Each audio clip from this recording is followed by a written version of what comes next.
going to be in the hands of KFC Talent. They secured the Abyssal Dragon yet again.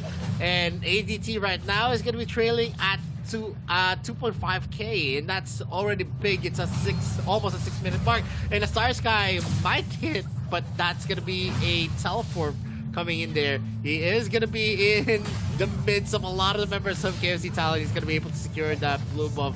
Tony, as well as being harassed here. XF does his best to deal a lot of damage. Ares goes for the Shuriken Throw. XF might be caught out. Kunai Blitz has been sprocked out here, but he is going to be taken out by Ares. But here in the mid lane, Moop is almost taken out as well. But the trades are just going to be in the hands of KFC Talent yet again. Ares gets that double kill for himself. And he is going in ham with that Hayate, harassing Zensha, winning that 1v1 in almost every instance.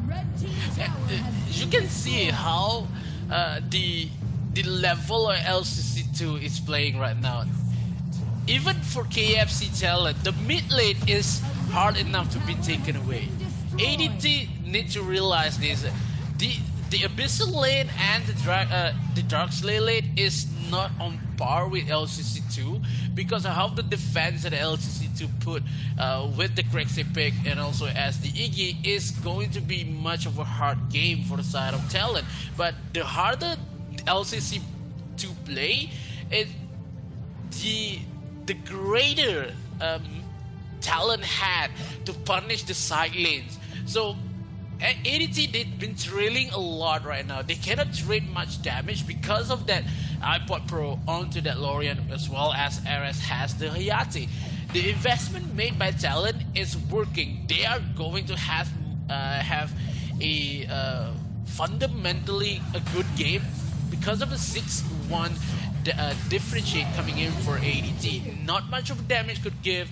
The matchup is somehow odds onto Talent, and one by one the members of ADT, they want to force things out, but they just can't because of the damage coming from ZF is not be registered enough, and as well as the whips. Whips can play objective, but if they doesn't have much more space to play, it will be hard for the side of ADT. They cannot go outside from their base because they've been pushed a lot by KFC Talent. Look at bottom side. Bottom side will lose the tier 2 turrets as well as the mid lane, but onto the top side, it will be much of a hard matchup here in terms of how ADT is giving. Maybe they're giving the souls up for KFC Talent. And right now you can see iPod Pro actually make a Gaia, and that gives him a lot of magic defense and survivability for himself. He knows that the damage that he's been dealing doesn't really need to amount to much. He's just using a Barrett's Agony. He doesn't need to actually have a Tome of the Reaper, but here Dragon Grip is going to be used. That's going to be a knockup coming in from iPod Pro, and Moop is going in crazy. Secures that kill. XF is not going to be able to run, and right now they take all of the outer turrets and a lot of kills for themselves. Wisp is going to be using that ultimate to actually go for the defense. LYL is going to go for a defense as well. Are you going to be able to clear? The answer is going to be no. Ares is just going to be zeroing into the 3rd tier turret. They are going to be opening a hole here onto the bottom lane, and with that, it actually chokes a winning condition for ADT. And this has been a story wherein, looking at the replay, it was a very, very good setup here. iPod Pro is very confident that he's not going to be taken out. Look at the itemizations he has. It's mostly, he's adding a lot of magic damage with that Bear Sagini with a DPS for himself, and then adding some survivability as well. And that's actually spurring iPod Pro to be very, very confident in entering unrestricted area because he knows that he can just exit with his second ability. And in terms of the drafting, I think it's not the fault of the Dragon laners or the Dark Slayer laners. The problem here is that the hero choices that they have on the draft, it falls definitely onto the coach's decision. I said this before. Just on the draft, I already said that it is nonsensical because you're actually putting all of the pressure onto the mid lane and onto that Roxy pick. You're going to be putting every single factor into one hero, and that doesn't spell well for your team. Oh, the Agnes group taking on one, but none of the damage coming in for the Moonfall has been pushed. And how the members of ADT doesn't have the moonfall just yet. They don't have the defense coming in with the server 9. Takes 2 onto that knockup. ADT lost 2 members with the 30 seconds on the timer. And ZF is the one to defend this turret. And as well as the core. Zenzao doesn't want to give any notice because he is a little bit too low with the members of ADT. But now KFC is knocking on the mid lane here. They want to take this game into their hands, making a 2-0 game, maybe a clean sweep for the Talon Esports because ADT is investing but not enough. They still have the butterfly on the backside. They wait for ZF to make a mistakes, but KFC Talent is still has some patience before they're going to win this matchup. Yep.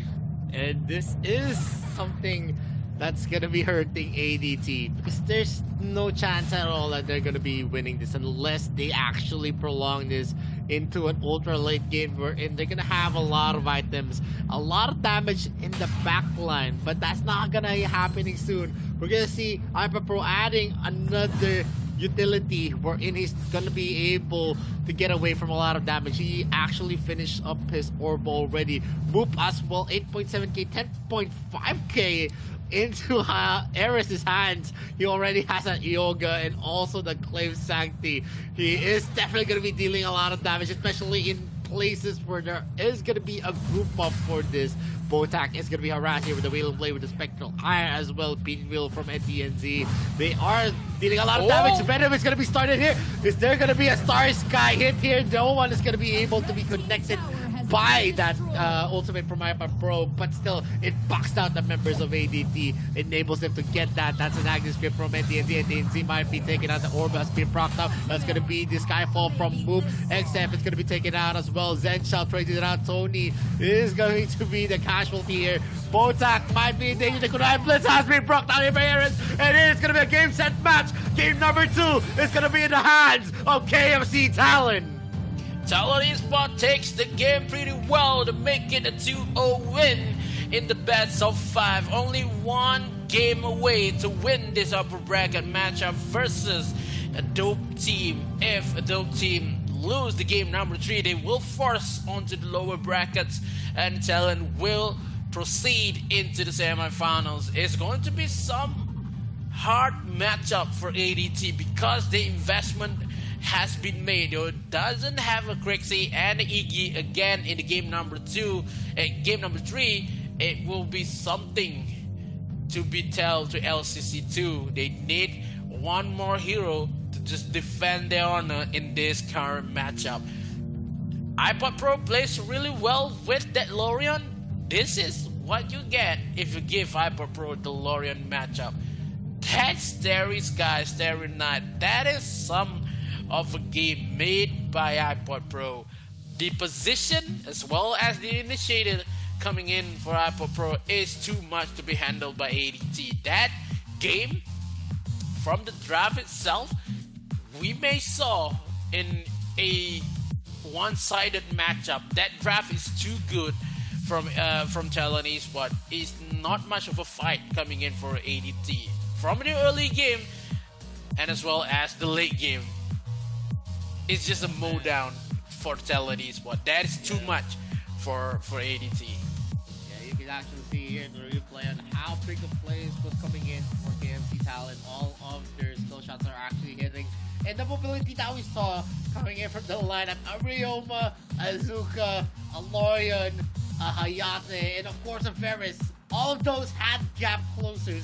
And we saw how good these players are unable that they are actually able to actually hit all of their stunts, all of their crowd controls. All of the right spots are always manned by KMC Talon. ADT wasn't able to have an answer.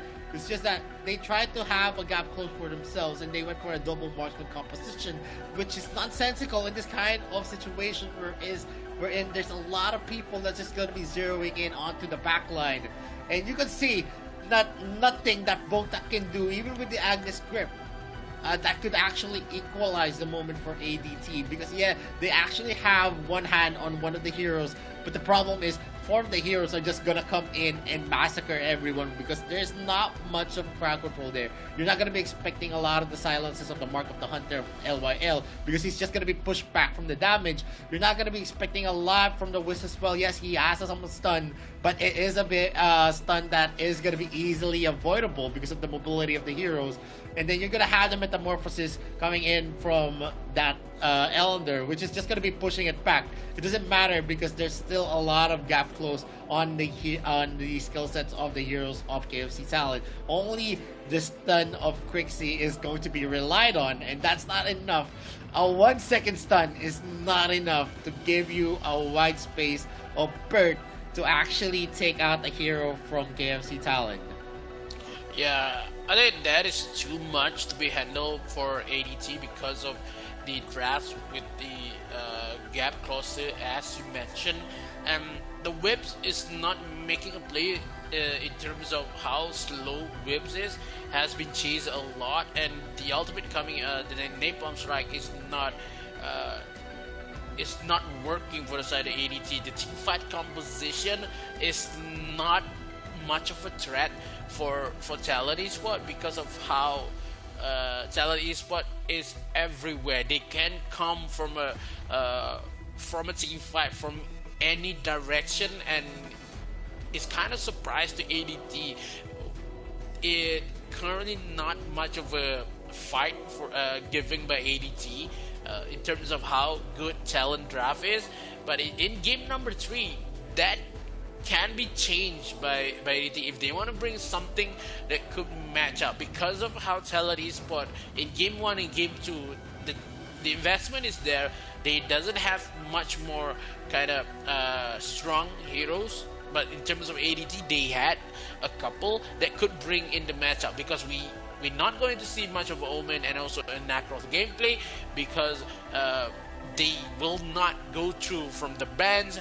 And I would say Zach F and LYL is having a bad day because not much of a energy coming in from them is giving ADT a hard time to just cope with the energy bringing from that brings from Talent Esport.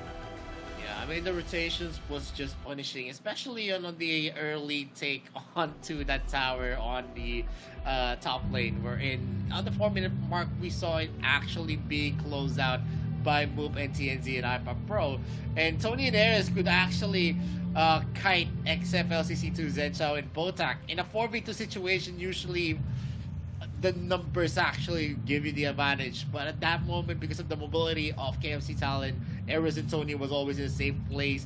The ganking lanes was always open here for iPad Pro, and that gave a lot of advantages for KFC Talent. You're gonna see in terms of the kills, that's a 13 kill deficit. In terms of the gold, that's an almost 11k, 10.7k to be exact. In terms of towers, Abyssal Dragons, only one Slayer has been into the name of ADT. And the gold difference over time, looking at the graph, it was just uphill, no swings at all, no plays coming in from ADT happened for them because most of it was actually punished. In the early, it was a good trade for KFC Talent. They lost Tony, but to what expense of ADT? They lost XF, the jungler, who should be the one who capitalizes on that early kills. But it didn't matter. Botak was the one who was able to take the blue buff as well. So the support actually taking up the gold doesn't really amount to much. And we're going to see here the IMVP of game number 2. It's going to be iPad Pro with a 608. This is his 5th MVP already in the AIC. Damage, he's dealt 29.8% and KP is 87.5%. And that is definitely substantial because only 2 of the kills of his team was where he was not present. And that is already a big thing because if the mid laner actually plays as well, rotates very well, contributes to the team, it actually gives a lot of advantages to the Dragon lane and also in the Slayer lane. And that's a well-deserved MVP for iFight Pro. But if the same draft is gonna happen here, because I'm sorry to say, but ADT is not gonna be moving off from the series. It could be a 3-0 sweep if they do not improve on the draft that they show. Because the draft that we've been seeing, yes, they've been expending some picks, but that is going to be one of the problems. And we're going to see more of the series as it progresses. We're going to be entering game number 3 soon, but before we go to game number 3, we're going to be going for a short break before we continue the series. Once again, this is the AIC 2022. My name is Victoria, this is Nikos, and we'll be right back. Don't touch your browser. I own the confidence up in my mind. I'm running towards the light. It's time to shine and go take flight. No pain, no gain. If you don't wanna fade away, the both ways, whole pace. Heroes moving silence when they say the day. Yeah, I'm a queen. I overcome relentless pain, and I got it in my genes. I pass through anyways crisis, no matter what the price is. Prepare. Protect my people, always beware. There's always the rivals everywhere. Bomb you on the light declare. I'm riding to the air. Fight for what I stand for, what I stand for. You testing me, then I go Rambo, Rambo. I'm quick to grab the grip and go. I'm best with it. Okay, I'm lit. My mind's on city mode. I'm flexing it. Okay, I'm wired. I'm tripping on my mind, investing it. I'm still high-minded. My destiny, you'll find it hard to find it. Winning streak, my dubs elite, I bring it. Yeah. 50 feet, step back, I'm about to speak my G, I'm with it. Yeah. Sun shines, I dream bigger. Believe in myself, I maintain rigor. Be what I wanna be, don't be little. Me. No pain, no gain. If you don't wanna fade away, the both ways, whole pace. Heroes moving silence when they say the day. Yeah, I'm a queen. I overcome relentless pain, and I got it in my genes. I pass through anyways crisis, no matter what the price is. Prepare. Hey, send me up at any location, I hold up and mow them down. Look at the constellations for consolation while I retain my crown. Back in the background, I'm a background, what goes gon' come back round. I'm self-made, built everything from the ground up, I say it proud. No pain, no gain. If you don't wanna fade away, the both ways, whole pace. Heroes moving silence when they say the day. Yeah, I'm a queen. I overcome relentless pain, and I got it in my genes. I pass through anyways crisis, no matter what the price is. Prepare. Protect my people, always beware. There's always the rivals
And welcome back to the Arena Valor International Championship 2022. My name is Vittorio. This is Mikos. We're still on the first series of the day, KFC Talon against a dope team, and we already have a 2-0 in favor of KFC Talon. Are we going to see a first day sweep here for KFC Talon, or ADT is gonna come back for a 3 consecutive wins to get back the series? Mikos, what are your thoughts? The thoughts is not good in terms of how the drafts bring by ADT, and I just want to share some information that in Malaysia we have a terms for shoutcaster is in BM is casters balik awal, that translate to maybe the casters will go home early for today because of the games has been played. But yeah, now Talon makes some changes in with the drafts, the player drafts. They bring in the Foxin and give some rest for Ares. Yeah, I would say in terms of the 2-0 win already for the side of Talon, the changes will not do much for them because they had the momentum in the first 2 matchup. Yeah, I've read a lot more, in terms of our rest, that some of them say that Talon has a normal draft, but the playstyle is on a god level. So maybe ADT needs to be something like a God Slayer, or maybe the Battle of the Gods to win this current matchup. Game 3 is 1 game away for Talon Esports to proceed for the semifinals. So ADT, this is a do or die. Any investment you want to save, not going to work for you. You need to give a lot. You need to spend every penny you have in this matchup. Any hero that you expert with, this is the time. Leaving the fact that maybe you want an Omen, you want a Necros gameplay, you will not get it, but you need to play in terms of what you're best at. So if they want to give this, want to bring a 1 match and maybe give Talon a hard time, this is the time. A do or die moment for the side of a dope team. Yes, you will know ADT will not go home yet because of the low bracket will be played in terms of the last series for today. But do ADT want to settle down with Talon with a 3-0 win inside the hands of Talon? That is not likable for the side of ADT. And ADT is actually hovering onto a Nacroth bad. Maybe they want to have an Omen, but I don't know. I'm not pretty confident of what ADT is gonna show us in game number 3. LLCC2 definitely has some talent. On the other lanes, I don't think that they perform very well in terms of the matchups that we're seeing. It's either they're too passive or they're too aggressive, and that actually gives a lot of punishment to ADT. They had a ban here. Iggy is gonna be to be They are banned happy, here. man. Look at the faces. Yeah, they're happy that they're gonna be that they lost the first 2 games. Don't be like that. That's not a good sign. Yeah, you can be happy-go-lucky, but you have that. They got it. You have to have that kind of serious air about you. You can be happy and be serious about it, but in terms of what we're seeing, it's like what we saw from Nova Esports. They were happy, but still they lost. Happiness doesn't equate to winning. And even if you have that positive mindset, yes, you can have positive mindset, but you have to be serious about the things that you're going to be showing us. And LYL is going to have the opportunity to open up with an Omen pick for himself. One of the picks that has been banned all day, all throughout AIC 2022. And with the Foxin actually being put up here, Eris is a more aggressive ADC. A very aggressive archer at that. But the Foxin is definitely a solid archer player. As we've seen all throughout in the group stages, he just actually does the work for his team. He just goes for the objectives, and this might be affecting the mindset of what KFC Talent is going to show us here in game number 3. Maybe they're not going in for a lot of kills. Now they're going to be objectively choking out ADT in game number 3. Oh, ADT is bringing out the big guns, but the guns is questionable if they had the ammo for it. They had the Tulen, they're hovering onto the Tulen. Maybe they want the Elsu himself, because versus a Joker, it could be something that other than Elsu. Maybe they want for they doesn't have the Elendor. Maybe they want to lend this onto the jungle, but the Elsu matchup could bring something in terms of poke. But versus a Joker, it's kind of hard with the rockets that Joker had, as well as the can of laughter. Talon will always be targeted by the Foxin with that with the Joker pick, so Talon will not have a good game because of how the slows coming in for that Joker. The Scott pick here for Talon, if not, we have not a lot of information that giving the fact that Talon still has the momentum and not much mistake made by Talon, so we don't have much of a point to point out for the Talon esport. But for ADT, they sure need to bring all the big guns into play. Maybe they want a team for Toda. If they want some Tachi, it will be now, because of maybe Tachi will be banned away for the 4th ban for Talon Esport, but Talon banned out the Mina first, because we have to talk about the Mina pick for a dope team. So maybe Talon has the same idea. They doesn't want to give the Talon doesn't want to give a dope team has the Mina because of crowd control as well as the sustainability for Mina. So maybe Talon Esport think, okay, we want to end this game faster. We have a lot of burst damage as well as the scaling for Elendor, so we have to play aggressive with the Emily itself. So maybe 2 more early composition could be picked by Talon Esport if they want to excel in early, because they cannot be punished by the Talon in terms of early game. They have the Omen to be played out. They doesn't have the Florentino. Maybe the cheap pick here for Talon Esport because of the Slayer has not been picked yet by Talon. Maybe this Emily will be a support Emily. Yeah, maybe we're still gonna see an Emily jungle or Emily top. That is the beauty of an Emily pick.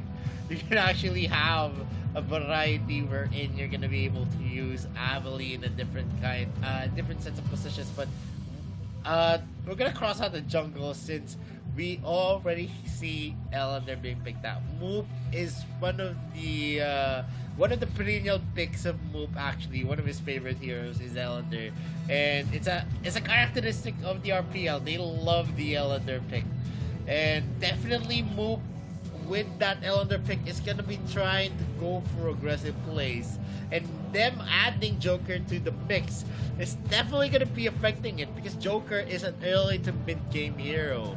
He is gonna have some damage in the late game, but not that substantial. But with the Elender pick, they're gonna have a solid backline with the sustainable damage that's gonna be coming in from these 2 marksman hero.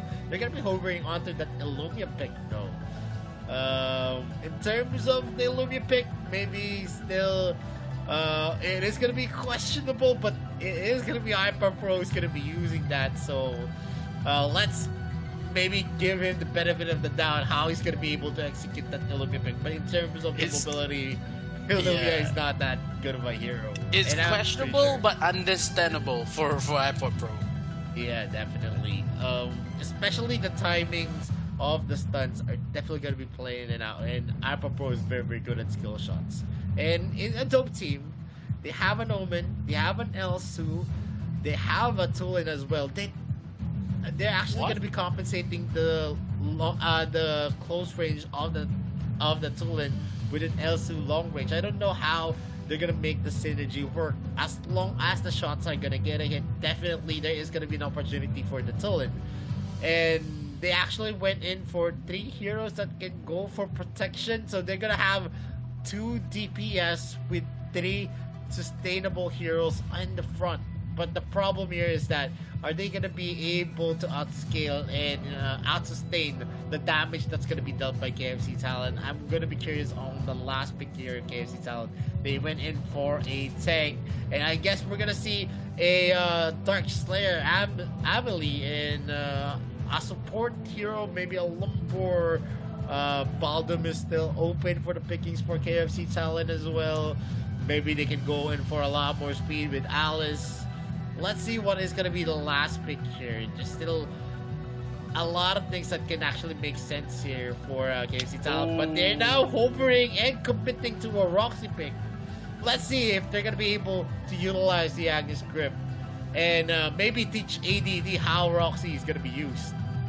Yeah. I think if more sensible if this Roxy will maybe if the Roxy want to match up with the Omen, but I think that the NZ would love to play Amelie versus a Omen because of how damagey that Amelie is versus an Omen, because Omen has life steal as well as the armor in terms of early game. But on the side of jungle, I would say that Talon Esport has the greater matchup because of not much of a good jungle we saw with the Varus pick versus the Elendor, with the speed that Elendor had with the jungle clear that Elendor possessed. But in terms of team fight, yes, we had ADT first hand, but the mid lane, the energy that Talon Esport is holding is going to be something that ADT take knowledge on. They had the Omen, they had the Varus as well as the Greg to negate the damage coming in for the Foxen. But the Foxen could target away Elsu and as well as the Talon. Damage heroes will be needed to be protected by these 3 beefy heroes coming in for ADT. Last match possible for side of Talon Esport. ADT needs to bring this together. If none of them could make the game to survive in this upper bracket, they will be taken down and bring the lower bracket matchup for them. And we're starting here with a jungle Varus here for ADT. The speed definitely is going to be a difference here with KFC Talon actually sporting an Elender pick. An Elender, we know, is one of the fastest clearers in the jungle camps. He's going to be able to have that earlier rotation, but there is going to be some help on XF with LYL on the area. Trying to speed this up. Botak is going to try to take the... to take a push here, but Whoop is going to be taken. That's going to be a play being rewarded here for ADT. They take out Whoop as early as the 40-second mark, and the Foxen is being harassed here. Just going to be a snipe, not connecting from Zhenshao. Botak as well is going to be missing that Iron Hook, but it is going to be delaying Whoop here on the jungle. Maybe this is the moment for ADT. What do you think, Mikos? Yeah, ADT is making the game for them. They play a little bit aggressive. They have to acknowledge that they had a much more greater early game matchup with the snipes and also with the LCC2 on that Talon, and this and the hook coming in for Bota with the grad pick. They have to fully utilize this this pick and this matchup. If not, Talon Esport could bring the game into late game, and it's going to be hard time for the side of ADT because they cannot secure late game with only Elsu on hand and also that Omen. But if Omen having a hard time on the top side with the rotation coming in from Moop as well as the NTNZ, that top side, that Dark Slay late will be shut down by the side of Talon Esport. Talon could take the Dark Slay first instead of the Abyssal Dragon, but they just want to waste some time. They just want to reset this Abyssal Dragon, but a little bit too late to go outside. But now, like I just said, Slayer will not be a they comes in, but they did take kill on Tony as well. Make it number 2, but the members of Talon, okay, you just want to kill us? Okay, it takes a lot of objective. Just want to find farm, but onto the top side, it will be first kill for the side of Talon Esports. They take one onto the members of ADT. They kill down LYL. As what I just said, that LYL is having a bad day. Yo, man, definitely it was a overcommit for himself. He used his Death's Embrace, but it was countered by iPod Pro. He was able to push him at that opportune moment, and that gave them a lot of room to actually take the kill. And DNZ as well is going to have a bonus for himself whenever he actually he's actually going to be hitting there. And it is going to be Tony again, maybe taken, but LCC2 is going to be coming in on. He secures that kill again. LCC2 already has a 2-0 on the boards. Moop might be in danger with a lot of pushes. A lot of them are there. He is going to be taken here.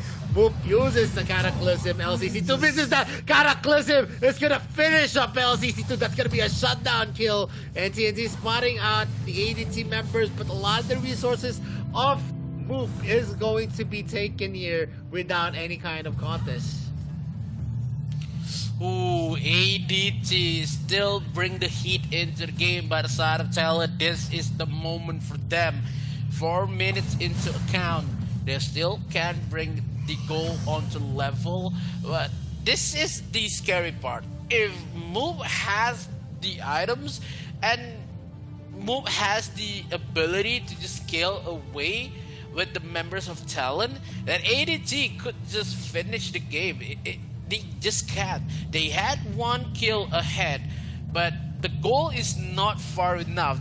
The wide of the goal is happened to be in the side of Talon somehow in a couple of minutes. Look at how the grab with the ultimate has been used, but the stuns can just land for an iPod Pro.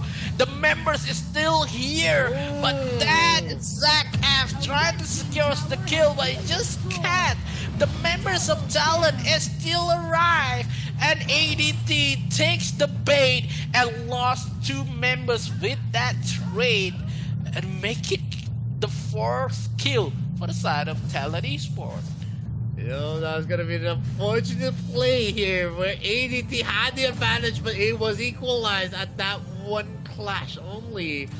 Boop taking in a lot of the resources for himself. 2-1-2 for his name. 3.4k already has the advantage against XF Severus. The only one who's gonna be holding this together is the Elsu. Zhenshao is actually hitting his shots, but not that consistent in one hero. It's actually mixed up.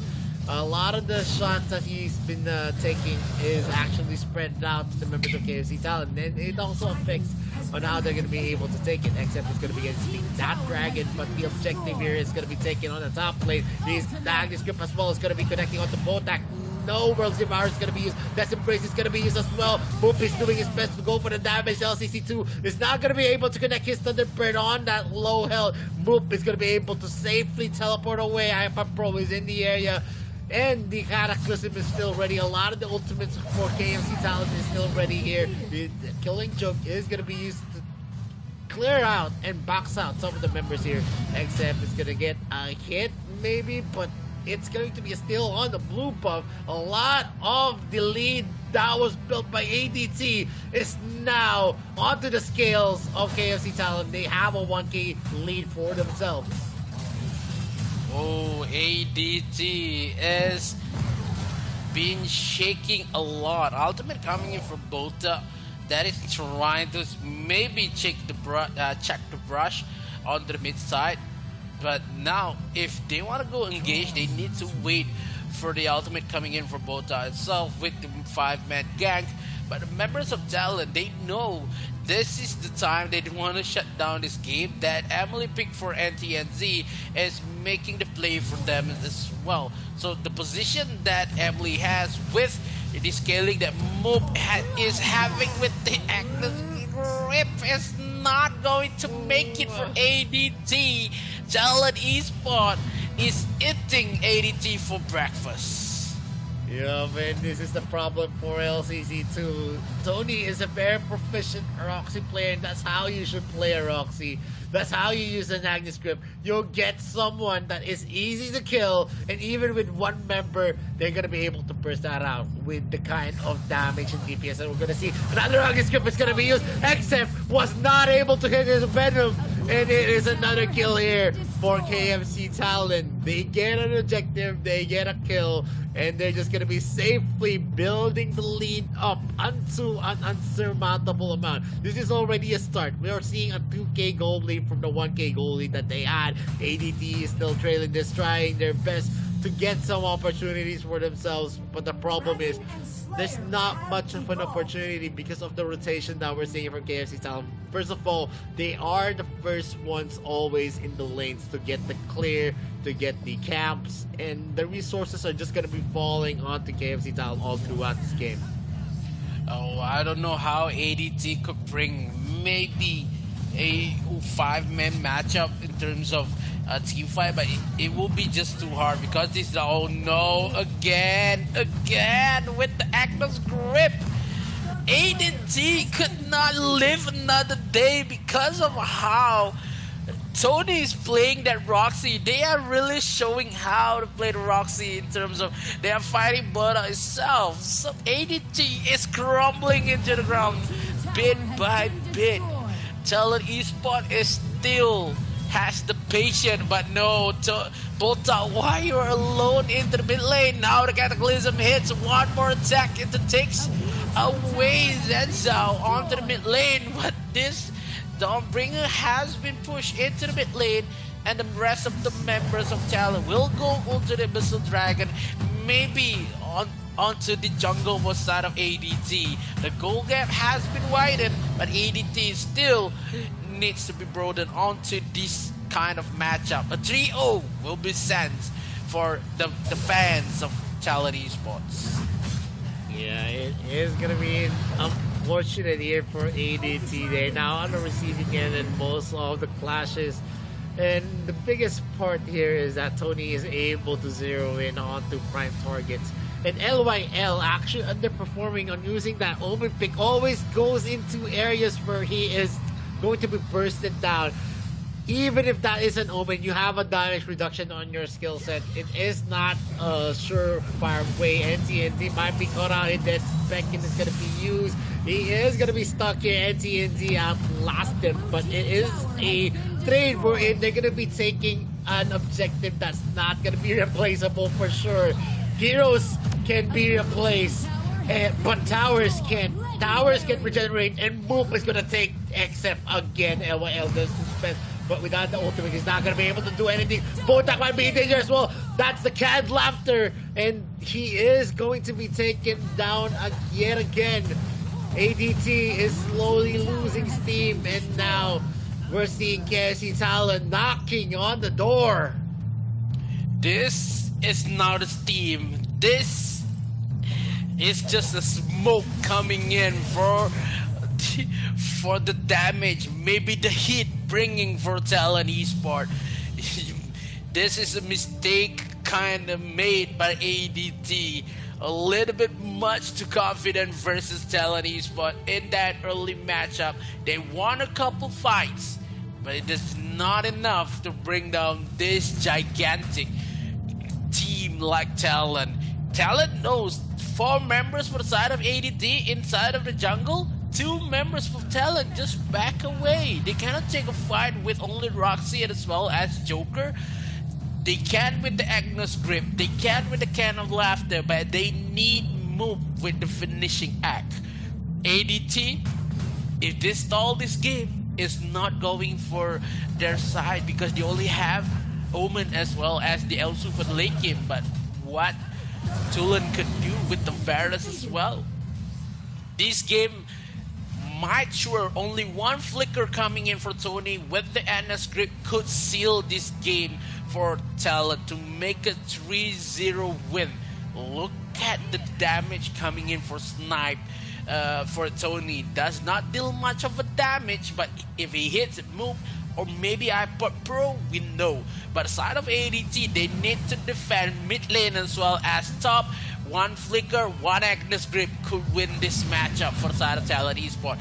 Into, oh no, the team fight already been taken away, but Zach F is the first one to fall. But now the members of ADT, do they want to force it out? Do they want to push away KFC Talent outside their base? Is going to be really hard. One Agnes grip onto the side. No, Agnes grip doesn't connect. Only, but the ultimate coming in from Bota has been negated. But none of the members for the ADT could defend this.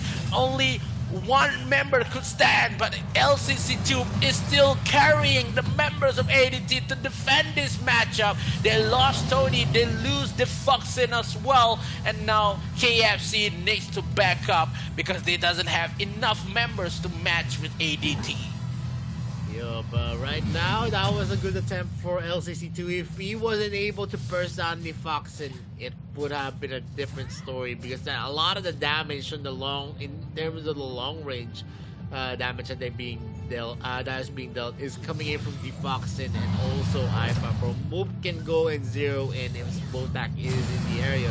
I mean, if Tony is in the area, and that's gonna be a big thing. Moop is gonna be spotted here. Botak attempts that. World's Devourer is going to be used. NTNZ is in the area as well. Goes in for a knockup. XF is going to be missing out that Venom. NTNZ goes for an enrage. He's going to have the damage reduction. He is going to try to tank that damage.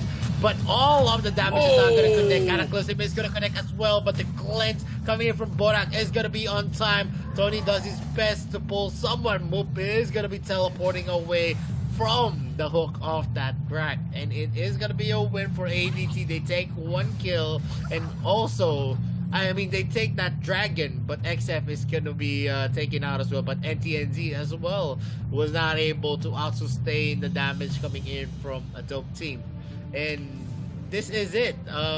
Right now, ADT is being able to effectively defend from KFC Talon. The problem is, when the late game starts to hit for them, where Elsu snipe is not gonna matter whenever it hits Sony and NTNZ. It is clearly going to be a ticking time for ADT. They need to finish this up and take some advantage before that happens. Cataclysm has been used. That team fight on the bottom side is a lifesaver for the side of ADT. When the Cataclysm doesn't hit, that is the moment that ADT could run for their lives to just defend this two last tower for them in this matchup. But the goal is 3K to be chased down, and it will be something. Oh, Agnes grip onto Bota, but the damage is there for the members of ADT has arrived. But NTNZ deals away with his Zach F first, but Zach F has the bloody kiss, but it doesn't have much more of a life steal. But one by one, they lost LYL as well as Bota, but Move has been taken away. Only 3 members versus 4 at the start of Talent. They need to go back. They need some regens because of how Zenza will be taking their heads if they are not going back home. Yeah, that was a good attempt for LCC2. Here's Brett, a sliver of health, and he was able to safely get out of the danger. Props to LCC2. He has been one of the biggest factors why ADT is still in the game. The Tulin game that he is showing us is definitely impactful here for ADT. And the problem here is that if LCC2 is going to be taken out, the magic damage that he's been dealing to actually negate the Joker and also move and the other squishies is definitely going to be felt. Without LCC2, they're not going to be able to win this. So they need to play this out carefully, where there's a lot of protection and a lot of opportunities for LCC2 to actually deal a lot of damage. Given the fact that Talon Esports is giving a hard time for ADT, but still ADT could defend this. But now the 3 members with Agnes grip onto the side of Zach F. Zach F still alive, but the damage has been transferred. Move is trying to mow down the members of ADT. Ultimate coming in for Bota, but Bota cannot survive the damage. One by one will be taken away. Zenzo is the next to fall. Talon Esports is going all in. They had the minion onto mid lane, but now Victory Road, but only LYL. He just needs to buy some time, but the the product is not giving much of a deal, but ADT will suffer onto the lower bracket, and Talent Esports is going to the semifinals. Woo! I love how Talent Esports takes the game and also takes the lead into a 3-0 win, a 3-0 win for Talent Esports. Switching eras into the Fox scene really makes the game go south for ADT. A good game, an easy matchup, but the last game possible for the side of ADT, they bring the hard game, but the hardness is not enough. I mean, even if they had errors at that lineup, I think it's still gonna be AFC Talent, so to speak. Look at the spectacular performance. It's an Illumia type of composition, an Illumia pick that doesn't really work that well. But looking at the replay that we're gonna see, the highlights of game number 3, we saw a lot of aggression coming in from ADT. The problem here was that LYL always gave an opportunity for KFC Talent to actually take back some wins, and there was a lot of salty plays as well. Wherein it could have been a game that would have spiraled to the control of ADT. The problem is that they go for a lot of risky plays without assurances. If you can't actually go above 70%, you shouldn't go for risky plays, especially in the early games where you already had the advantage. You have the advantage for a reason, and you use that to pressure your opponents, not to actually make some plays that are going to be questionable, like what LCC2 and LYL was doing in the early parts. Yes, LCC2 did a lot of the damage, but the problem here is that one member cannot overturn the tide. That is a fact. Yep. Zhenshao did well with the snipes, but at the end of the day, it's about how the team plays are going to happen, how about the initiates. Sony being able to take out XF, one of the ones that sustained the clashes for them, was a big part there. When they got XF, it was already a done deal. A 4v5 cannot be overturned, even with the damage that we're going to see from Zhenshao. Zhenshao was not even in the area. He was not able to set up himself where he's going to be able to help earlier when XF was taken, and that already sealed the deal for ADT. And wonderful win for KFC Talent. Mikos, what are your thoughts? Does ADT have a chance, do you think, even if they face up with one team or BCF moving forward here on the first day of the quarterfinals? Yeah, I think if they versus maybe Bacon Time, it will be a change onto pace. But in terms of Talent Esports, is too much to be handled with. And maybe if you said that if ADT versus one team, or for the side of maybe one team, they could. If one team in this second series bow down onto lower bracket, they need to show it back that ADT still has what it takes to be in this playoffs. So yeah, maybe it's a sad moment for whoever support down ADT, but yeah, we have to realize that Talent Esports has much of a great experience. They have more ability to win the matchup, so it's going to be really hard. If Talent loses to ADT, that is a big problem. That is something that the scenes will have to check what happened in terms of the drops or maybe the energy that Talent Esports bring. But Talent played it well. They takes a lot of lead in terms of early game, and also the third game itself, they waited for the perfect moment to execute the winning matchup. Then yeah, that moment when 3 members of ADT just check the middle brush, that is the moment that we knew this is going to end. This is going to be the winning match for Talent, because of the Agnes group just grabbed XF, and all the members of Talent Esports just focusing on XF. at that particular time, and given XF is the first one to fall, but the damage coming in for L62 is not enough with the Thunderbird as well. So yeah, Talon Esport has a greater game rather than ADT. They had a good start, but maintaining that good start is going to be a problem for ADT. They always mess it up. Guess the shot calls weren't there. In terms of the graph, I think the graph that we saw from ADT was kind of better than what we saw from KFC Talent. KFC Talent actually just meshed it up. Maybe they wanted to pick those heroes. They wanted to use those heroes. And you could actually see they were on the losing end. They had the edge in terms of the clearing, the damage, but the problem is the sustaining.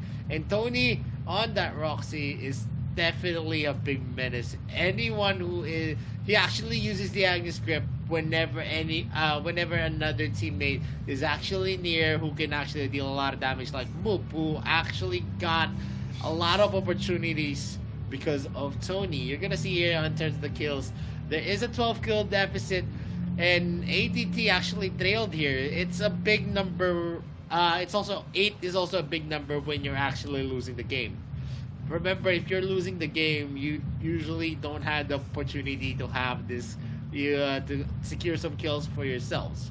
But they were able to, and the gold lead says a lot because they only lost in the latter parts, wherein the control was actually spiraling out of control, where they got that 1 kill on XF when 3 of the members were actually rotating to get a vision onto the Slayer, and that gave a lot of breath for KFC Talon. They knew that if one member was missing, especially if it's XF who was dealing some damage for their team as well, they knew that it was already a done deal, and ADT suffered a lot. In terms of the objectives, you can see Abyssal Dragons and Slayers were actually onto the side of ADT. But it didn't matter because late game, whoever pushes the Nexus always has the last laugh. And the MVP is going to be Moop with 16 kills. 2 deaths, 3 assists. MVP count 3, KP percentages is 95%. A very, very big bulk. Why KFC Talon actually got the win is because of Moop actually not letting himself be shut down easily. Even if he is going to be taken as a target, it doesn't matter because he's still going to be doing a bulk of the work, not surrendering to any kind of circumstances. Even when he was the first blood of the game, it delayed him a lot going through this game, but he persevered. He was able to take in some opportunities, and he was able to boost himself up. And that is the ending here, where KFC Talon is going to be moving up to the upper brackets, and they are going to be resting. We're going to still see ADT in the 3rd series of the day. Let's see who is going to be losing from the next series. One team versus Valencia CF Esports. And before we move on to that next series, we are going to go for a very, very short break. This is the Arena of Valor International Championship 2022. This is Mikos. My name is Vittorio. We'll be right back. Don't touch the browser. The young man's search for a breakthrough is fraught with crisis, but this is no obstacle for the battle-savvy Yan, who will hold the brush of the sword of inspiration in his hand and repel the enemies that stand in his way as he paints everything in his path.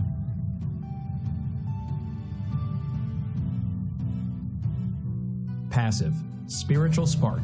When Yan uses Skill 1 and Skill 2, he will gain a stack of energy, having 2 stacks of energy, depending on the difference in the previous skill. Will cause the next normal attack to gain additional boost. After using an enhanced normal attack, his attack speed will increase. Yan's skill will mark an enemy when it hits them. Dealing damage to the same target will consume the mark and trigger additional physical damage, restoring Yan's own HP in the process. Skill 1, Black Jade Sprinkle. Yan will deal damage and apply movement speed reduction to enemies in a fan shape in front of him. Passive enhanced normal attack. After a short delay, deals damage to the enemy in front and knocks them away. He can move during the delay and deal additional damage to minions and wild monsters. Skill 2, Draconic Step. Yan moves forward in an arc, dealing damage to enemies along the path. Yan is untargetable while using the skill. Passive Enhanced Normal Attack. Charging towards the target enemy and dealing damage, he can use another part of Skill 2 within a short time frame. Additional Skill 2 cast has a separate cooldown calculation and does not accumulate energy. Skill 3, Hills of Dream. Yan releases his seal, entering enhanced status and dealing damage to surrounding enemies, receiving a massive physical penetration, and can use the second part of the ultimate skill. He gains super armor and reduces damage taken during the cast. Yan will enhance all of his other skills. The second part of Ultimate. Yan charges forward and deals massive damage and knocks away enemies in a massive range forward. Enhanced Skill 1. Deal 2 instances of damage to the enemy. Enhanced Skill 2. Deals even higher damage. Yan's ultimate skill buff will increase with every upgrade. When ultimate is upgraded to level 1, the skill damage of skill 1 and 2 increases by 50%, and the number of times the mark can be triggered also increases. When ultimate is upgraded to level 2, passive enhanced normal attack hitting enemies will extend the enhanced status duration and can be used multiple times when under the buff from the second part of Yan's ultimate. They aren't affected by cooldown reduction. When ultimate is upgraded to level 3, passive enhanced normal attack will return 1 stack of energy.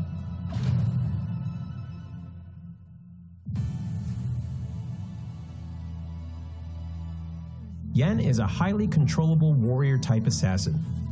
His damage will continuously increase as the game goes on. He becomes extremely powerful in the later stages of the match. Thus, rapid growth and increasing level are important for Yan. The key to mastering Yan is utilizing Yan's skill set, launching enhanced normal attacks with different effects, and making use of the short cooldown time of his skill set to continuously dish out skill combos. At the start of the game, if Yan needs to support and gank enemies, he can save a stack of his passive in the bush.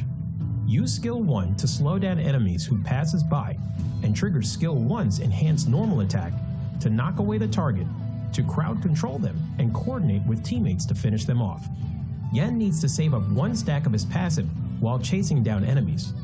He needs to make use of Skill 2 to get close to the enemy first, then uses enhanced normal attack's additional reset of Skill 2 to continue pursuing. Once the gap is closed, use Skill 3, Skill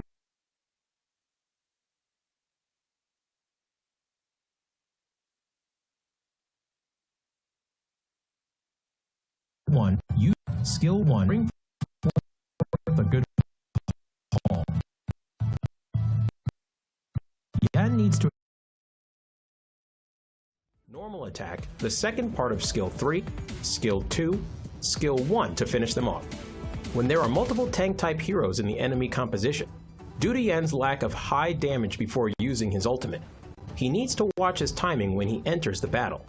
Make use of the physical penetration from the ultimate, as the bonus can deal quite substantial damage even against tank-type heroes. Due to marks being able to be triggered multiple times, while in enhanced status, coordinating with Skill 2's movement and Skill 1's damage, you can potentially take down tanks. Yan's passive HP Restore allows him to have decent survivability. Watch your timing on using Skill 2's untargetable effect to dodge enemy damage.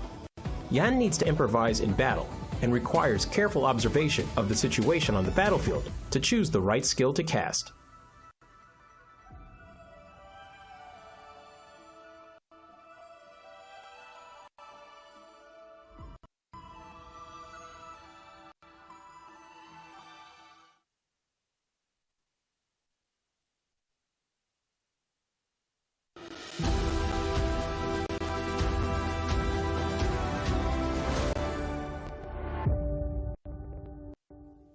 Hi there, rookie. Welcome to Arena of Valor.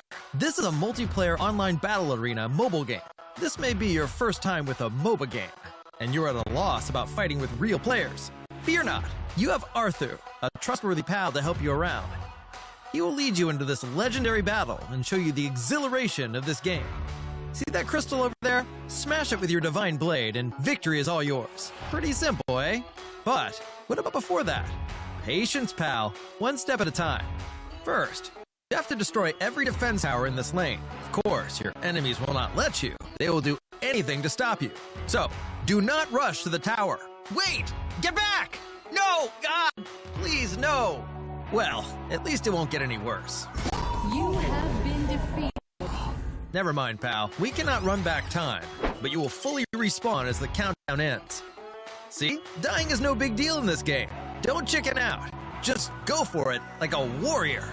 I see you've realized that you're not even qualified to fight against your opponents. Hurry up! Grab your divine blade. Embark on the journey of getting stronger. There's only one thing you need to keep in mind if you want to become stronger. That is, to get richer. You can buy all these dazzling items with the money you earn to improve your combat capability. Creeps on each lane. Monsters in the fields. Even your enemies are all resources of your economy. The process of killing these targets and improving your abilities is called farming in Arena of Valor. Also, remember that you are not fighting on your own. There are 4 partners standing beside you. You will be a tough tank after you are fully farmed. Charge, hero! Charge! Your teammates will support you without reserve. Let your enemies fight back as all they want, but all in vain. You are no longer the rookie you used to be. Consolidate every step. Break down every defense tower in sight. The glory of victory will eventually shine upon you. Woohoo! But if you keep dying all the time, your side will progressively lose ground. In the end, your base is destroyed by the enemies. Are you really prepared for the...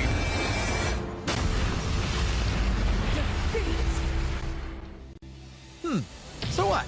Take another round. In AOV, failure is just the experience you need to grow stronger.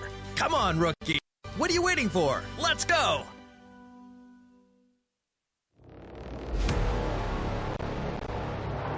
I fight for what I stand for, what I stand for. You testing me, then I go Rambo, Rambo. Hey, I taste the glory, taste the pain, I know what it takes to play. Got the kingdom on my back, I came long ways to engrave my name. Found my pride at the borderline, I will never back down till my dues are fortified. Hit him in the get a little cautious. It's part of the process. They think I'm crazy, or am I really brave? I don't let nothing faze me, there's no delay. I still survive, I own the confidence up in my mind. I'm running towards the light, it's time to shine and go take flight. No pain, no gain, if you don't wanna fade away. No ways, hope pays.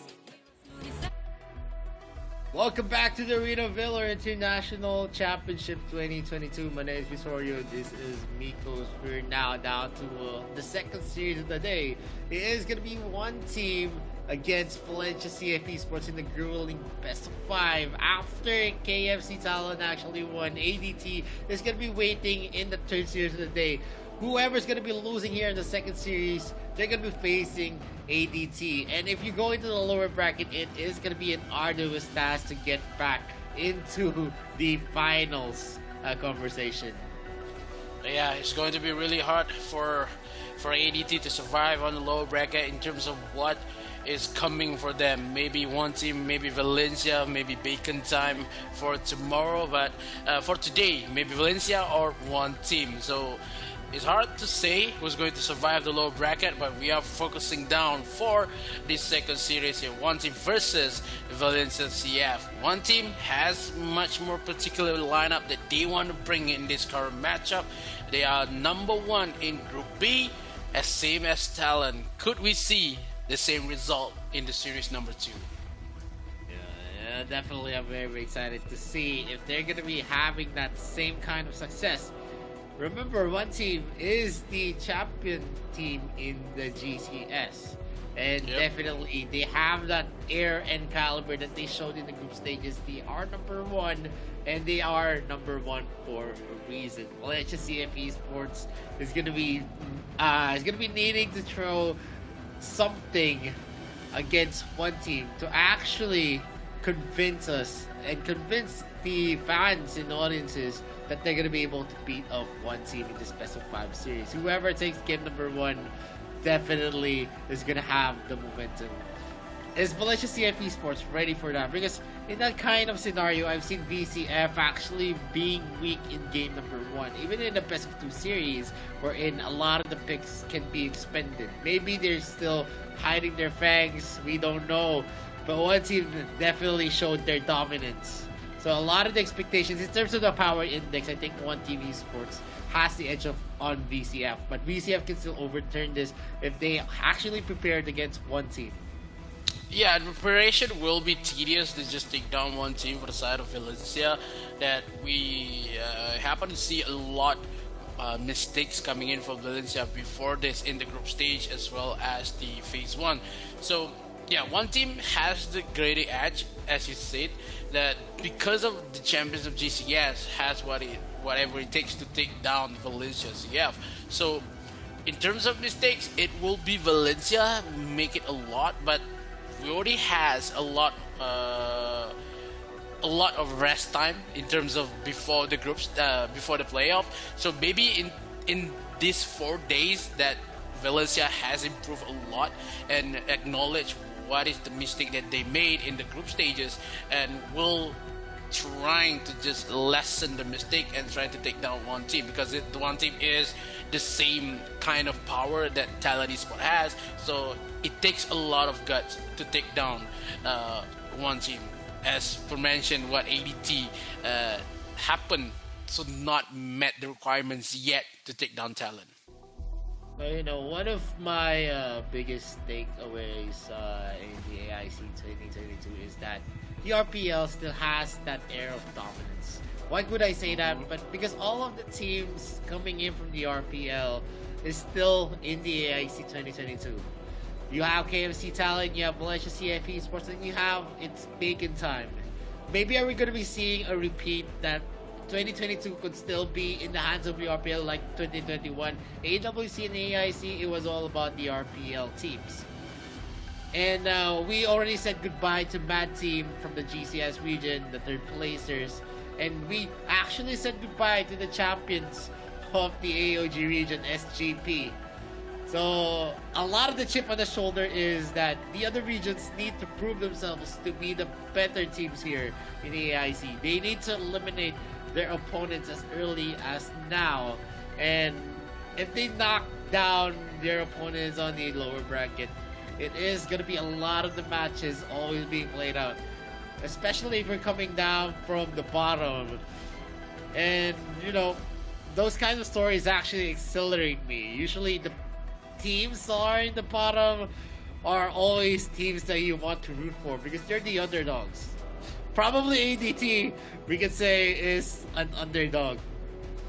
But if they could actually stay in the tournament and, show us something better, show us some of a good draft, but I highly doubt it just because I don't like the drafts that they were throwing at a best of 5.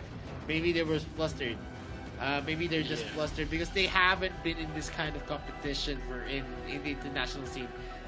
Usually in the group stages, they get knocked out. But here in the best of 5, we're in a lot of the global fantasy picks that you need to save up your hero pool. It actually affected the way they draft.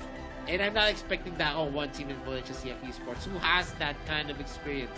They've been in a lot of matches in the best of 5, in the best of 7, and they have the capability to actually have a lot of hero pool to actually field in any type of composition. Yeah, it's going to be so hard for ADT to just survive. But in terms of what happened is, if you say for an underdogs, then we know ADT is going to have a hard time. But in terms of Valencia, they are one of the maybe newcomers, but has a lot of experience as well in terms of AOV. But in that RPL region, we need to take to consideration that they won against Buriram United, and that is the number one fact that we need to take into account, because how Valencia plays really different from other teams, and one team still has the upper hand in terms of how many times and how many years that one team in the AIC, despite of Valencia. Maybe this is only the second time, but yeah, Valencia has the newcomers, but they are still as scary as one team. But we cannot say what could happen in the game number one because of how one team is not as scary that one team used to be in the early phases. Valencia is much more aggressive in the early phase. Yeah, and Valencia CF Esports has been one of the mainstays from the RPL region to actually qualify for international tournaments. This is the first time that we're not going to see BRU anymore. They had an overhaul. If you guys aren't aware about the RPL, they had an overhaul on the lineup. F1 and Defoxin, the others are already out of BRU. They actually formed different teams, PSG. But one of the promising here is that BRU has the world's one of the most coveted ADCs in the international scene. So I'm pretty excited if BRU does qualify for the next international event for AOV. But we're going to be starting here in the second series today. It's one team against Valencia CF Esports. You see there on the screen the players of Valencia CF Esports looking ready to battle Taos, Pichu, QQ, Myra, and SRY. These guys are the ones that is going to be propelling VCF onto this best of 5 series. And onto the other side, it's going to be one team esports: Ze, Kai, Wawa, NK, and Lunlun. Actually, NK, one of the best junglers that you're going to be able to see perform here for the GCS region. Actually bringing their talents here in the international scene. We saw NK actually get a lot of the good performances, and SRY is actually going to be the key player here for VCF. It is the top laner. Even with the role goal difference, it doesn't matter much as long as you can be able to be effective in most the contests. Wawa as well is arguably you can put into the contention of one of the best mid laners here in the AIC 2022. And the key player here is Ze for one team. He is the support and one of the reasons why they always have a good look. We've seen a lot of dominating matches where one team was able to take because of Ze always in hair's breadth, always able to make the right plays, the right calls, and able to escape death in the most harrowing confrontations. Yeah, it is going to be something that the draft could be made up for the side of one team, because they have Wawa on the side as well as the Lunlun, and we happen to see a great plays coming in for Lunlun for the side of one team, and it makes one team is a fearful kind of matchup. Then it will be something that if we saw Lunlun gets maybe the Florentino, maybe a Yenna to be played in this first matchup, but I don't think that one team could invest a lot more in terms of they won a much more greater matchups with Lunlun. Maybe the Scud could be played in the first matchup, but I would say one team really not giving a Lorien for the side of Valencia, because of Valencia really wants the Lorien with the QQ pick. We saw what happened if any teams that gets the Lorien could win the first matchup. So, but given Valencia the Lorien first pick, that they take down Elsu and also the Roxy, it would be something of a hard matchup for the side of one team. They can Agnes grip onto the Lorien, but with the Hayati combination, it would be it would be something that one team trying to find with the Elsu pick here, because they want to prioritize down the Elsu first, but give Valencia a lot more space to play with the Lorian, as well as the crowd control that Lorian could give, and the Hayate. We see this type of composition from Talon Esport before this, and makes the win for Talon, but Valencia has the upper hand with the 3 picks, and one team really need to find what is the number 3 heroes could be bring in this matchup. If not, it's going to be a clean sweep coming in in the first matchup. Early game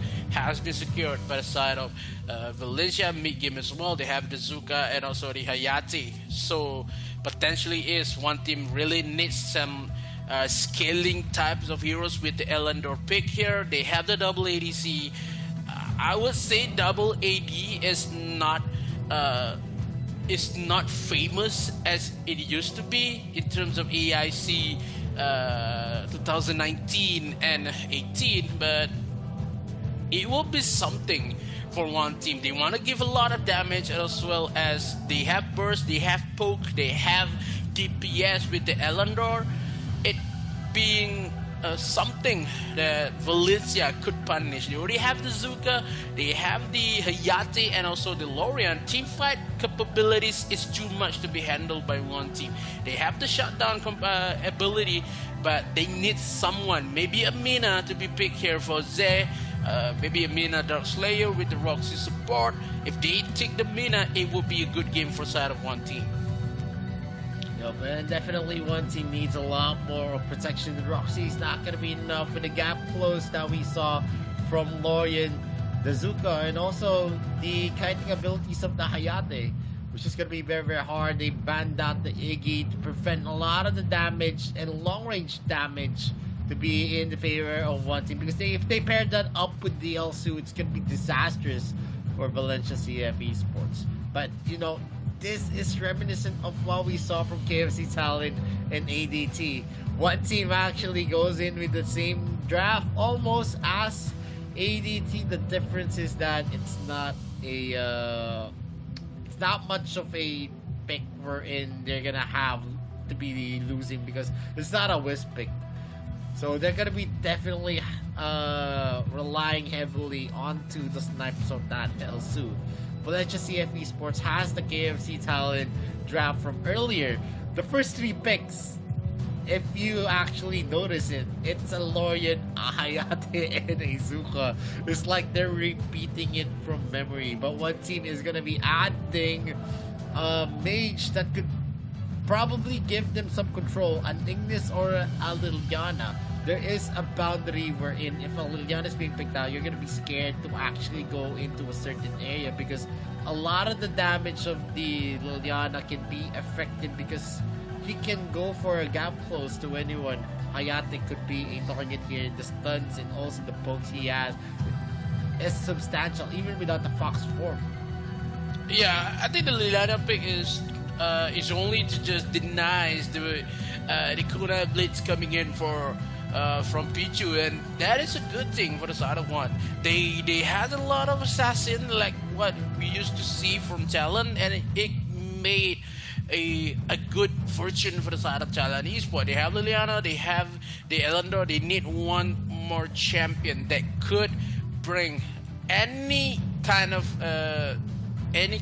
tanky, maybe sustainability. They doesn't have the Crixie or any Iggy. It would not be possible for side of one team. They maybe need a Mina. They doesn't have the Yena just yet, already been taken away by Valencia CF, or somehow HG as well kind of works. But if they take down the Mina, it will be much more defensive. But one team said, no, we're not going for a defensive pick. We are going for aggressive, all the way dives in composition with the Richter if they want to pick them up. But for the side of Valencia, they had the Alice as well as the Yena with the hits and fits. Will make a play for them. One of the best, one of the versatile support that Valencia had is the Ellis onto Teos, so they can go for aggressive pick. They has the the hits the fits as well as the stuns coming in for Alice. So aggressive gameplay could be played by Valencia if they didn't respect the matchup in terms of early game. And for one team, they had mid game matchup. They had the Elandor. They need one items for that Elandor, as well as the Liliana. Boomstick is the one to be finished first to make a lot of damage and trying to find a way to take down objective or maybe a couple of kills in terms of that matchup alone. So Valencia, they had much more damage. They had the crowd control they won from Alice as well as the Lorian. So I would say I love the drops coming in for Valencia CF because of the Lorian and also the Alice. But one team is all aggressive damage type of composition with the Roxy onto that Dark Slayer. So Valencia might have been winning a bit in terms of draft from my point of view, but one team is still having the potential with the Elsu as well as the Elendor in terms of mid game. Yeah. In terms of having the normal execution, I think VCF has the upper hand on this draft. What changed here is from the KFC talent draft was that the Alice is gonna be picked up, and also the Yena. The Alice is going to be the substitute for the Ferris, who has been doing a lot of damage onto that game. And also on the side of one team, they actually replaced the Crixie with the Liliana, and also the ADC was replaced. So definitely this is going to be slightly different, but with all of the things that we're going to be expecting here from VCF is that they are going to have the upper advantage against one team in terms of the lineup that we're going to show, as long as it is going to be playing almost the same. Wawa is going to actually take the advantage on that trade. Taos is bleeding heavily from the damage coming in from Wawa and also Zay.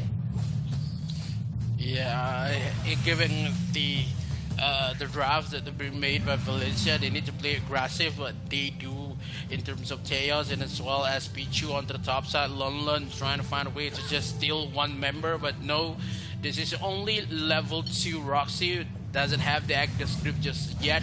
Going in, Zay with a couple more dashes. It would be something that in terms of early game, it somehow like a pace, kind of try to set some pace in terms of one team, because they know the damage of Valencia in early game. They cannot play it really aggressive. If they happen to be silenced from Teos, maybe SRY, then one team could suffer a much greater loss. But yeah, Teos is following the Myra on bottom side into mid lane as well, giving the speed movement boost a little bit faster for that Zuka. Then Zuka will have an angle creep onto the top side. Teos will lose his health with the Metamorphosis onto the back side from NK, and one team claims the first kill, makes this set of pace and goes for the Abyssal Dragon. They want Abyssal Dragon, 3 members from top side just running to bottom side.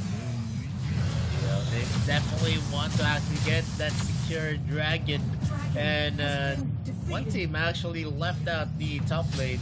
We're gonna see here another, maybe an invade going to happen, but VCF is already in the area, and they're not gonna let any of the resources of the jungler be taken here. SRY is gonna be here on the bot lane, and Taos as well with the shutdown. He's gonna be very, very well aware of the positioning of the Roxy. Mulan is actually very, very scary on using that Roxy pick.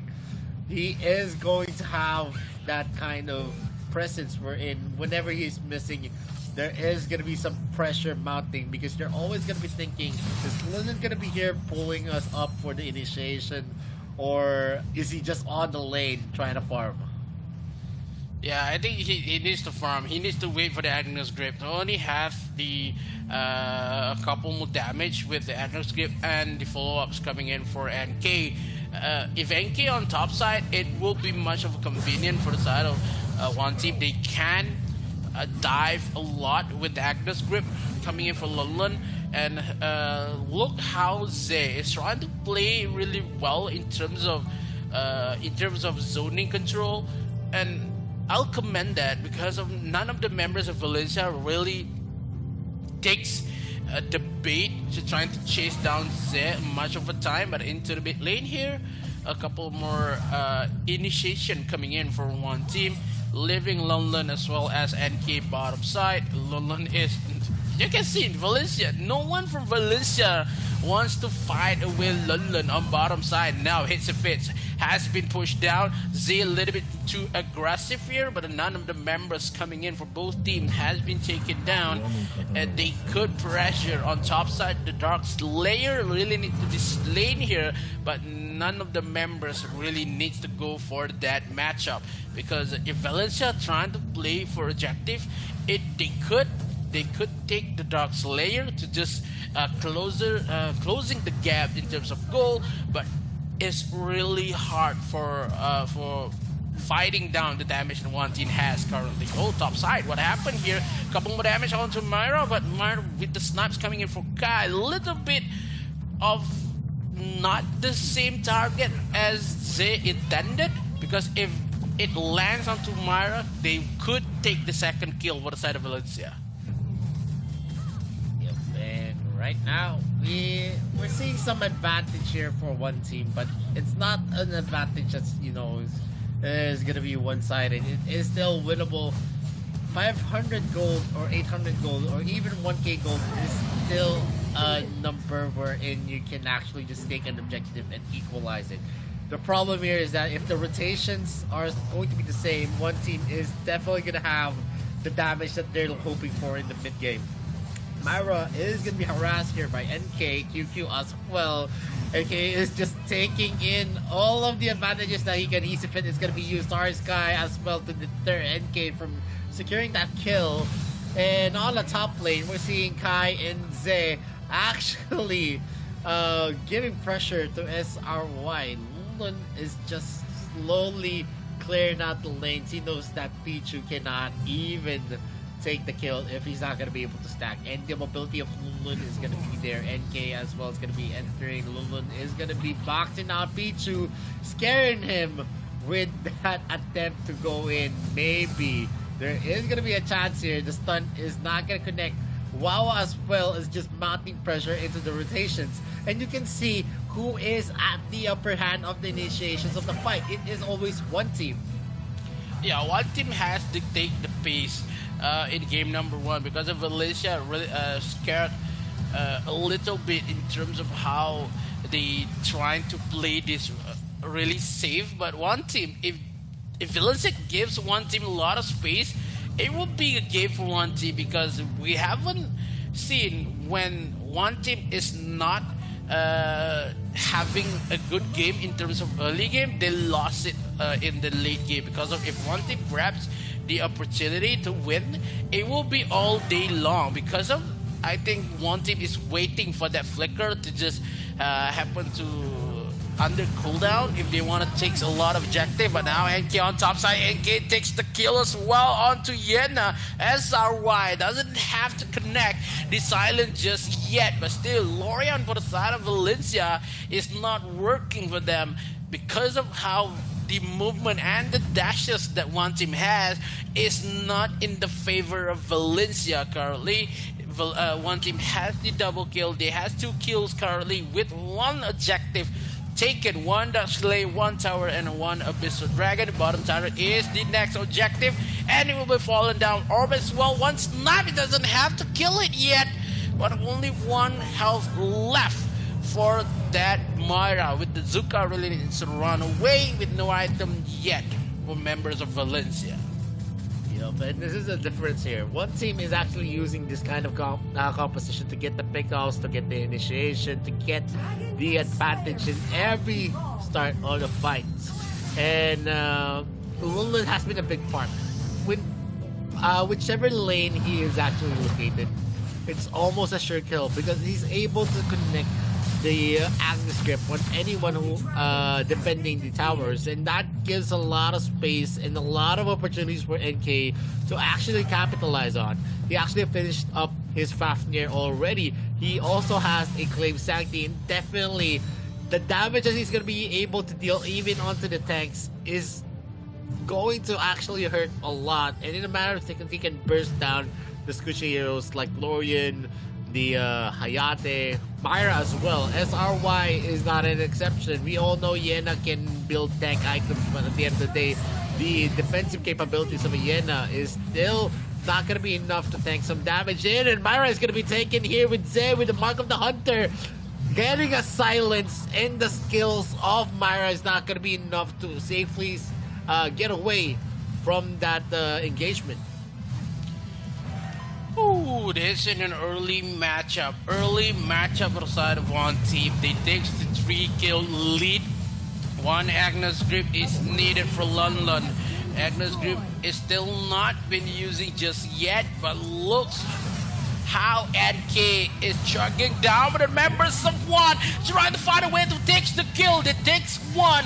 Maybe only the support will be taken away, but still the Lorian could not make it. Ultimate coming in from Myra doesn't even land much of a help for one team. They trade NK with Chaos, and I think Valencia really responded really well in terms of that jumping style coming in from one team. The defense is solid, but how the Valencia really needs to push away the members of one team outside the jungle. It would be hard, but it not be possible for one team to just run away scared because the NK just has been shut down. Man, that is going to be putting some pressure into one team because NK is one of the biggest factors why they have the advantage in the earlier part of the engagement. So you see NK actually be aggressive, teleporting into enemy lines and doing some damage onto the front line. QQ, Taos, and SRY has been the targets of NK, and it is clearly being felt. They're giving a lot of gold to the L under. NK right now is on the top lane, taking in some waves for himself, maybe taking in some Sentinels as well. Kai is going to be sniping, but he's not going to be able to steal the red buff. But they are holding down most of the members.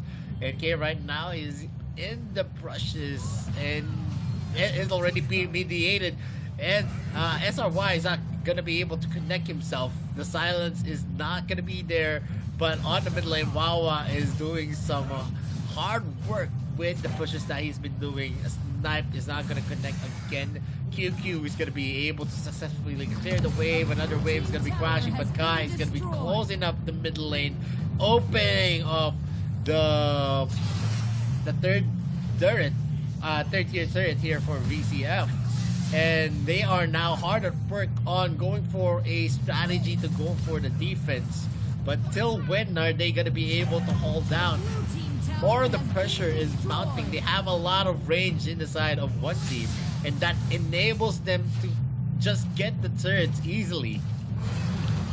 Yeah, he's going to somehow. Valencia really needs something that could just negate the Agnes grips not being caught up with Longland plays a really great Roxy. Roxy just not being in the lane, just hide in plain sight because one of members only living Pichu on bottom side here versus Longland bottom, and it's going to be something. Okay, now engagement coming from Z again with the Man of Mark, giving the hard time for Myra to just engage on the Dark Slayer.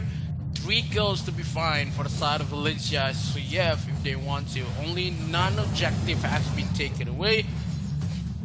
Pichu on the bottom side trying to find if he can take one objective in the hands of one team. But London is there. London is going to find one possible attack with the Frost Cape that Pichu has.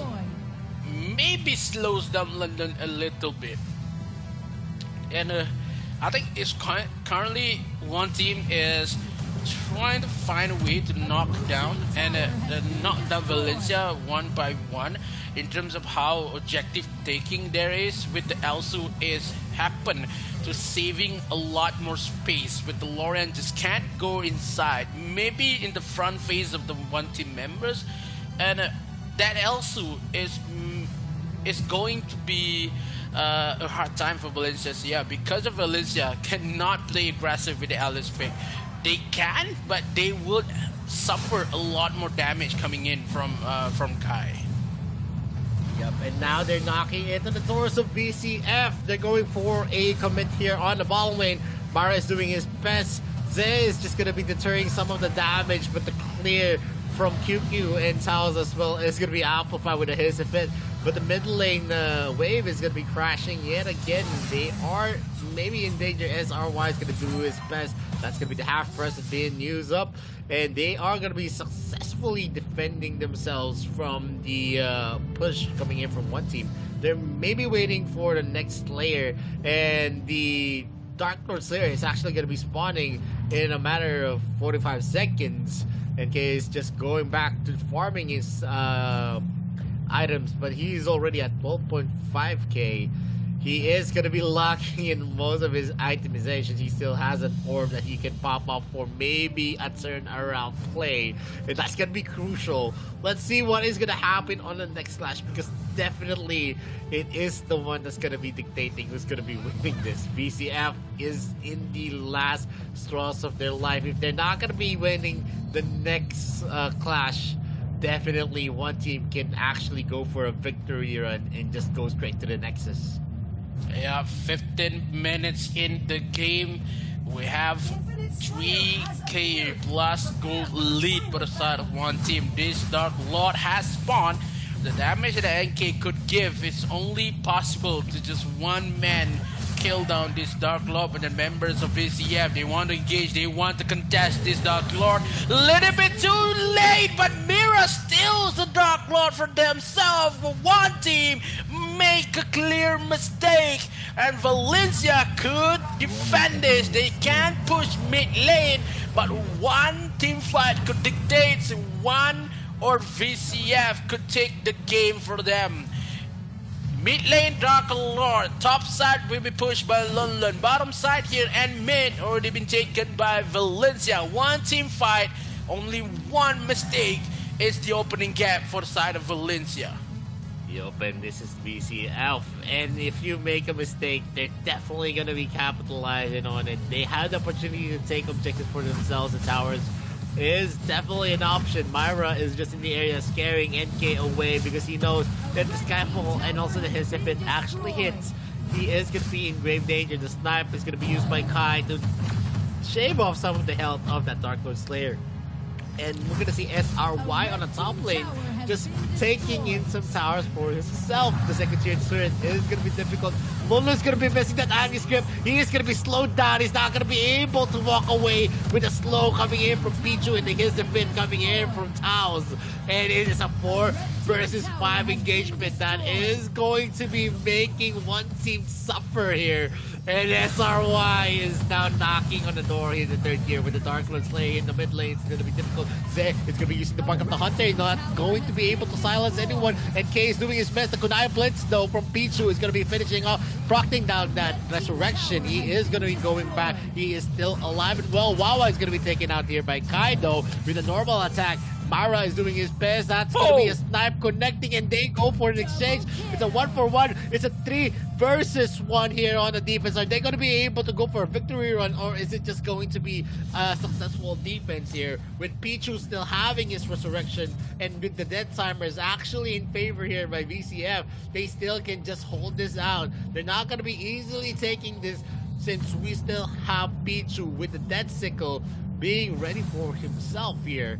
He is gonna do his best though at 8 seconds. 8 seconds on the clock. Are they gonna be able to go for the defense? The Kunai Blitz is gonna be the mark of the Hunter as well. He's gonna get more positions gonna be used, and the Nexus lock is gonna happen. One team takes this back. An almost comeback play coming in for BCF, but it doesn't matter because one team is gonna be able to take this back again into their clutches. Game number 1 on one team's side.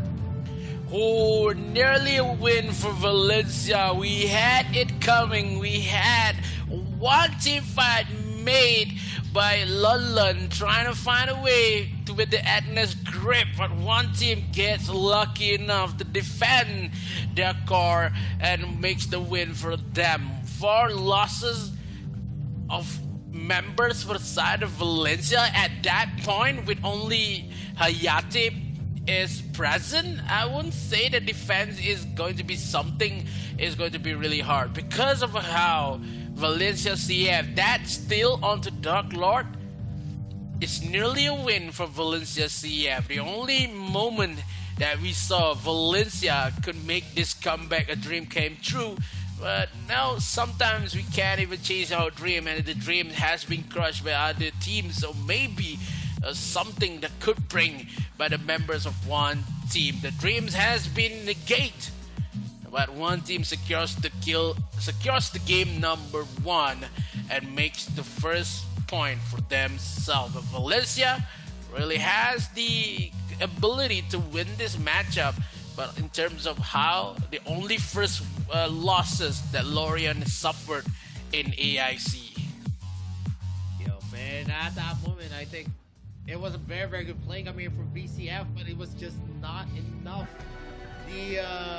What happened there was that they overestimated themselves. They were not able to calculate the damage coming in from Kai, and Kai being able to secure a lot of kills for himself in that last minute of the game was one of the key to why one team actually won that. Yes, they lost a lot of the towers, but in the late game, dead timers are very long, and a 1-minute defense for Pichu alone wasn't going to cut it. It's either you could have go for a cut lane, but that's not also possible because we saw 3 of the members of one team actually walking with that creep wave, and even in that moment, it's just pretty difficult. Kunai puts the damage accumulating for the ultimate of that Hayate is just going to be hurting as it progresses. So he was not able to clear that wave, and that was the turnaround there. Not much that they can do. There was a metamorphosis ready for the Elder as well. So basically, props to BCF for that almost comeback. But a better congratulations to one team because they were able to keep calm and they knew how to win back the game. And even with the pressure mounting from the BCF, they did not falter. They just went in and did their work, and they were able to take game number 1. Yeah, the game number 1 be taken by one team makes the game possible for them.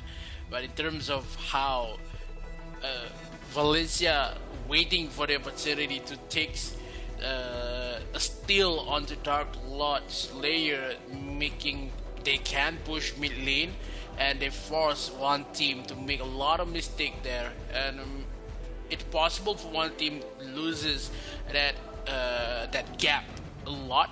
But yeah, one team really defended pretty well. They suffered a 3 turret loss in mid lane and also top side, but yeah, the respawn timer is in the favor of one team rather than Valencia. Only 2 seconds behind for that for the Yena to respawn. So one team takes the counting game pretty well and makes the game number 1. But Valencia still has what it takes to bring the matchup in game number 2 because of how the drafts has been invested. Not much, but it's a lot with the Lorient pick. Now, game number 2, one team does not have to ban the Lorient. So one ban has been open for the side of one team. What could be banned next? Maybe the Nacros, maybe the Omen. So yeah, only Valencia needs to ban out the Lorient. In terms of what happened in this game, only 9 kills and 3 in respawn for Valencia, but the goal is not too of a gap with the 2k goal lead that one team has. Only for a second that we saw on the goal different graph is that one pointy side is when Valencia had the Dark Lord steal, and happen to still have one team on the lead, and maybe one team is telling the world that they are the best team in the world. Yeah, definitely. That win was crystal, not that crystal clear, but at the same time, not all teams are able to actually just handle that kind of pressure, and one team actually did it, and they have that kind of mentality. They have a strong mentality to actually just stay in the game and do what's needed. Going into the graph, though, you're gonna see a lot of white swings. VCF almost had that swing after they got that Dark Slayer, but it wasn't enough. They needed a wipeout, and one team was not gonna have it. And the MVP of this game is gonna be Kai on that Elsu. Actually, that kills that he had, that 2 kills, was a very, very crucial because he got that on the last minute, and it actually help one team stay in the game and take that spectacular win. In a 3v1 fashion, there's not much Pichu can do. You're gonna see here the damage he's done is 32.4%, so he has been suppressing a lot of the heroes of the BCF, and it's clearly being felt here. It's a well-deserved MVP. If Kai actually plays like this more, then definitely one team is still going to be staying on track. We're not seeing a weak lane here, not like what we're seeing. The difference from the lineup is that when ADT pulled this up, it was only one lane that was doing the work. And in terms of one team, we all know teams coming in from the GCS are very, very well known, not for their solo plays, but in terms of their team play capability. In terms of the clashes, you always see a lot of those good looks and also good positioning. That's what defines the GCS on the team play that they can actually show us.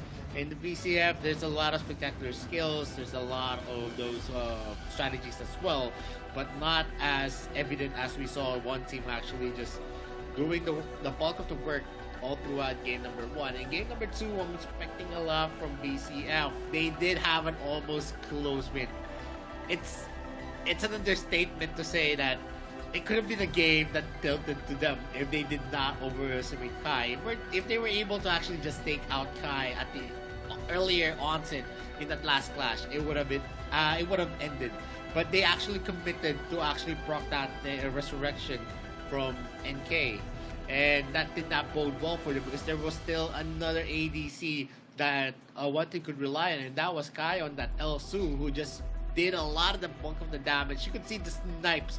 Whenever it hit, 1/4 of the health of that Zuka was always there, was always shaved. Even on the Lorian, QQ was mostly suppressed. He could not use the SARS guy because in the opening minutes, in the opening seconds of the clashes, he was always hit by the snipes as well. Yeah, look at how the investment coming in for one team. They had the Elendor, they had the Elsu in terms of game number 1, but I'm really scared for Valencia CF because they takes down the Lorian and they lose game number 1. So it's open one ban for side of one team. That Lorian is not a threat anymore. Maybe one want to take down the Lorian for them. Maybe the Aya been taken out for one team. We don't know what could happen in game number 2 because of if this momentum is playing well for one team. This could be the same result as the matches number 1. In the best of 5. Yes, they did invest heavily onto game number 1. They picked up the Elsu, they picked up the Elender as well. They also had a lot of the Roxy pick actually there for Lunlin, and definitely it is going to be an investment that is well placed because you actually secured the win. If they actually lost that would be disastrous for one team moving forward in this best of 5 series. But since they were able to win it, and they actually had a lot of spending as well on the BCF. You can see here in the global banner picks, they picked up a Hayate, a Zuka as well, who has been part of the meta and a Lorian pick. Yena is situational, Alice is situational as well. So big three picks for BCF. For one team, it is the same three big picks. You can put the Elander, the Elsu, and also the Roxy, and you can actually consider Liliana as well as a big pick.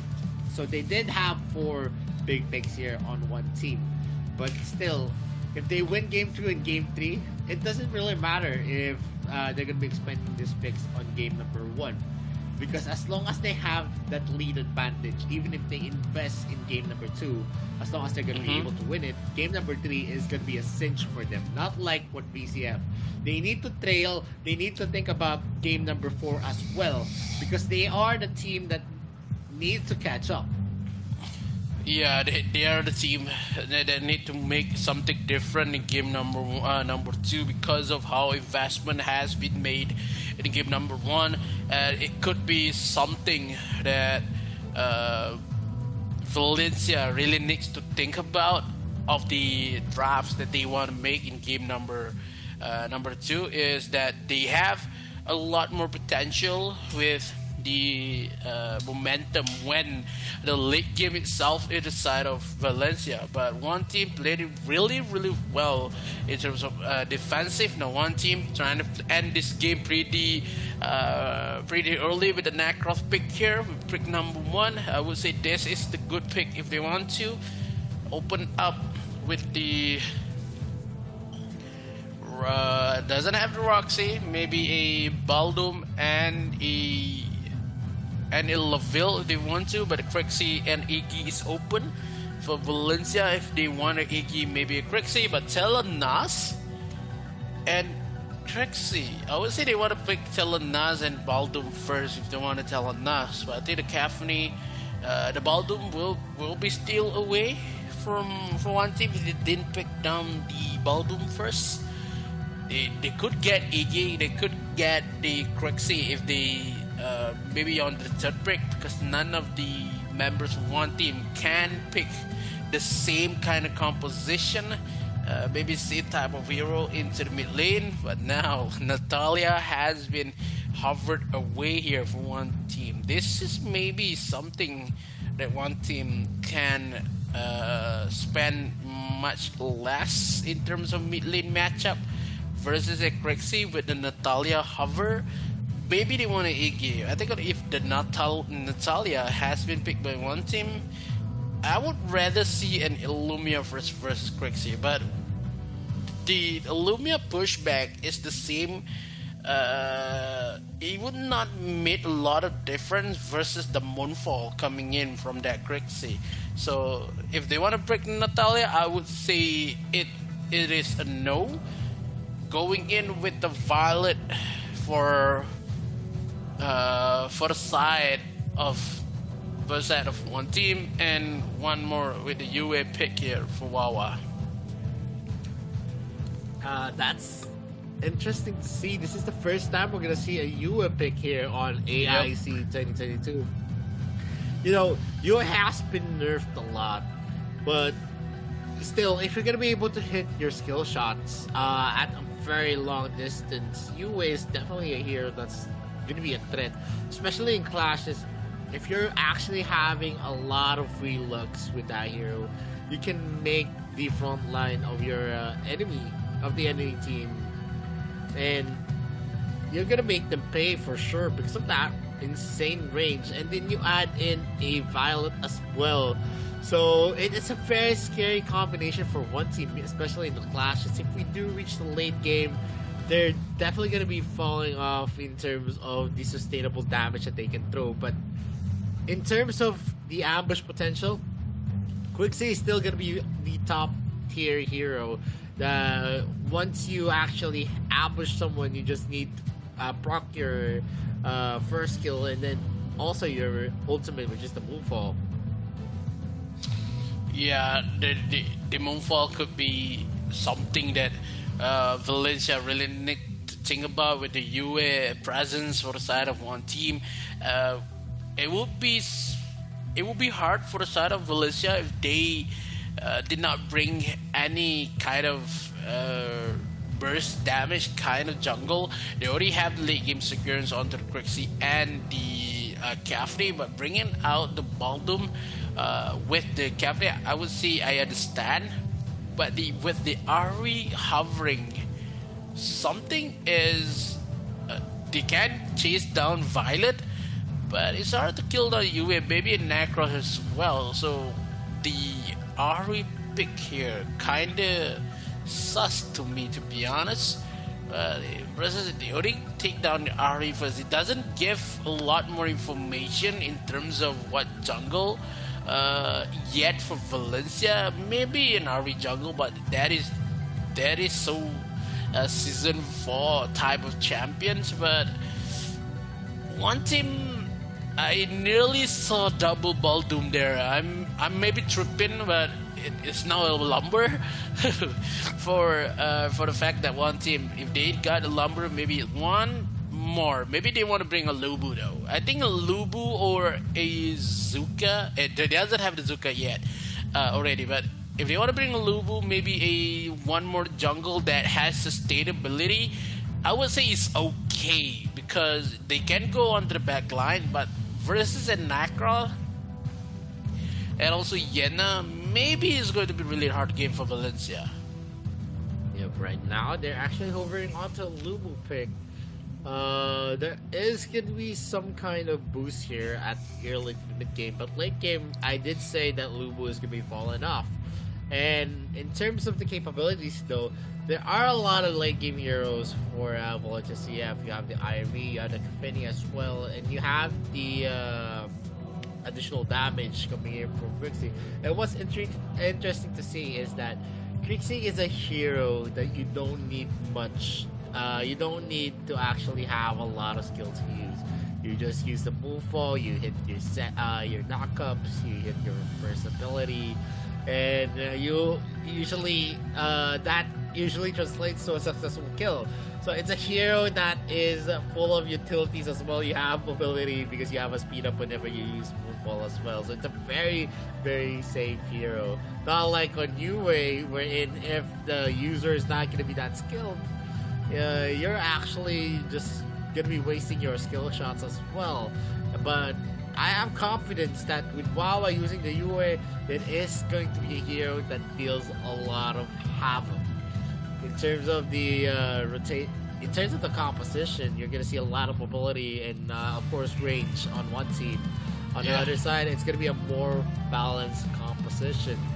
From early to late game, you'll have a lot of heroes that's gonna be popping up for Valencia CF. While on one team, mostly late game is definitely gonna be their key here. Even in the mid game, as long as they're gonna be hitting their skill shots.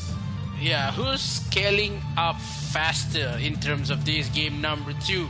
And one team has a late composition, but we have to know that for the side of Valencia, they had a Cafney to the late game composition.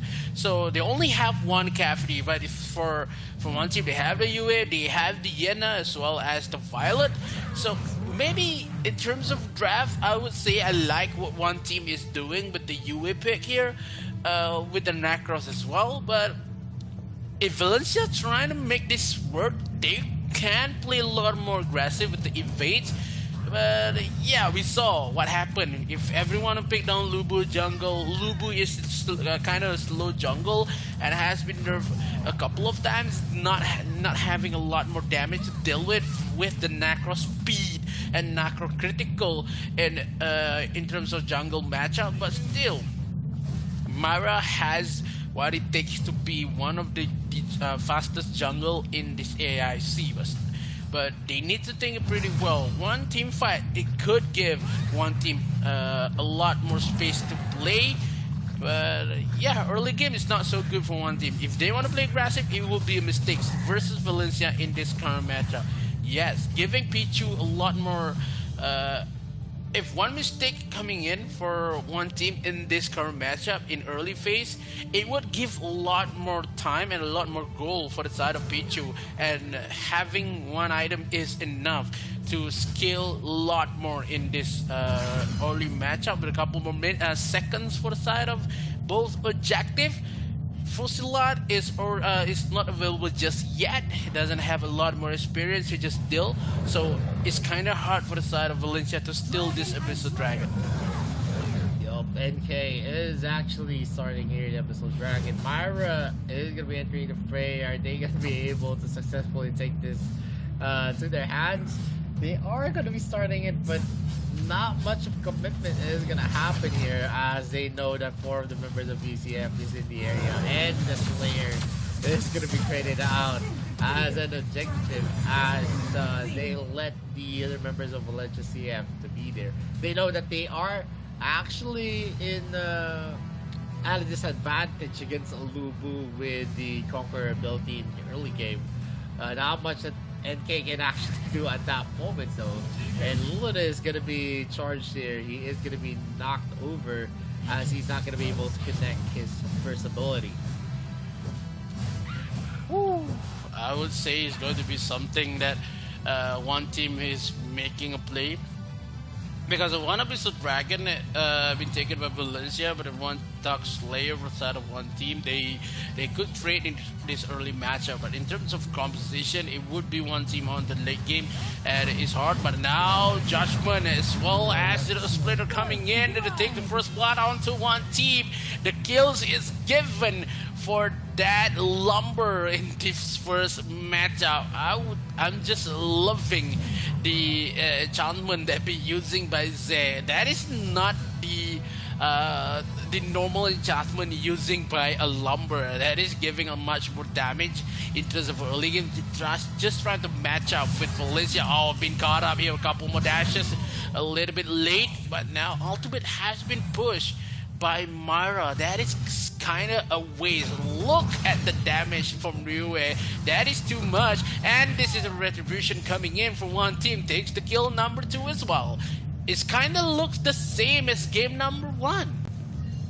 Yeah, but now it's just whenever one team has the advantage, usually they don't actually make the mistake.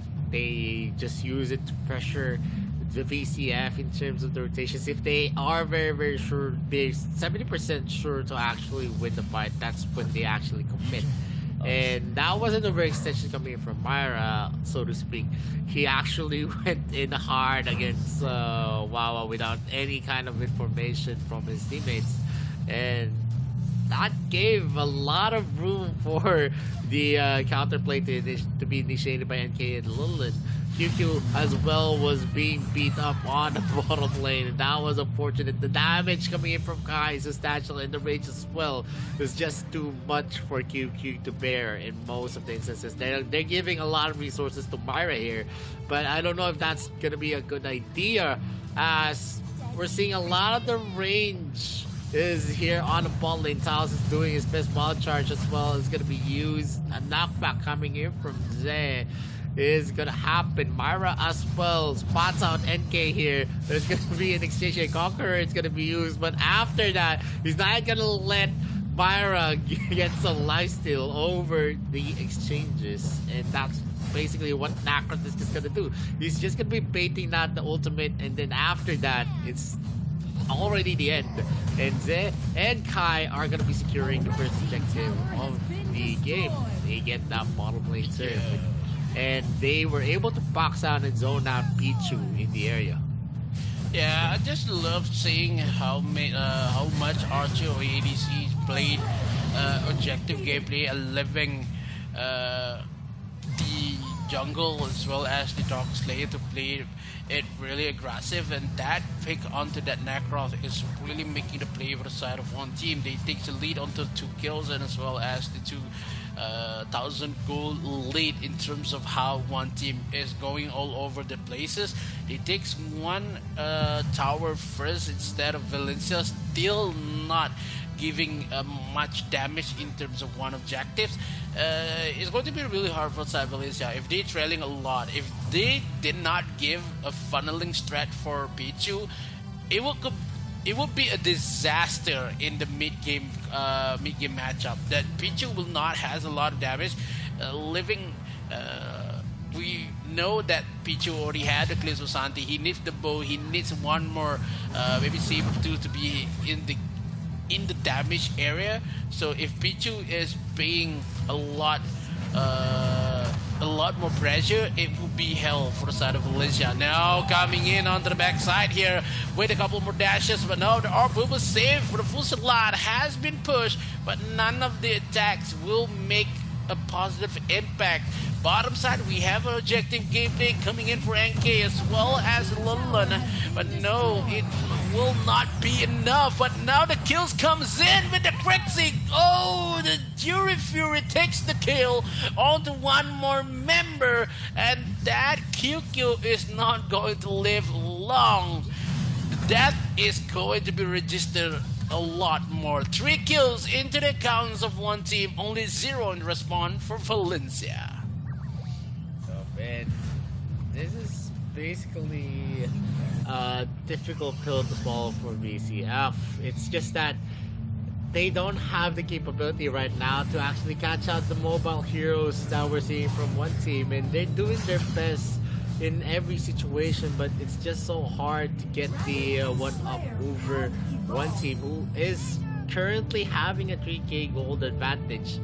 And all of the heroes from one team as well is going to be scaling very, very hard. It's a composition where the defense that the defensive capabilities that they have is definitely way out of the roof. And on the mid lane, we're seeing the NK actually taking in the wave, while Lunglun is actually starting here the Holy Dragon, which is going to be difficult. NK is in the area. Myra as well might be attempting to go for a steal, but it is still going to be taken here by NK. A nice attempt by Myra though.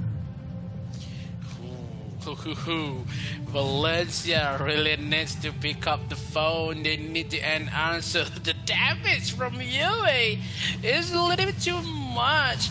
The projectile is hitting every corner for Valencia. Mid lane, a little bit too defensive. Still has the tier 1 tower, but in terms of tier 2 on bottom side has been taken down.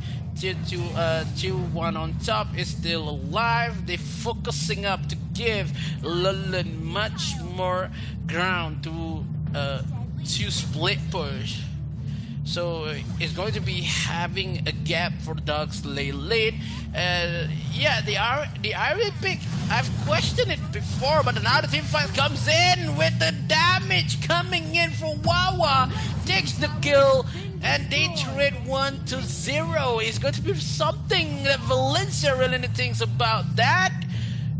This draft is not a conversation to be taken by one team. 4-0 right now. Very, very strong game here for one team. I know VCF can actually pull this off if we reach the latter part of the game where everyone can be bursted down in slightest mistake. But right now with one team, they're taking in the objectives, and this is one of the problems here for VCF. Are they going to be having the optimal condition whenever the late game starts? Because whenever the late game starts, it is going to be a fact of the matter that the damage from one team is just too substantial enough for them to last long, and the rage as well is just VCF being punished for it. Ze, Wawa, and also Kai in the area. This trio is actually unapproachable for VCF. Yeah, I would say VCF is unapproachable currently because they are defending a lot, but not much of okay. That damage is still registering, and now Yue is one fearful hero could be banned by Valencia after this, because they are not giving answers for that Yue pick. I've said it before the game is out. Look at the tactical roll coming in for the side of one team that takes one. Only Pichu will be taken away. No damage left to be given for the side of one team. Valencia is in the brink of losing. That Nacroth making the play for the side of one team. They take started on top side. The mid tower will be taken down as well. Bottom will be taken down in the next, but now the core is exposed for the members of one team. Valencia really needs to defend this with NK on that Necros itself. Is going to be a troublesome here with the Judgment Fury coming in. One more member, they lost Mara in the process, and now QQ is the next to fall, but QQ is still alive. Losing the trade by one team, they take away Wawa, the members of one. It takes a lot towers, and now it's time to go back. Only the core is the one left. One team after regen, maybe Abyssal, maybe the Dark Slayer, and after that, that core will be taken down. Yeah, definitely. It's a 12-minute mark, and we already have an open base here from Valencia CFP Sports, and we've seen a lot. It's either they actually have a wave to actually push with, and they need a wipeout as well. QQ is going to be using everything that he has. Third split is going to be used. A wild person is going to connect. They are going to be in a position. Ryu is going to be used. SRY is going to be dealing a lot of damage as well. Lulun might be entering the fray, but NK is going to be a casualty here for VCF. But still, with 3 of the members of one team still alive, they're not going to be able to go for a victory run, to go for straight to the Nexus, since all of the turrets of one team is still alive and well. The Dark Slayer is going to be spawning into the map. They are going to opt to get the dragon instead of going for the Slayer. And at this point, most of the time, BCS is going to stay onto their side of the map. And one of the reasons is that all of their turrets are already gone out of the map. Yeah, Valencia still alive. They take down the Baron, but they lose along the Abyssal Dragon onto the bottom side. Yes, the Dark Slayer could play it really well, but in terms of how the objective is too much for the side of one team, that super minion will tear down the time for the side of Valencia. They need to defend pretty a lot, but only one member could give a lot of damage. That is Pichu. If one team could kill Pichu in the process, it will be something for the side of one team. Only the left is one, maybe Mara, maybe SRY. They could not take a 5-man 5v5 fight. It would be something that one team really needs to think about. Only one member that they need to kill, and that is Pichu. If they take down Pichu, leaving NK on top side, no one is currently tipping back. Okay, then NK is trying to chase away Myra first, trying to bait out the ultimate, but now the Dark Slayer is not making any progress for the side of Valencia, and the fight is going to start in a couple 25 seconds left for the Dark Slayer. The next Dark Slayer, it would be tedious for side of Valencia. Yep, Dark Lord Slayer is going to be spawned in 13 seconds. So it is going to be crucial. Is VCF going to be able to steal this again, or is it still going to be in the hands of one team? If one team is going to be able to secure Dark Lord Slayer, we could actually seal the fate of the VCF team. We see Myra here going in for a clear, while Taos is going to be spotted here by Lulun, but he is not going to be harassed here right now. Boom, the Earth Splitter is going to connect, while Prison is not going to connect to anyone right now. And one team is now just near here. NK is going to be starting it. And again, Myra is going to be spotting out Ze. Ze is just going to have that vision secured for himself. And the Dark Lord Slayer is not going to be contested anymore, as one team is going to take that. It is going to be a very scary prospect, because when Myra, if ever Myra actually enters and he gets taken out, he knows it's going to be a disaster waiting to happen for VCF, because they need a full 5-man right now. And if the waves are going to be pushed in unison, definitely one team is going to be taking this already. And yes, the red buff is going to be still into the hands of Pichu.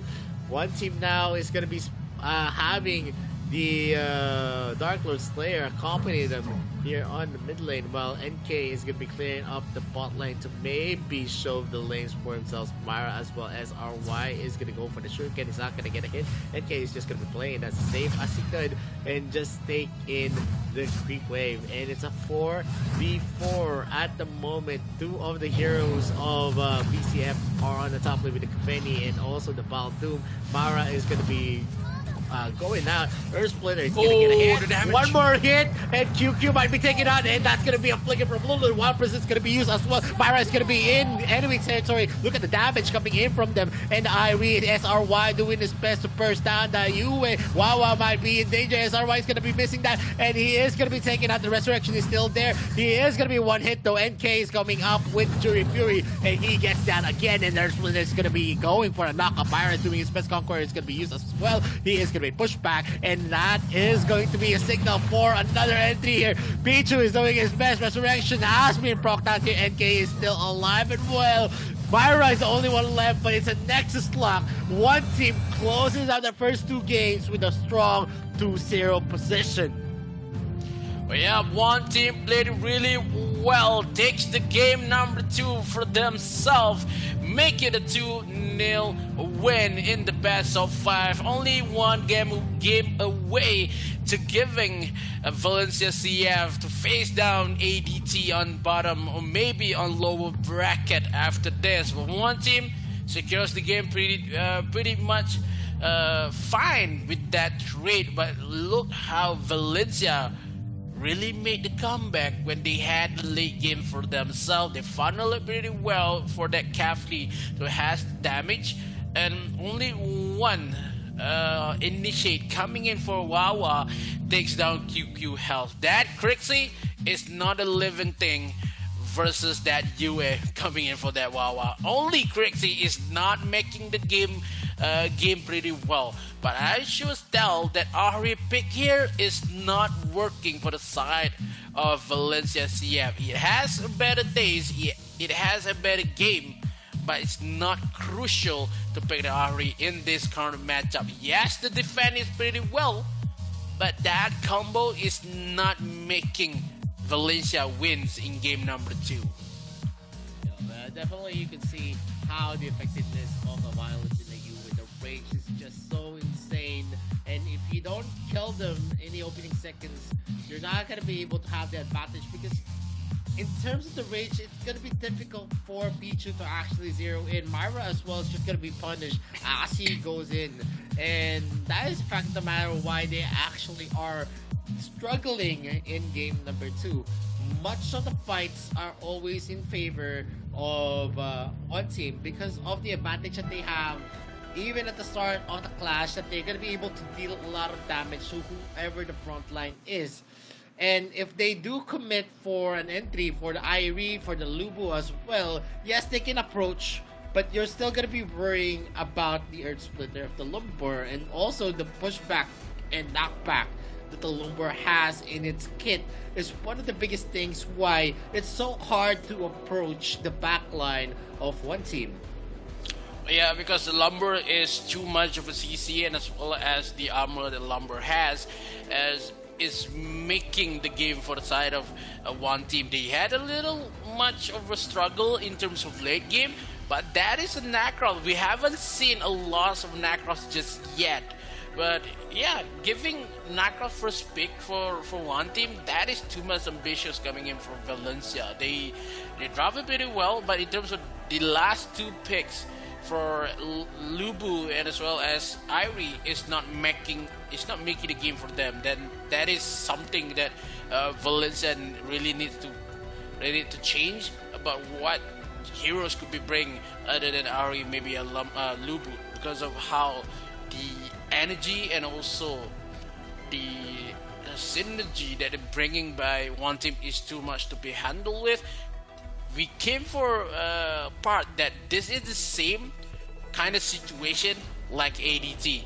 ADT gave the game number 3 is a hard time for the side of Talon, but could Valencia do the same thing? Maybe take one game from one team, or maybe it's a 3-0 win for one.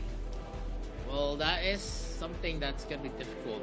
Remember, there's still a lot of picks that is going to be available, and with the leeway to actually just field any kind of composition that you want, maybe go for a already GG play for game number 3 and expend a lot. And it's either we're going to see VCF actually having 5 priority picks, and even with that, yeah, they could take one game, but what about game number 4 and game number 5? That is already a big problem for them. And we saw Violet and also the UA being picked out. And that's basically it. One team still has a lot. You can still use Orion. You still have a Hayate.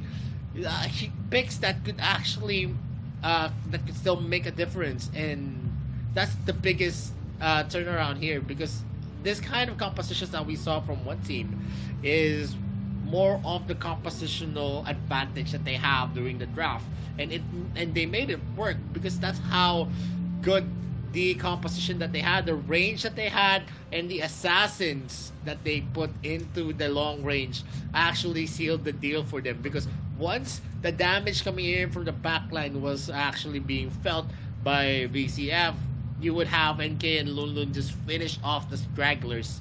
And you can see here on the game stats, it's a 6-kill deficit in favor of one team. In terms of gold, not much, because we saw in the last parts of the game, before the Dark Lord Slayer, that there was a lot of objectives being closed up by BCF, but it was already a little too late because all the lanes were already open and lane management was also against them. You can see most of the towers being taken here by one team. All the towers were taken out, as well as the Nexus, Holy Dragon Slayer, Dark Slayer, and Infinite Slayer. You can see the gold difference over time. It was built to 7.7k, and it was actually mitigated in the last parts of the game. And we're gonna see the MVP of this game is going to be Ze, one of the biggest focal points on the defensive strategy that we saw from one team. He was a big part on why Violet and UA had the leeway all throughout the game.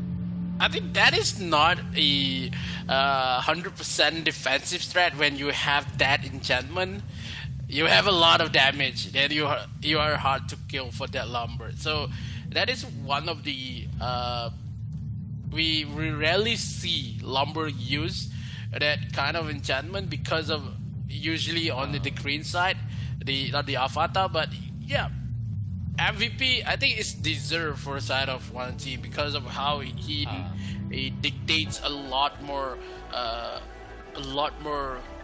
pace for the side of one team. He roams a lot, he wins a lot more battles in terms of vision. But yeah, that is game number 2. But we are going to game number 3 after this. But before that, we are going for a short break. My name is Mikos and I'm with Victorio. See you after the break. Yue brandishes a fan as her weapon, retaining her elegance even in battle. Aqua Force and Mountain Crusher allow her to easily control the whole battlefield, and Borrowed Might allows Yue to unleash endless attacks. If an enemy dares to offend Yue's grace, then they will taste the power of Rising Wind. Passive skill, Borrowed Might. Every time Yue uses Aqua Force and Mountain Crusher, she will gain a stack of Borrowed Might. When she has 2 stacks of Borrowed Might, Yue will reset the cooldown time of Aqua Force and Mountain Crusher and strengthen the next Aqua Force or Mountain Crusher. Skill 1, Aqua Force. Yue throws 2 bone fans at close range, dealing damage to enemies in their path. After strengthening, Yue will throw out 4 bone fans when using Aqua Force. Aqua Force will deal several times the damage where the bone fans converge. Skill 2, Mountain Crusher. Yue throws 2 bone fans at far range, dealing damage to enemies in their path.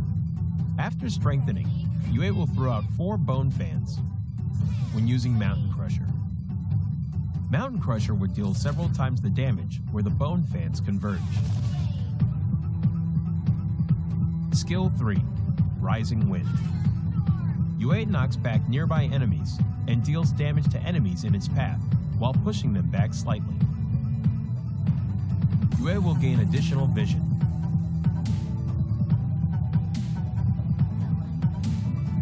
Yue is a long-range mage with a powerful ability to exhaust the enemies, but is complicated to operate. To deal perfect damage using Yue, you need to be skilled in combining her skills to deal damage multiple times stronger. However, when Yue overlaps with the enemy, both Aqua Force and Mountain Crusher can deal full damage. When in the lane period, Yue can quickly clear enemy creeps via refreshing her skills, through her passive skill and then assist the side lanes.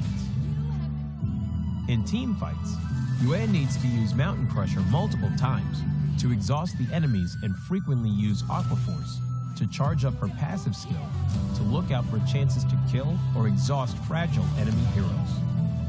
The core combo of Yue is to save up a stack of her passive in advance and instantly use Mountain Crusher twice to deal burst damage.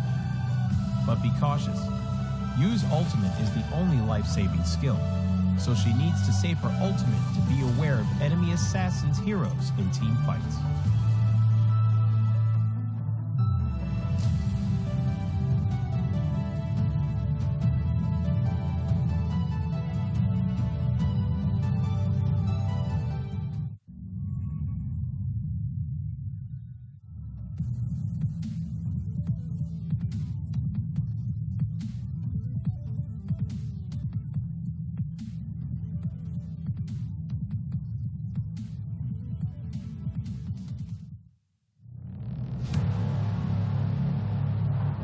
I fight for what I stand for, what I stand for. You testing me, then I go Rambo, Rambo. Hey, I tasted glory, tasted pain. I know what it takes to play. Got the kingdom on my back. I came long ways to engrave my name. Found my pride at the borderline. I will never back down till my dues are fortified. Hit him in to get a little cautious. It's part of the process. They think I'm crazy, or am I really brave? I don't let nothing faze me, there's no hold up delay. I still survive, I own the confidence up in my mind. I'm running towards the light, it's time to shine and go take flight. No pain, no gain, if you don't wanna fade away. The both ways, hope pays. Heroes moving silence when they say the day. Yeah, I'm a queen, I overcome relentless pain. And I got it in my genes, I pass through anyways crisis. No matter what the price is, prepare. Protect my people, always beware. There's always the rivals everywhere. From you, the light declare, I'm riding to the air.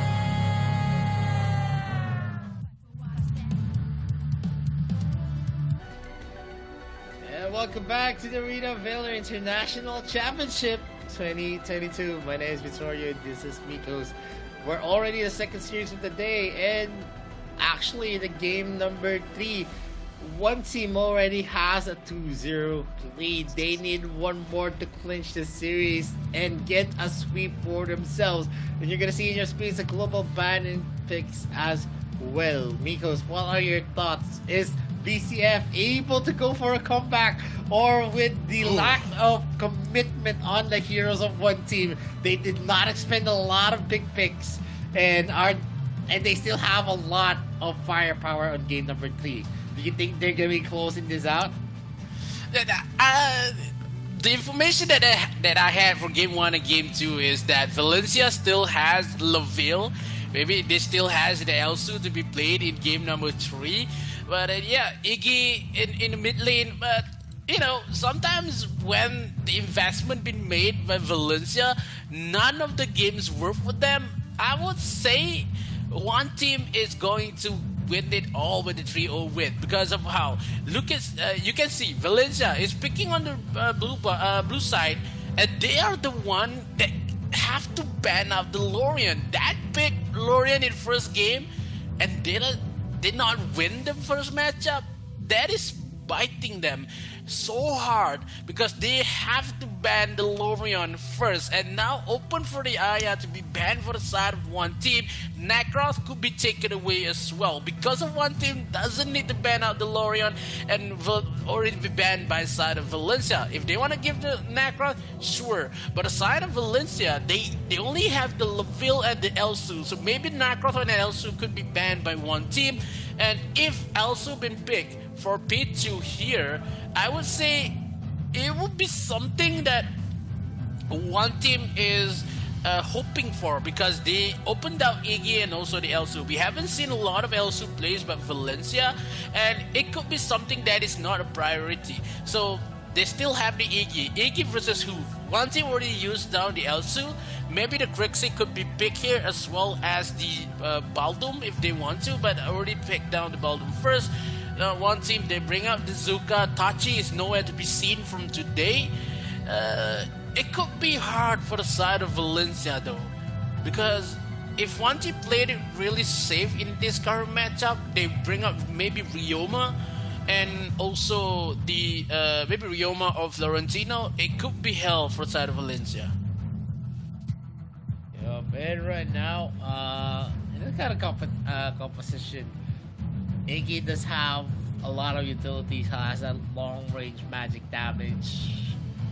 Still in that kind of lineup, in that kind of composition and kind of matchup, Crixie excels in ambushes, dealing a lot of damage as well while being mobile, and also the capability to deal damage while moving and having that minimal skill shots is definitely one of the biggest things and biggest factor of Crixie. Basically, you can just walk around and deal a lot of damage using that Crixie, and they added Zuka, who so far can also deal a lot of damage in an instance and with a lot of ability in his skill sets as well. But looking at the long range capabilities of Valencia, they're banking very hard here on game number 3, and I do hope that they get the advantage that they're hoping for with the snipes and also the long range ultimates and the shadow bombs from the Iggy, because if they lose game number 3,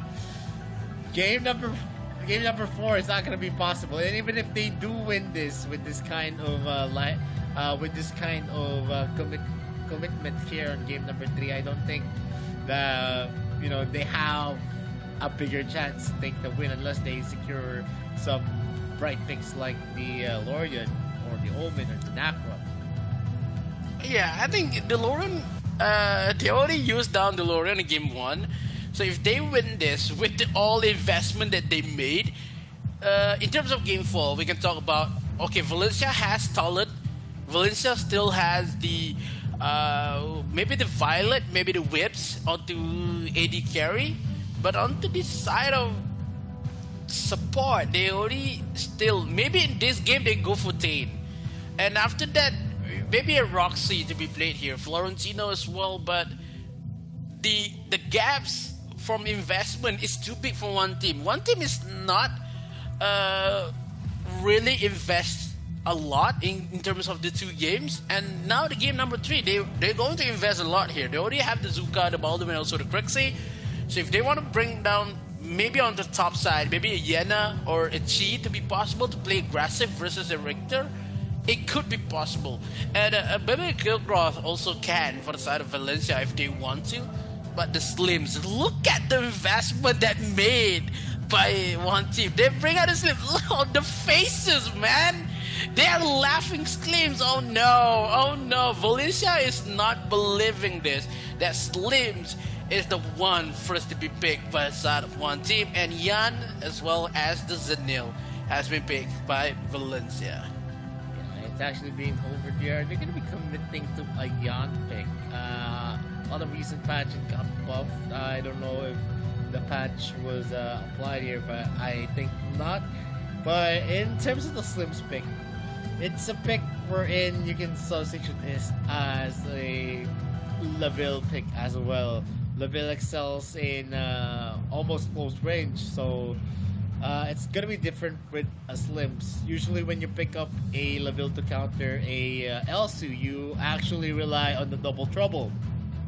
But on the Slims, you have a mini double trouble waiting for you, the Flying Spear, which is definitely almost gonna get a hit on a stationary Elsu. And that's one of the biggest factors why the Slims is being picked out here by one team. It's a classic counter that they're going to be using. But on the 5 picks that we're seeing, a lot of late game potential for one team. But on Valencia CFE Esports from early to late game, they're definitely going to be feeling the heat. And they're going to be packing it on one team. Ooh. It's going to be really hard right now because of how the drafts coming in for one team. Only the Slims and the Irie is one of the not so investment coming in for one team, but only the side of Valencia. They had a better draft. They had the biggest investment in terms of game 3. But what if they lose this match? they lose, it's going to be something.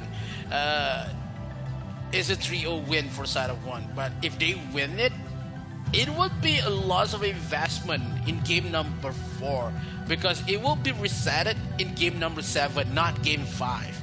So this match is do or die for the side of Valencia. If they had a lot more champions could be played, it's okay for them. But for side of one team, they are chilling. They still have the whips. They still has the ability to bring a lot more AD on the side. They still have Lindis. They still have Morin. But what could happen in this current matchup is going to be really hard for the side of Valencia. But they had the better draft. Could they execute it? It's up to them in game number 3. Valencia CF versus 1T. Yep, and we're going into the game, and big expectations of BCF. We're seeing Yan being used here on this game number 3, and probably if it's gonna be used effectively, maybe we're gonna see something as Yan entering the AIC meta. But right now, we're seeing a standard start for both teams. They're just luring away the camps. So they're not letting anyone take it easier. And Kai is going to be taking some of the gold. Pichu is just controlling the lanes right now. And the flying sprint is not going to connect. He is going to be taking that gold. The wild charge is being used. But Pichu predetermined that wild charge. And he's going to be able to take it. Safely get away. Yeah, in terms of early game in the side of Valencia, they could play a little bit more aggressive, trying to find onto the red buff on top side. And one team takes it pretty well, trying to give only one smite coming in with a punish. That now the disengage comes in for the side of Valencia. The red buff has not been secured for the side of Valencia. That kind of rotation may be a little bit too ambitious for Valencia. If they goes for the blue buff first, maybe they can take it, but also for an early come with the Richter and so the Zaniel, they need to win it pretty well in this early game, because if not, the Slims could have more damage with the ultimate that Slims has. The snipes coming for also. I talk a lot in terms of how if you play down the Elsu, you need to take the lead. You need to take a lot more possession in terms of position. But if you are defending, it will be hard to play down the Elsu. Now the engagement coming in, and now a couple more damage, but NK takes the first kill, and now the second kill's been taken away from Valencia, makes it number 2. They traded 2 to 1. It will be the best side for the side of Valencia currently, too aggressive, and it is needed in this kind of matchup. And now they're going in for the aggressive play here yet again. They are going to be securing that blue buff. NK right now is in the receiving end with VCF having the kill count advantage. They are trying to get a lot more of the resources of NK. They're preventing NK to actually fulfill his pop-off stage, wherein he's going to be able to deal a lot of damage in a short amount of time. He's an assassin, so definitely it is going to be effective. There is going to be the replay where NK got the first blood in the Abyssal Dragon as well, but they got 2 kills in exchange of that, and they were able to take the blue buff. So not much was taken by one team with that secure. Still, a nice attempt for NK because he was able to get all the objective and a kill for himself. This is hard for the side of one team because of the momentum is on the side of Valencia. They takes a lot of objectives. They want it pretty thoroughly, but now with the Richter pick is making the play for them. But they trade on in terms of objective, Abyssal Dragon, and also the Dark Slayer. The Slayer in this current matchup. It's okay for Valencia because they had a lot more objective in terms of goal and also kills. But if one team played really safe with the Zuka pick, late game it will be a monster in action. But the Zanil could not deal more damage with a couple more damage here. But land now the trades has been put. Oh no, they just goes in with a couple more damage. But now the Yan is onto the backside. They still have a lot more defensive mechanism, but one team is not going to receive and enough damage to kill away one members of one. Felicia had a good game here. They had a lot of more potential with the biggest draft they bring, but I'm scared about how the mid game will dictate because of how NK and Wawa could have more damage and already going for the Tome of Reaper. After that Tome, the team fight and also the Moonfall will be more disaster for the side of Valencia. They need to take this and punish a lot in this early game matchup. If not, one team could bounce back in a couple of minutes. Yup, and Lulun is now going in for a push here. We actually saw SRY give some of his creep wave again in to Yantan. Wawa's gonna be leading the Moonfall. Ember's Case is gonna be there, but NK finishes off the SRY in the mid lane engagement. They're now open to take the Abyssal Dragon, but Taos is going to be able to safely jump away from danger. Kai is not going to be able to connect that Flying Spear as well. We're seeing here that Myra is actually looking in for more resources for himself. He went for a cut lane, so SRY is not going to be in the top lane contention. They're actually funneling the gold onto Myra's hands.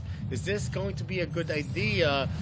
Still going to be seen. Wild Charge is going to be used. Wild Prison as well. The orb has been procced out, and it might be a disaster waiting for the happen with Wawa going in and dealing a lot of damage into the side of BCF. QQ has been taken away with that engagement.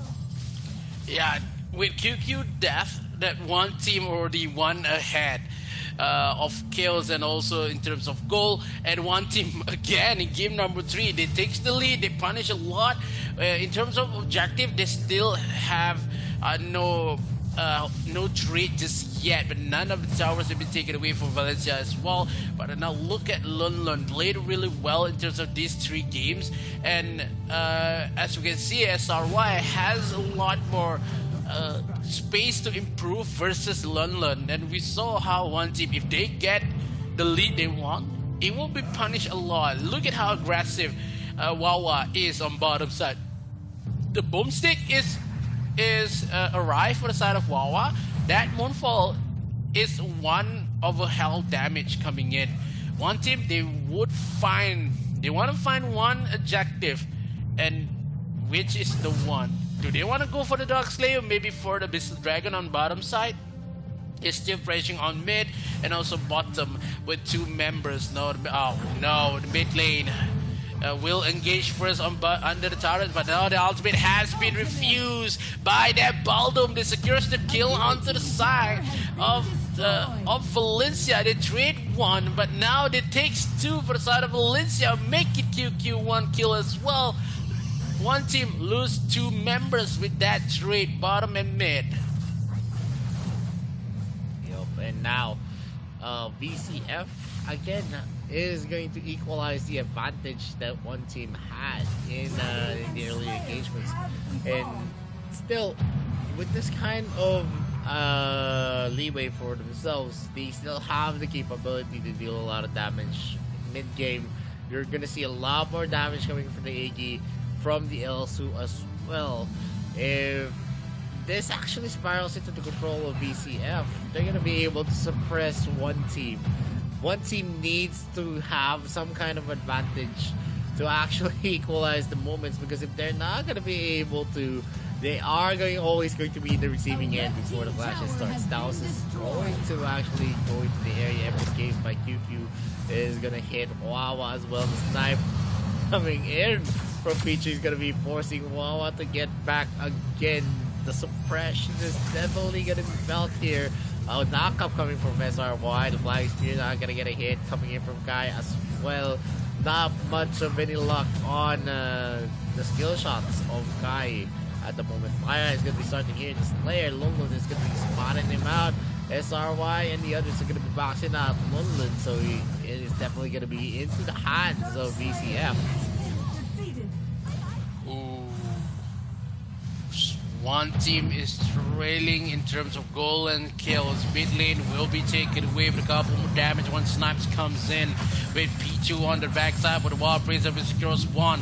But the ultimate coming in for Zaniel trying to save the members, but damage is not secured just yet. Chaos will be taken away, but no, the Orb will be save himself. But turrets in mid will be taken away, but Valencia is okay with that trade, with Chaos nearly taken down.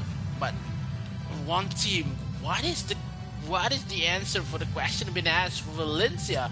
Mid-aggressive gameplay for Valencia because they had a lot more possession into jungle, but one team is not responding pretty well, right? One dash coming in for SRY. They lost one turret on top side, but they cannot just push bottom here because of that Elsu on top side and also the Yan on bottom. That Myra plays it really well in this game number 3. We see it happen before this with ADT versus Talon, but could one team do the same as Talon to win a game number 3? Is good. It's going to be hard, but Valencia is going to run down this matchup. One dive in from Teos doesn't hit the optional target he wants. The objective is to shake down the top turret. Bottom turret is no one to be pushed. Mid lane is been pushing away, but the Wild Prison is not connect, but Zay been taken away first. Ultimate coming in for NK to raid 1-1, but NK doesn't have the ultimate just yet. He cannot just take the kill number 2. The Irie pick from London is not making the game for one team. He needs that ultimate. He needs that sustainability coming in from that Irie. So one team really needs to play this on the latest stage of the game. If not, this is going to be game for Valencia. Yeah, but definitely it is still a game of contentions. No one is actually on top of each other. Yes, kill counts, BCF is still riding on their coattails, but it is still a manageable lead. The gold isn't really into the control of BCF just yet. Portland and NK are gonna go for a clear wave. The Holy Dragon has been secured here. Not much of any type of contest. They know that they are not yet ready to actually match the firepower of BCF. Pichu, as long as he's gonna be able to snipe safely, is definitely a threat. That's definitely going to be a thorn on the side of one team. In regards to what the rotations is, BCF is now grouping up. The Slayer is going to be up in a few seconds. They're starting it up yet again. There is going to be some damage reduction because of the penalty of taking the Holy Dragon. So it is still, if they are going to go for any type of contest, they could get an easy steal, but Myra and the others are just going to take that Slayer without any type of contest. Styles is in the area, still has his ultimate available, and he's the best side split pusher for the side of BCF because he can just have a usage of his global ult, and he's going to be able to join the bash immediately. Valencia is on the brink of winning, but aside of one team, they need to stall this game and take a lot more resources. Longlan, one more dash is available, where the ultimate is still present from him. Need to run away, but none of the members who want it really need to clash this. While Prison does not connect, did they lose one here? None of the members is still losing his life, but the turret has been taken away. But Myra takes the kill onto the face of London, and Valencia is knocking on the door of one team. Bottom side is on the brink of losing, with the Dawnbringer bottom side as well. Mid lane will be pushed by NK. Is not enough. The starter will be taken away. Moonfall has been initiated, but the Moonfall will not give a lot more damage. To chunk down onto Teos first, but Towers is still alive. But what is the cause? One team, they doesn't even give a lot much of a fight in this game number 3. Valencia could win this. The core is exposed right now 5 member. They lost Wawa. They doesn't have much more damage, but still one hit onto the back wall charge. But one member really needs to run away with the snipes comes in from Pichu from the backside. If giving her a hard time for the side of one team, the core is exposed. The members of Valencia really needs to kill the core, but I don't think this is the right time to go full on because it could be a mistakes coming in for Valencia. But that was a very, very clean play coming in from Valencia CF. They are now the ones knocking on the door of one team. It is going to be an exchange after the loss that they had on game number 2. It is now the tables has been turned with BCF the one dictating and has the advantage over one team who is being pressured with 2 holes in their base. They need to manage this well or they're gonna be losing against the Winions. We all know the split pushing capabilities of Senyo is going to be playing a big part on how they're going to be doing their rotation. The bot lane has been started here. Not much of anything that they can do against the Senyo at this point. Wow. Did one team really want to take this contest into retake the side of this Infinite Slayer, but now the engage has been made. The man of mark already been popped. NK a little bit too scary there. He needs to run away when the movement comes in. Maybe they lost Wawa first. Next is Z, and now NK really needs to run away. And in Valencia, they can't win this. They take the Infinite Slayer, but I think if they push the mid lane, it would be game because only 3 members for the side of one team is available to defend this. They had a great amount of people and also a great amount of damage, but Valencia takes the low road to win this. They take it cautiously, and if this is going to be their mistake, one team could make this game for themselves. And Jan has been a pick that is actually doing it for VCF. And Taos is going to be stunned here. Chain stunned actually by one team. But it doesn't really matter much. It's a tanky hero. He's just going to be soaking up the damage. And most of the content is just going to be popping up the shield. Probably have a problem for himself. Kaya as well. He's now been hitting his flying spears. Not as well as Pichu is actually hitting his shots. And with the Dark Lord Slayer marching here on the mid lane, it is a very scary concept since it is gonna be harder with that buffed up Dark Lord Slayer actually in the mid lane, and another step is gonna get it in. Cloud charge as well. That's gonna be a knockup in this case because the Wawa is gonna be able to get away safely. Myra is gonna be taken out, and another knockup is there. Kai is doing his best. Look at the damage. The snipe is gonna connect though. He is gonna be taking out Kai here. Ultimate for Pichu. It's a 4v3, and they're not gonna be able to actually stop here, as one team is gonna be successfully defending the Dark Lord Slayer here on the mid lane because they won that clash. That was a very close clash there for one team. Good thing Kai went all in.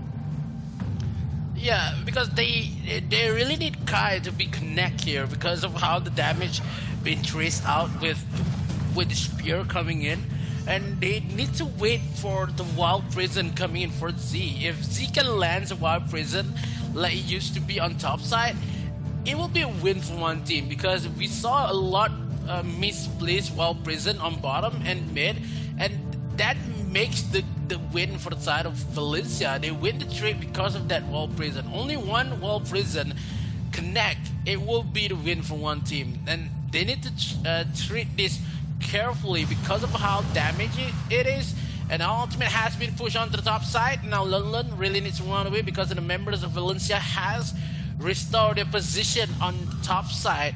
1 minute into the second Dark Slayer will be spawned in this current matchup. Who takes this Dark Slayer will be taking the game for themselves. One mistake could be made, and who's going to be the name onto the scoreboard. And now VCF is now trying to group up and play as smart as they could. They're going to be showing the lane, scaring the ball. Even Myra actually in the lead. We're going to see Ivy actually go in for the 1v1. Are they going to be able to secure this? But Myra is doing a lot well there with the intervention coming in from Taos, helping him up in that desperate moment. He is almost taken out by NK and Lulu, but with the added resistance there, he's not going to be taken out that easily as long as that Sentinel is going to be living, unless it's a 5-man ambush wherein Wawa and Kai are going to be able to deal a lot of damage. But Lulu right now is going to be definitely felt at that moment. I would say this is going to be really hard for one team. They need to defend the top side with their remaining lives. But if Wawa been taken out in first team fight, it will be somehow a win for Valencia because of that moonfall is a crucial component for the win for one team if they want to make this a 3-0 win. So Valencia, they are careful but patient into winning, giving the Richter on the top side to just push a little bit, but they doesn't know where Z is. And one member for Valencia already spotted Z in the jungle, so maybe SRY not pushing a lot more. Bottom side has been secured by 2 members of one team. Now Z has been chased, 3 members, 4 members chasing Z. One wall prison will secure this win. The members, okay, it takes 1, but no members from one team is really going to cope with that because this is a retreat for the members of one team. The Dark Slayer has been spawned. London trying to play it aggressive to try and find a way to steal this Dark Slayer. Could they make it? Because this is going to be really hard because they spotted NK on bottom side. No punish for the side of one team. This could be easy Dark Slayer, but they need to really pay attention for NK that is on bottom side. Yep, it's another start. That's going to be a jump from Taos, getting a hit. Look at the damage on Kai. He might be in danger. The spear is not going to connect. The snipe as well is going to be missing Kai on that shot. Now they have an open opportunity to start the Dark Lord Slayer yet again. But on the moment, Zay is just there. Wild Charge is going to be used. They're going to be chaining the stun scene. That's going to be a shot in as well. Infinite. The Resurrection has been used as well. QQ is going to be taking out Zay. And there's going to be an exchange, but Resurrection is still up for Myra as well. NK is doing his best. He's running for the high heels. Kai is going to be taken out. Still has the Resurrection. But there is going to be a Resurrection still for QQ as well. Wawa does his best. But with this type of momentum, NK is the only one alive. Is he going to be able to keep one team back here? Or is it already a GG well played? Already cold game. He still has the Skyfall to maybe clear out the waves. He's going in for the jump, going in for the commitments here. He is going to be taken out. And that's a wipeout for one team. BCF is going to take game number 3 with a dominant finish. Wow. Valencia, they are still alive in this matchup. 2-1 result in this best of 5. Valencia played really well in terms of patience and also picks that they invested in game number 3.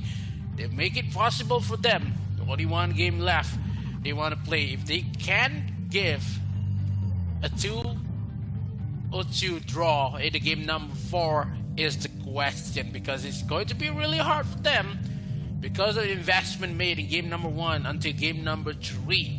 And it could be possible if they still has some heroes that could be played in this current matchup, because one team with the slip picks and also the Irie pick, it's not going to work for them, so they need to change it up in the game number 4 if they want to win this matchup and end this forever.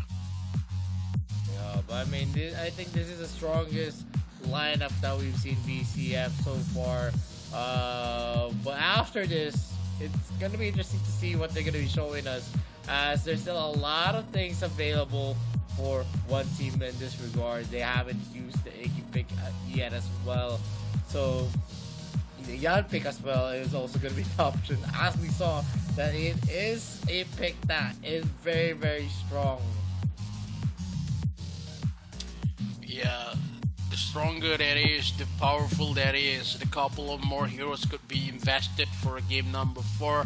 But I would say I'm looking forward to what Valencia could bring in this current matchup, because it's going to be something that Valencia really need to think about, that not enough of a hero could be bring in the game number 4. Then somehow one team is trailing by 1 point and on the match point exactly.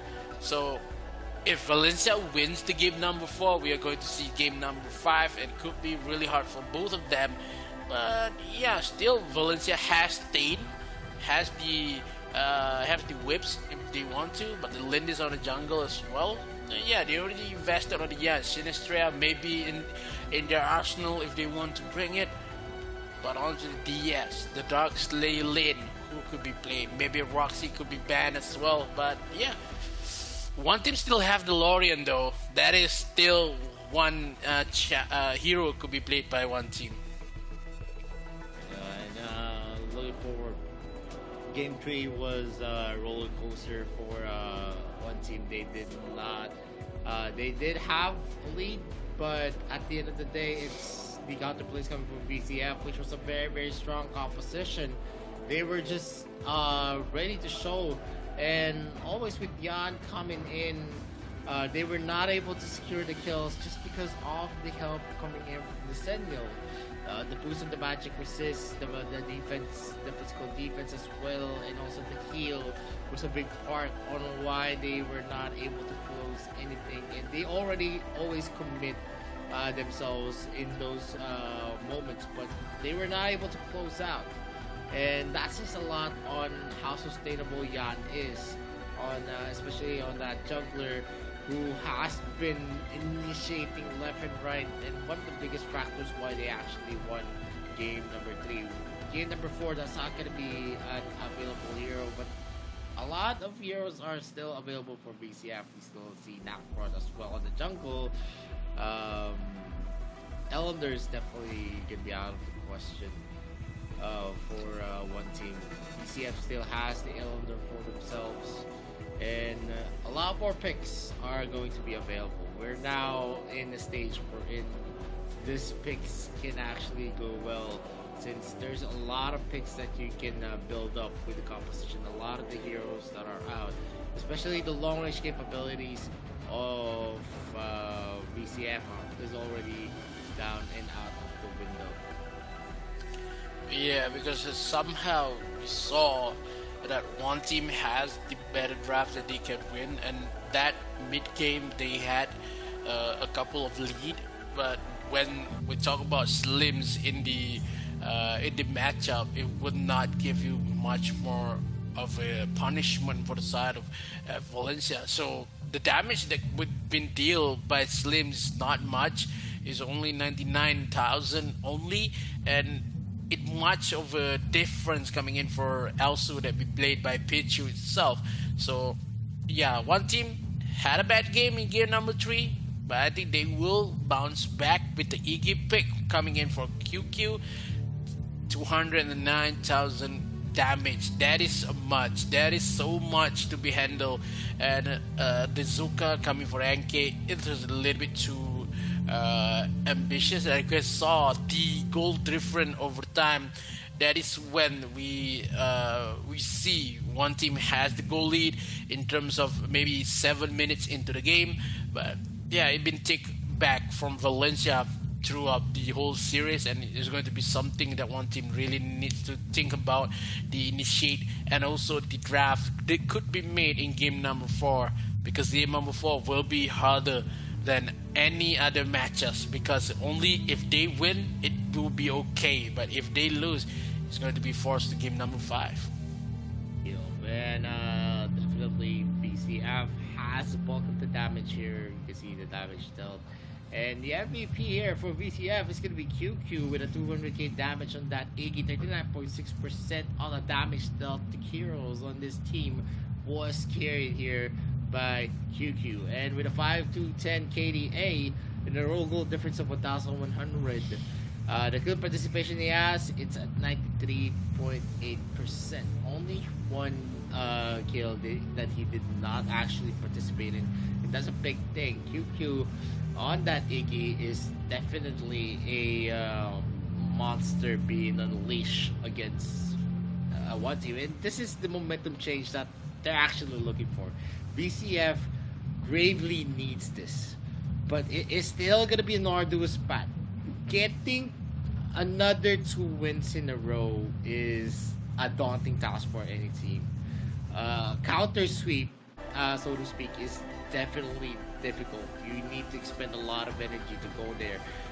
But they want to have that luxury here in the upper bracket, that even if you lose in the upper bracket, you're just going to be relegated to the lower bracket. Not like when you are in the lower bracket, you are already in a do it or die. It's a lower bracket. There's no bracket left after you lose in the lower bracket. Yeah, because lower bracket will be much of a hard time. Whoever are going to face down ADT, and it's going to be something that we're going to look for after this series. But game number 4 is somehow, I see, is going to be something that's hard to predict because of the global bans as well, and what could be used by other matchup and other teams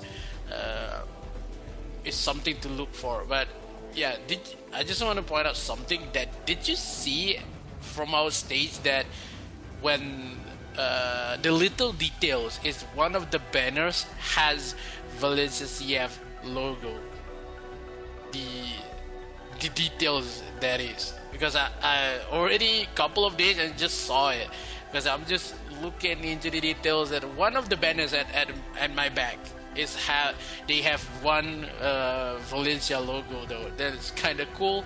What is kind of cool is maybe we're gonna see some Lindis, Lindis action in game number 4. Maybe I love to see Lindis, man.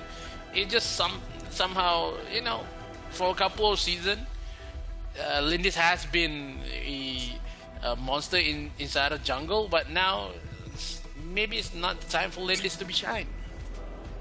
Yeah, definitely it is a hero that's not gonna shine much because there's a lot of mobility in the heroes.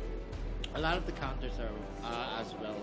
A lot of the heroes we see right now are assassins in the jungle.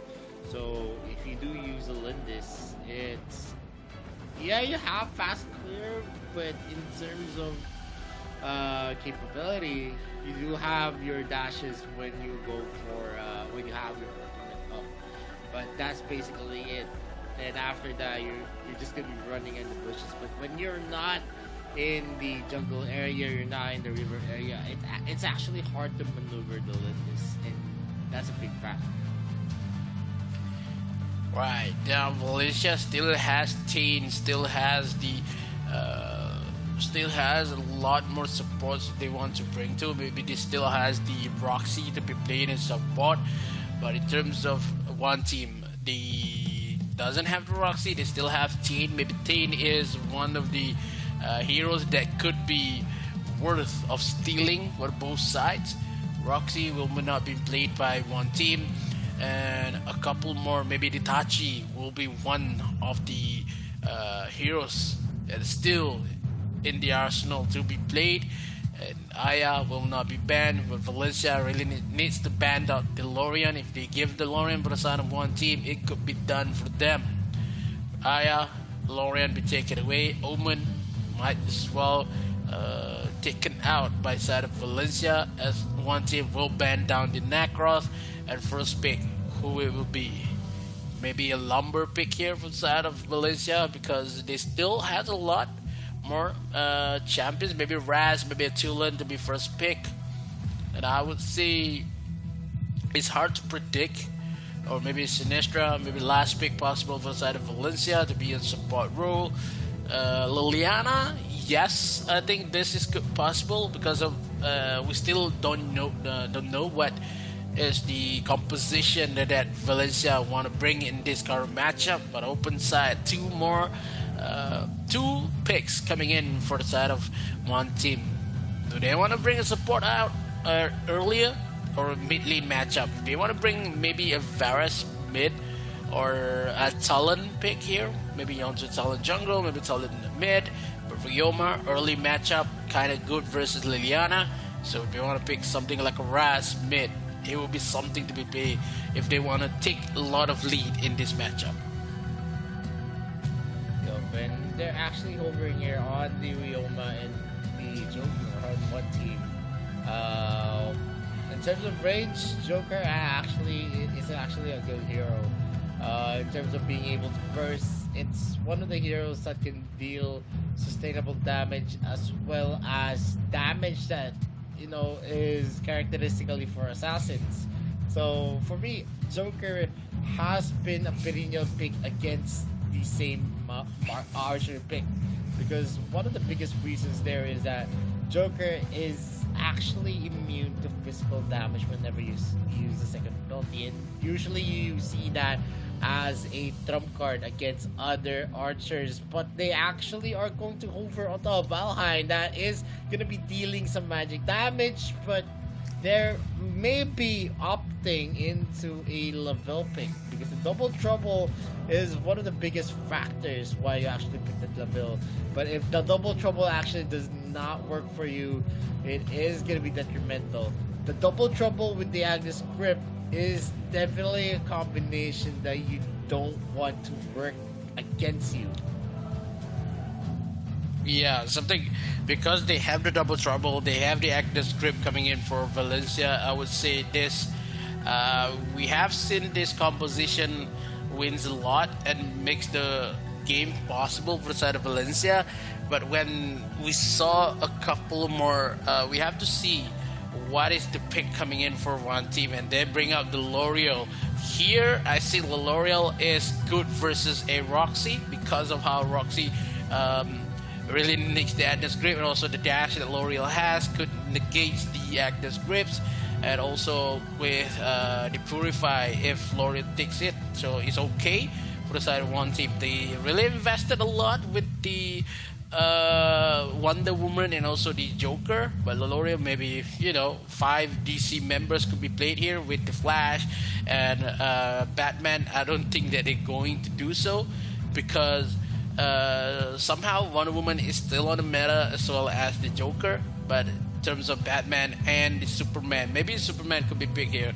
They need something that could push any members of Valencia inside of the Ring of Fire coming in for that L'Oreal though.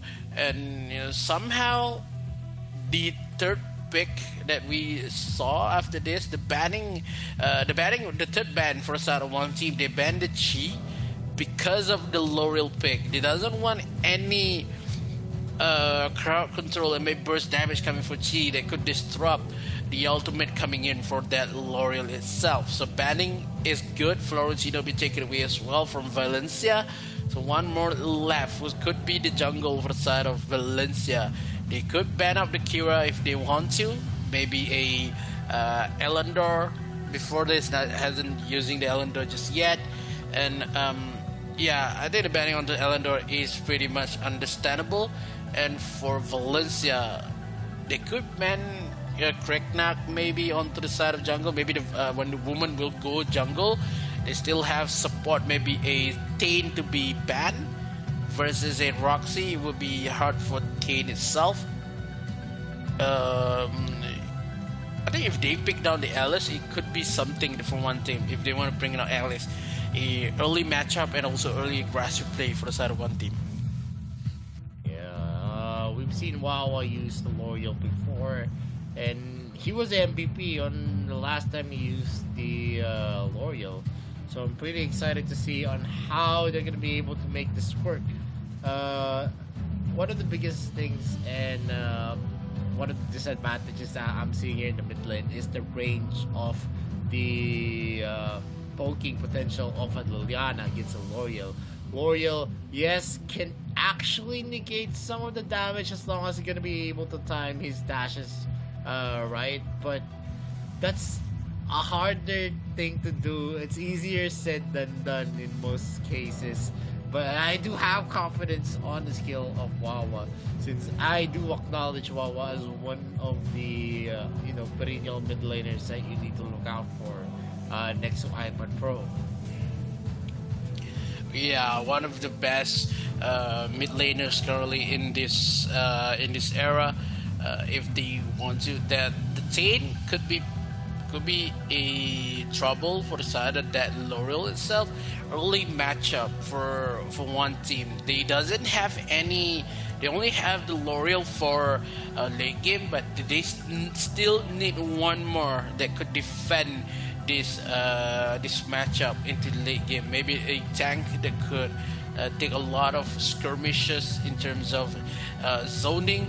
They still have one more question to be answered, because if Valencia takes down Tain, and it will be something that they need to look for. Yes, Glory could dash away from that charge, but it could be hard for one team if any time that Tain can just push with the ultimate, and it's going to be something that one team really need to think about. So one team, they with the respawn onto the Varus support, I would say is somehow a best pick for the side. Oh no, the Varus jungle and support Wonder Woman. Aggressive, a little bit aggressive. Coming in for one team, they want to win the Abyssal lane matchup versus Tain and Laville. One team is bringing out a lot more question and also something that doubt from the fans, but I can't see this is going to work for them. But in terms of how the Wukong, in terms of Valencia's draft is, the only that Wukong will be questionable.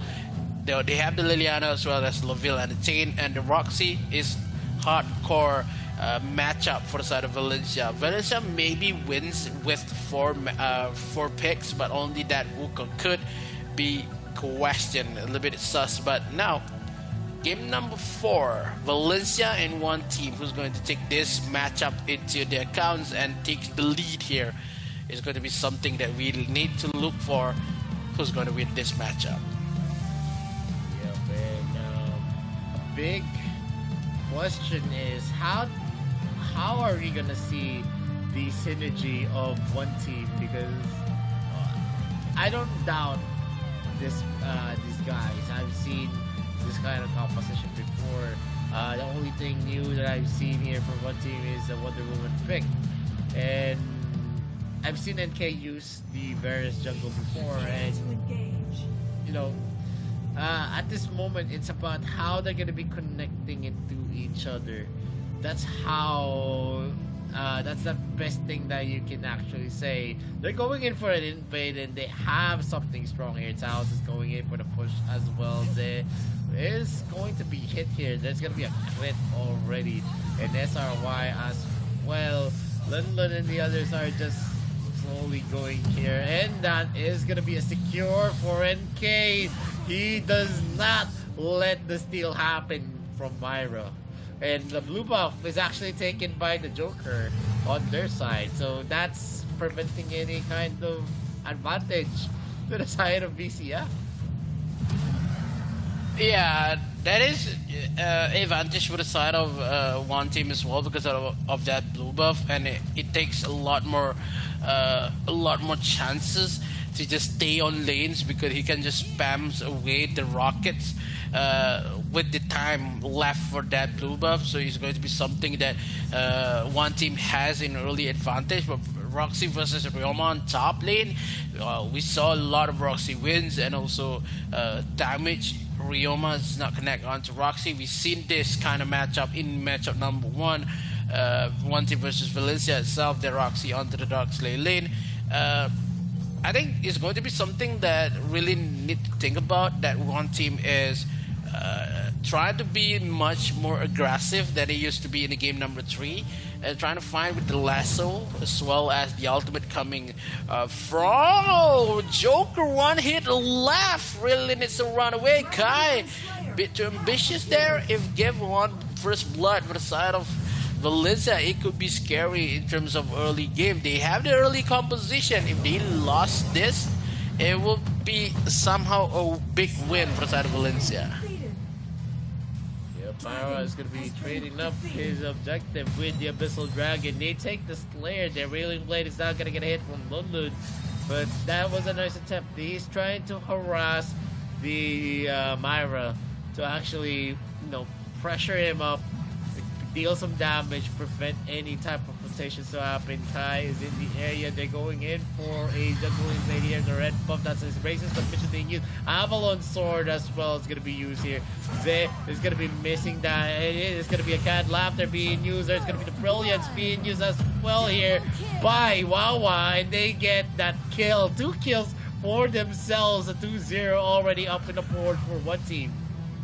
I'm liking the 5 cooldowns shoes that they are using currently right now with the magic reduction in terms of how one team is playing really aggressive. Then they need something that can secure them, and the first blood comes in pretty well for the side of one team. They had an early composition. They need to play aggressive. If not, it's going to be something that Valencia could punish in the later stage of the game. So one team, they leave Joker on bottom side, and Valencia has been clearing wave with 3 members, and all the members of, oh no, with the lasso has been hit, but pushing comes in, and dashes with the Wonder Woman trying to clash away with the Valencia members, but it's not enough. It just secures 1 kill because of the Joker is not there as well.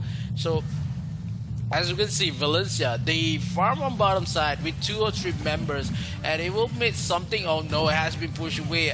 Is it Joker still alive? The Can of Laughter saved his life because of how the animation is. It's not being pushed back a lot more, but no damage has been dealt by Tate. Now the members of one team trying to find a way to take this red buff. Oh no, it's not going to be resetted. And also Swan Stuns comes in. The Rocket and the Can of Laughter gives loose to that Liliana. QQ really is thinking about this advancement and gives the red buff to and K. Lays a little bit aggressive on bottom side, trying to secure a lot more objective. But yeah, given the fact that Joker has a lot more goal rather than that, Laville is going to be something that could be pushed away for the side of Valencia CF. Yep, and we're seeing a lot of rotational plays where invasion is aggression for one team. Wawa is just dealing some damage to SRY while they're giving the top lane into the Wukong's hands. They're going in about a 1v1 with the Ryoma on the top lane. And in terms of that, when crits are not hitting for the Wukong, it's actually a hero that doesn't really excel. You actually take into consideration the chances that you deal with the skill sets of a Wukong, but because if he's not gonna proc a crit when you're very, very lucky, you actually tend to not get the right kills that you want.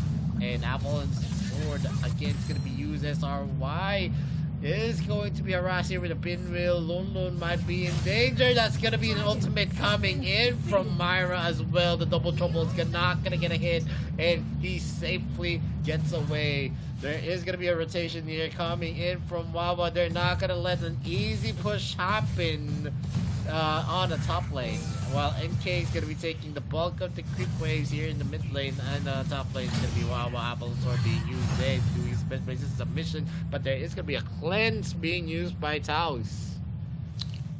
2 kills for the side of one team. They had a better draft. They had a couple of games, but now being pushed away with the team itself. Taos is still alive with a couple more damage, and no DPS has been present. Ultimate, they trade 1, it takes 2. Kai, who's taken away as well, but no damage left on Zed to take away Teos, but they lose double ADC here.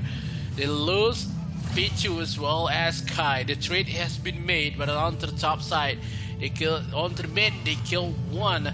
They lost QQ in mid lane, and top side, Lulun is making something that is going to be giving a hard time for the side of SRY, because SRY has to be in mid lane, it has to be on bottom lane to just secure a lot more objective. But look how one team focusing on the top turret, and after this maybe bottom side, and also the Mr. Dragon will be spawned. The Dark Slayer will not giving any intention for any members of Valencia and one team. Can of Laughter again, the clash. This is round number 2. They give a lot of damage also as well as the gaze, but now Joker is still alive. The killing joke has been given as fact that one more Venom coming in for NK will secure the kill, but the clash has no deficit. They are still alive and they are going back home. Because of 22nd, this Abyssal Dragon will spawn and the Dark Slayer will be in contestant as well. Yeah, but they can go for a fast clear here in the mid lane and try to get the mid lane turret, but the Roxy's gonna be rotating here with SRY on the charge. Myra as well is gonna be helping, but the rotation wise, one team is actually on top of VCF. We're gonna see here. That's going to be a jump again. There is going to be in the thick of it. He is going to be in danger. Vesarva is going to be connecting that Agus grip, but he was able to use the cleanse. And Taos might be in danger. He is going to be taken back again with the lasso of truth into the hands of the members of one team. They are now the ones knocking here on the bottom lane. They're going to go for an objective take here. While we're seeing Lun Lun just slowly pressuring the top lane and mid lane.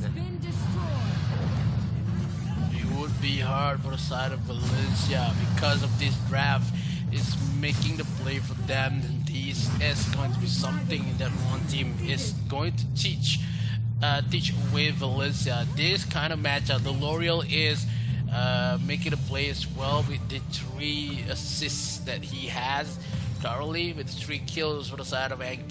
The crowd control and also the damage L'Oreal can give, something that one team is ready to find a way. It takes a lot of courage to bring L'Oreal into a team fight, so we need to wait for what happened into the Dark Slayer later. Abyssal Dragon will be already taken away and it's not going to session. Now the Agnes Grip, the clash will be start off. Ultimate, the Ring of Fire has been pop up. They lose one member. NK has been taken away. Dashes and also Flash and Flicker coming in. Wawa is still alive, and also for the side of Valencia, they lost 4 members as well as the mid turret after this. With one more lanes comes up, that Yeoman, the dashes makes the game go smooth for the side of one team. And Valencia, they make a little bit of an oopsie to go for a 5-man gang. That was a good attempt, but the problem is that they didn't have enough damage to actually just burst down NK at that moment. NK is packing a lot there. Double Trouble is going to be used. He's going to be using the cleanse as soon as it hits. And characteristically, this is what happens.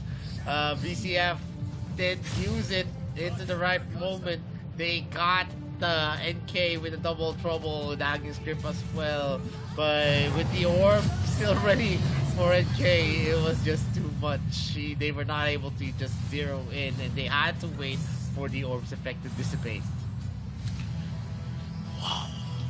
This is going to be something. Oh, the lasso hits, but now the dashes with Z will disengage pretty quickly, giving some space for London on bottom side. Agnes Grips connect. Now 3 members versus 5. Could this 3 make this possible? But only loses 1 on the backside.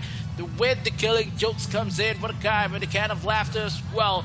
Oh, and K is on the side, on the left side, trying to bring this turret onto the ground, but giving the fact that London also pushed the turret on the bottom side as well. Ultimate is still present for Wawa. One clash is possible for Valencia. They could force this game for an end, because it takes a lot more cards to do so. One by one will be taken away with the damage coming in for Rockets once more. But that Wonder Woman is giving the defense that one team's need. They still have him bringing on top side. Bottom side is the towers left for the side of Valencia. They will go one by one, will be taken away, and this is going to be the objective for the side of one team. They need to win this. The core is exposed. Bottom tower will not be an objective. The core will be one by one. Only Maria left, and Maria could not do anything, and that is an ace for one team. And Valencia is going down for the lower brackets, and one team is proceeding to go for the next stage. Yep, one team closing that game 4 with a very, very dominant scoreline. That's a 15-2, 13 in kill deficit.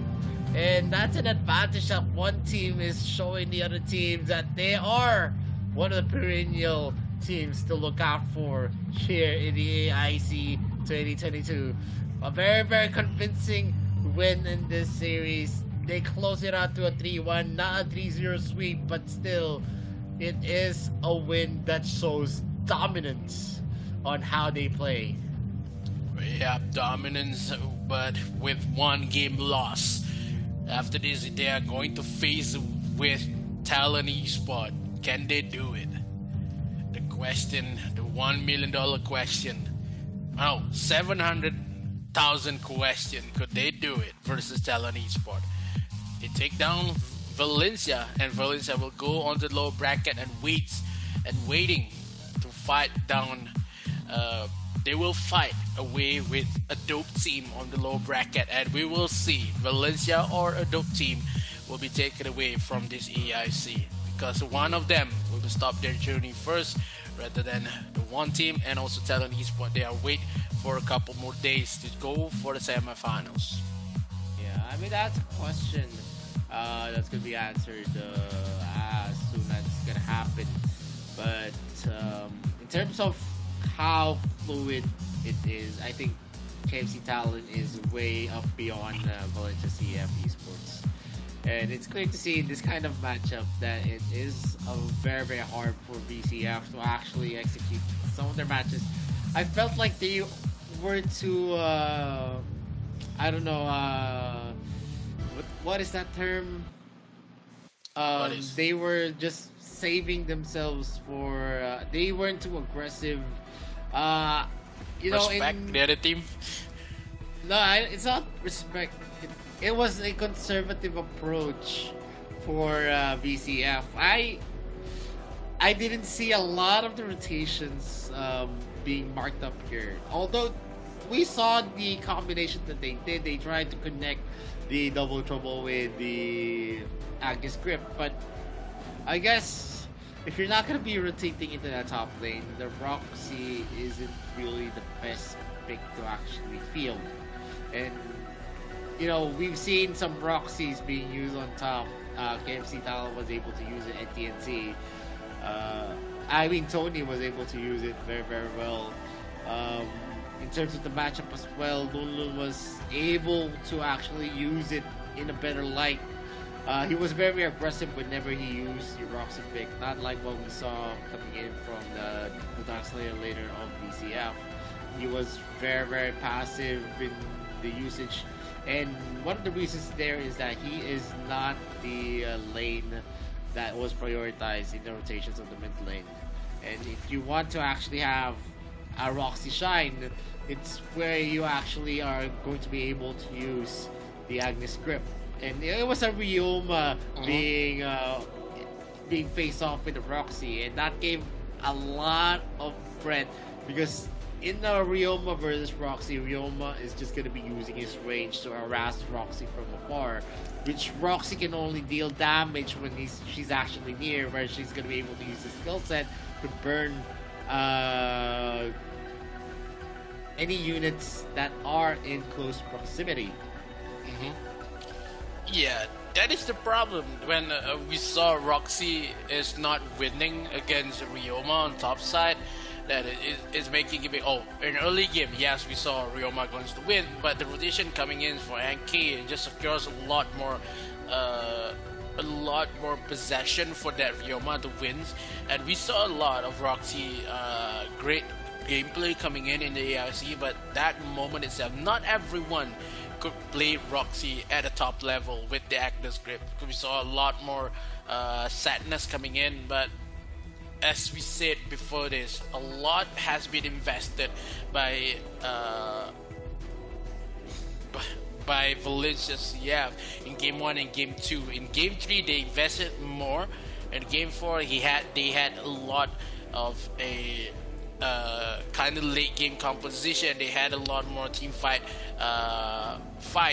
but it's going to be really hard when one team plays a lot more early matchup. They had Ryoma, they had the only reason for late game is that L'Oreal. If L'Oreal skills up early, it will be a win for the side of one team, and it wins pretty well with 12 minutes into the game. That Joker as well as the Wonder Woman early game matchup has made the game possible for the side of one team, and most damage is Sky with the can of laughter as well as the rockets he gives, and it make it possible. But Valencia in game number 4 does not respond at all in terms of towers, Abyssal Dragon and Holy Dragon, because of how one team is all over the map. They are too fast, they are furious, and also they had a lot more damage to be dealt with, and Valencia could not deal with the power that one team has.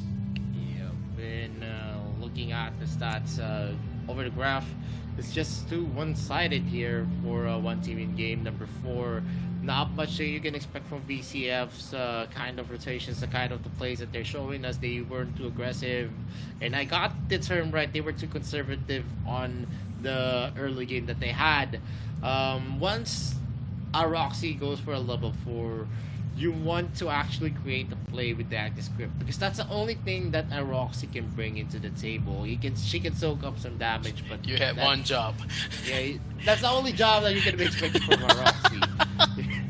But you're gonna see here the MVP for one team. It's gonna be NK on that Varus, who has been very, very proactive in the rotations that we saw coming in from one team. They were very, very active.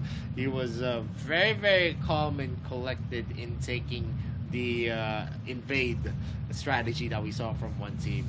He was able to always take the retribution at the right moment, always stealing the objectives under the noses of VCF. Especially Myra was not able to scale well because of what they were actually doing in the map. He had a lot of KP, 73.3%, and that's basically one of the reasons why they were on top. Myra was always stuck in one lane, and that actually affected it.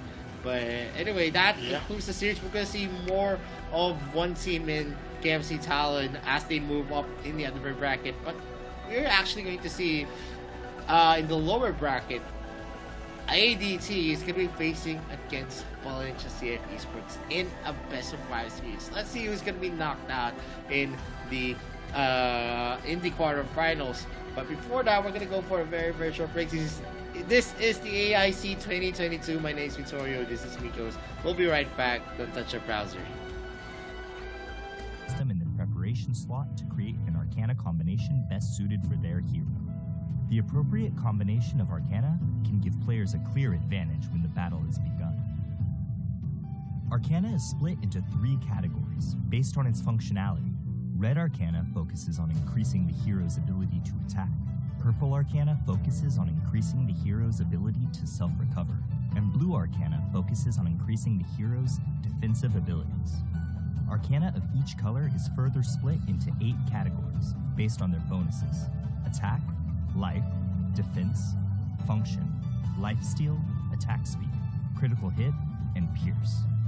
Each independent Arcana has 3 levels. The higher the Arcana level, the more bonus it grants the hero. On the Arcana page, players can freely pick as they wish to create the combination from red, purple, and blue Arcana. Players can create their Arcana combination on the Arcana page based on the role of their hero and their own playstyle. After choosing your Arcana, you can click the top right of the Arcana page to rename and save your combination. In addition, the system has recommended combinations based on roles and playstyles for the player to select directly and use. Depending on the different combinations in a match, Arcana will enhance a hero's performance in different ways. Even if the player uses the most advanced Arcana for their combination, the bonus provided for the hero will not greatly affect the balance of the game. Then, how will the Arcana system help players? During the early stages of the match, the basic attributes of heroes are quite low. Even if the Arcana did not offer much bonus, it could bring about a considerable and substantial difference. Such a change will help the player decide their early game strategy and playstyle while adding more variables to the battlefield. Arcana combinations are not absolute. According to one's understanding of the hero and their playstyle, players will all have different combinations. Should you focus on certain enemy heroes or making up for the shortcomings of your allies? Should you take the initiative in teamfights or increase roaming efficiency? It is entirely up to the player. This marks the end of our video introduction to the Arcana system. Thank you for watching, and good luck on the battlefield. Class Introduction. Welcome to the class introduction of Arena of Valor. In Arena of Valor, the two sides will confront each other in teams of 5, and the heroes are the avatars of the players on the battlefield. Your knowledge of your hero and class is the first step towards victory. For your convenience, heroes are divided into 6 classes in the legendary duel: Tank, Warrior, Mage, Assassin, Marksman, and Support. Due to the unique abilities of some heroes, they will have multiple classes. Players can clearly see the characteristics of the 6 classes in the hero interface. Aside from this, players can also check the class of their chosen hero at Choose Character screen in a match. Tank class heroes. Tank class heroes fulfill the role of the meat shield of the team. If you're a fearless warrior who wishes to charge through the forefront of battle, then tank class heroes are undoubtedly the best suited for you. Disrupting the enemy's formation and drawing their fire is the core use of tank heroes. Thus, they also shoulder the heavy burden of initiating team battles. Warrior class heroes. Warrior class heroes excel in close quarter melee combat, combining the ability of dealing damage and tanking. Warrior class heroes are the backbone of the team, and they're suited to fight in any situation. At the same time, they have multiple item sets and playstyles. In a real combat situation, we will prepare item sets based on the team's composition and battle situation to balance the team's overall offensive and defensive capabilities. Mage class heroes. Mage class heroes are the core of the team's offensive capabilities, dishing out large damage via magic. Using their spells and abilities to obliterate everything in their way is what all mages desire. Normally, mage heroes all have powerful magic damage capabilities and a certain amount of control abilities to ensure that they can quickly defeat enemies with very high armor. But due to their poor survivability, they can be vulnerable targets for the enemy's attack. Assassin class heroes. Assassin class heroes are the masters of burst damage. Thus, they are quite difficult to use. If you're someone who enjoys the thrill of seeing the enemy fall to 0 almost instantly, then the Assassin class heroes are your best choice. Assassin class heroes often combine excellent movement abilities with damage abilities. However, due to their lower basic HP than other heroes, Assassin class heroes rely on other players' ability to assess the situation and timing, as well as their mastery over the hero to maximize their potential. Marksman class heroes. Through steady and consistent physical damage, Marksman class heroes are also the core of a team's damage output. Different from the ability based on burst damage of mages, Marksmen prefer suppressing their enemies from afar and dishing out non-stop physical damage. But their fragility and lack of survival skills are their biggest shortcomings, putting them in a position where they are dependent on the protection and support of their allies. Support class heroes. Support class heroes value functionality. Normally, they are unable to deal substantial damage or have noticeable defensive abilities, but they have the important mission of protecting their allies, supporting their attacks, and guiding the initiations of teamfights. Support players can also be the MVP.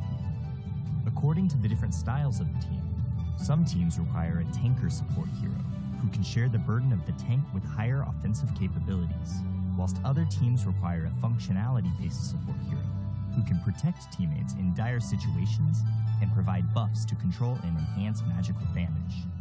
Your choice is closely tied to the team's needs in real combat. A team will need to choose 5 out of the 6 classes above to form. Utilizing different combinations of heroes can bring forth different chemical reactions for the team, and the right mix of combinations will allow you to demonstrate your advantages. This concludes the class introduction for Arena of Valor. Good luck on the battlefield, and we will see you next time. Welcome to our video introducing the ping system in Arena of Valor. Arena of Valor is a fast-paced competitive multiplayer game. Communication and coordination within your team are vital to ensure victory. To help players communicate conveniently while reporting and delivering quick, accurate information on the battlefield, Arena of Valor has a context-sensitive built-in ping system that is easy to use. The ping button prompt is placed on the top right corner of the screen in a match. To use it, long press the ping button and point your finger to the triggerable area to send your team the corresponding ping. In addition, players can click the map button on the top right corner to expand the map and send pings by tapping the corresponding location on the map. Of course, players have the option to block ping sound effects and voiceover from other players to prevent interference during the battle. Battle Alert Pings. When players are on the move, they can send their estimated arrival time to teammates by tapping their location on the map. Players can request support from teammates by dragging the ping button prompt to their own hero. When the player is hidden in the grass, drag the ping button prompt to the grass to instruct teammates to hide themselves and ambush together. When a player is outside of the grass, dragging the ping button prompt towards the grass will notify teammates to be careful of an enemy ambush. Wilderness Status Ping.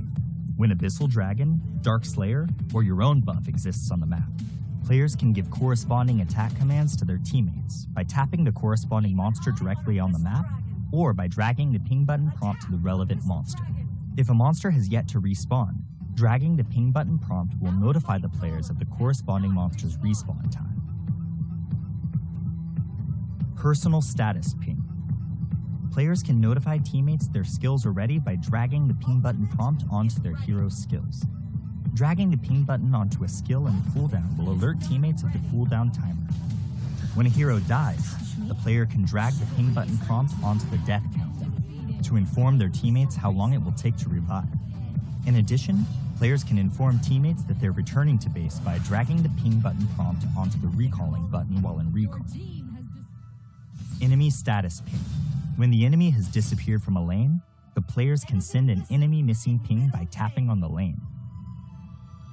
When the enemy reappears, tapping on the lane will signify how many enemies are present. Situation Alert Ping. Players can prompt teammates to defend structures by tapping their defense tower on the map or by dragging the ping button to the tower. When the player is not in a mid-recall state and drags the ping button prompt to the recall button, it will remind teammates to return to base. Furthermore, players can send scores to teammates by dragging and dropping the ping button prompt onto the scoreboard. There are hundreds of different ping options in Arena of Valor. Players should use them strategically to give themselves and their team a leg up on the competition. Be aware that the ping button is only a notification. The key to victory lies in making the right informed decisions. This marks the end of our video introduction to the ping system in Arena of Valor. Tell us your favorite thing to ping in the comments. Thank you for watching. Good luck on the battlefield.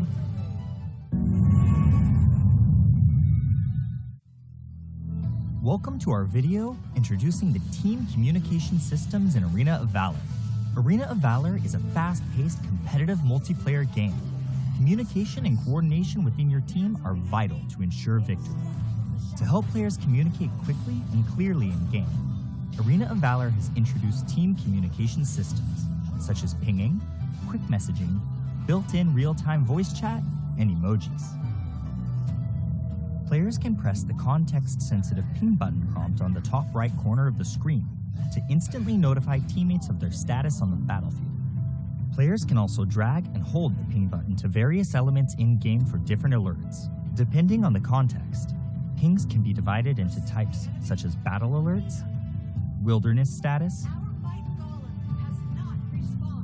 personal status, enemy status, and situational alerts.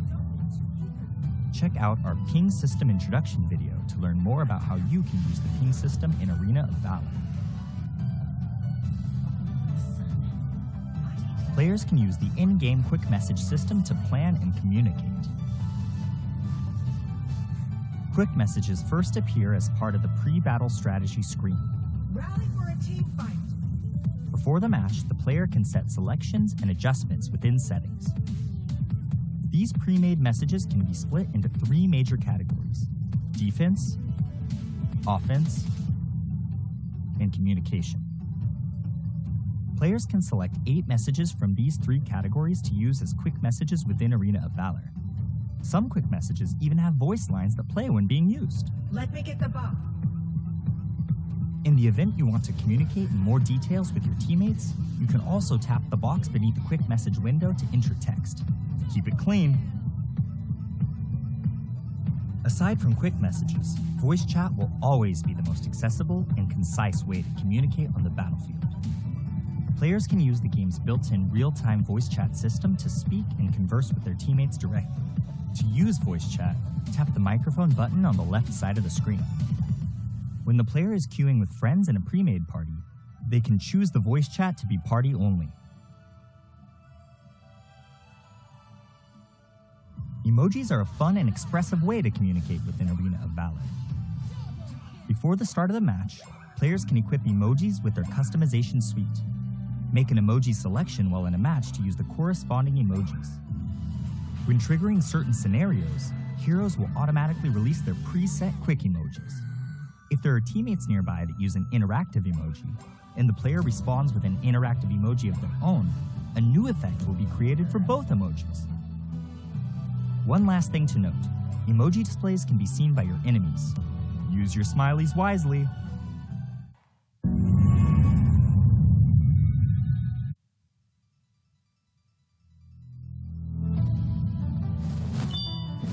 I picked Dragontail. Not the other way around. Painting genius Jan. Since his childhood, the exceptionally talented Jan has reached the pinnacle of painting as a teenager. But when inspiration dries up, causing the talented young man to fall into infinite anxiety, his master sends him on a journey to find inspiration, taking with him the Rivers and Mountains Dream Scroll and Sword of Inspiration in his path to find materials. The young man's search for a breakthrough is fraught with crisis, but this is no obstacle for the battle-savvy Yan, who will hold the brush of the Sword of Inspiration in his hand and repel the enemies that stand in his way as he paints everything in his path.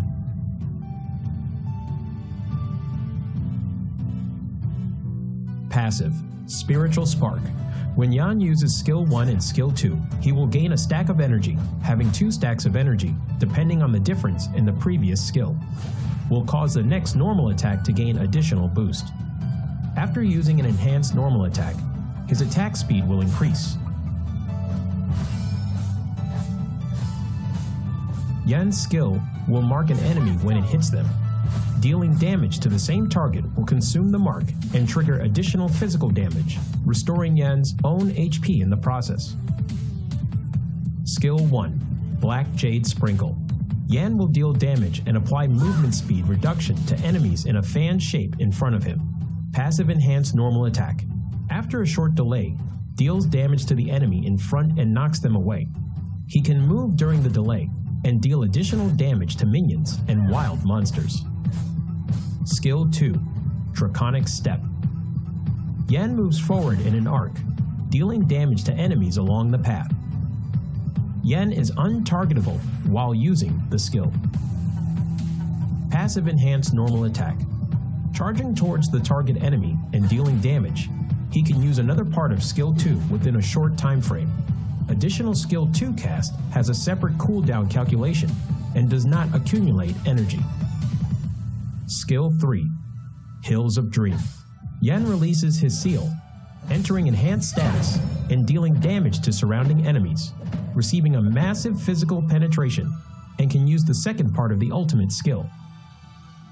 He gains super armor and reduces damage taken during the cast.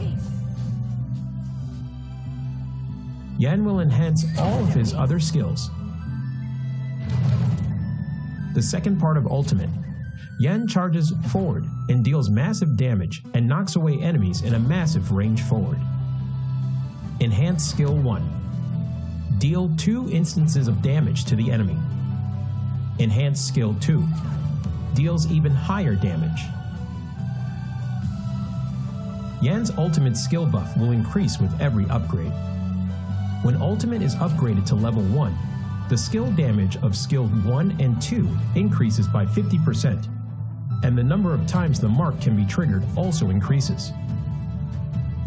When ultimate is upgraded to level 2, passive enhanced normal attack hitting enemies will extend the enhanced status duration and can be used multiple times when under the buff from the second part of Yan's ultimate. They aren't affected by cooldown reduction.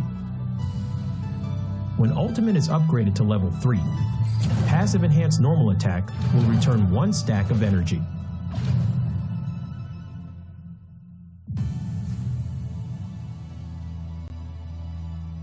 Yan is a highly controllable warrior type assassin. His damage will continuously increase as the game goes on. He becomes extremely powerful in the later stages of the match. Thus, rapid growth and increasing level are important for Yan. The key to mastering Yan is utilizing Yan's skill set, launching enhanced normal attacks with different effects, and making use of the short cooldown time of his skill set to continuously dish out skill combos. At the start of the game, if Yan needs to support and gank enemies, he can save a stack of his passive in the bush. Use Skill 1 to slow down enemies who passes by, and trigger Skill 1's enhanced normal attack to knock away the target, to crowd control them and coordinate with teammates to finish them off. Yan needs to save up 1 stack of his passive while chasing down enemies. He needs to make use of Skill 2 to get close to the enemy first, then uses enhanced normal attack's additional reset of Skill 2 to continue pursuing. Once the gap is closed, use Skill 3, Skill 1, enhanced normal attack, Skill 3's second part to finish up. In team fights later in the match, make use of the buff effect from the ultimate to bring forth a good haul. Yan needs to attack from the flank.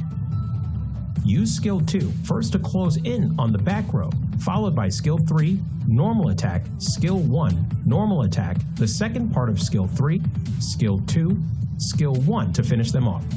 When there are multiple tank-type heroes in the enemy composition, due to Yan's lack of high damage before using his ultimate, he needs to watch his timing when he enters the battle.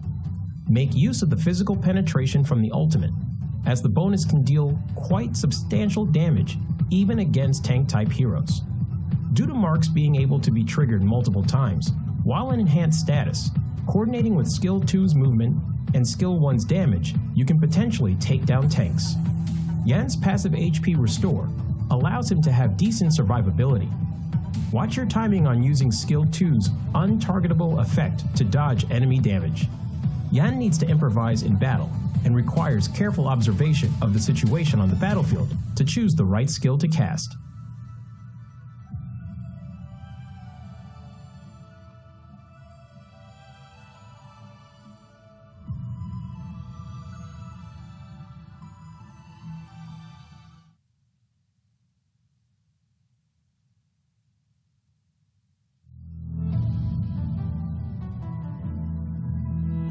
You're fighting a losing battle.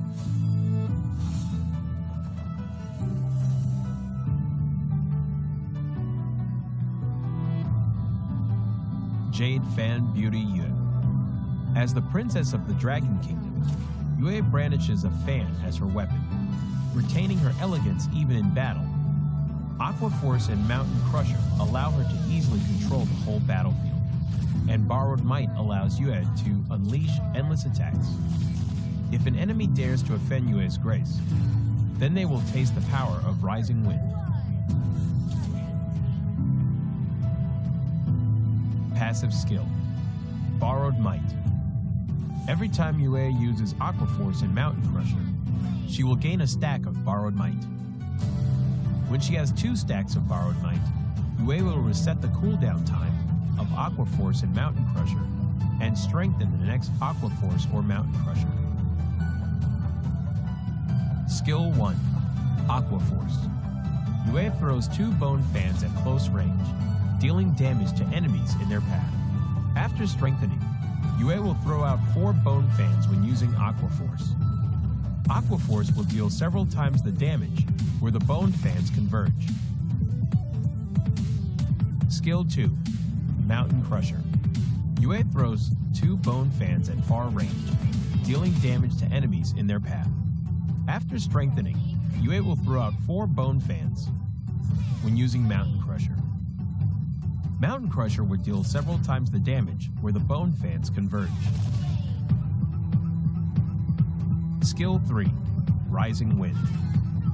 Yue knocks back nearby enemies and deals damage to enemies in its path while pushing them back slightly. Yue will gain additional vision.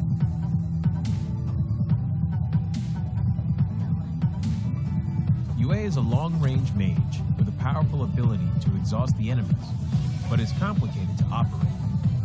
To deal perfect damage using Yue, you need to be skilled in combining her skills to deal damage multiple times stronger. However, when Yue overlaps with the enemy, both Aqua Force and Mountain Crusher can deal full damage. When in the lane period, Yue can quickly clear enemy creeps via refreshing her skills through her passive skill and then assist the side lanes. In team fights, Yue needs to use Mountain Crusher multiple times to exhaust the enemies and frequently use Aqua Force to charge up her passive skill to look out for chances to kill or exhaust fragile enemy heroes. The core combo of Yue is to save up a stack of her passive in advance and instantly use Mountain Crusher twice to deal burst damage. But be cautious. Yu's ultimate is the only life-saving skill, so she needs to save her ultimate to be aware of enemy assassins' heroes in team fights.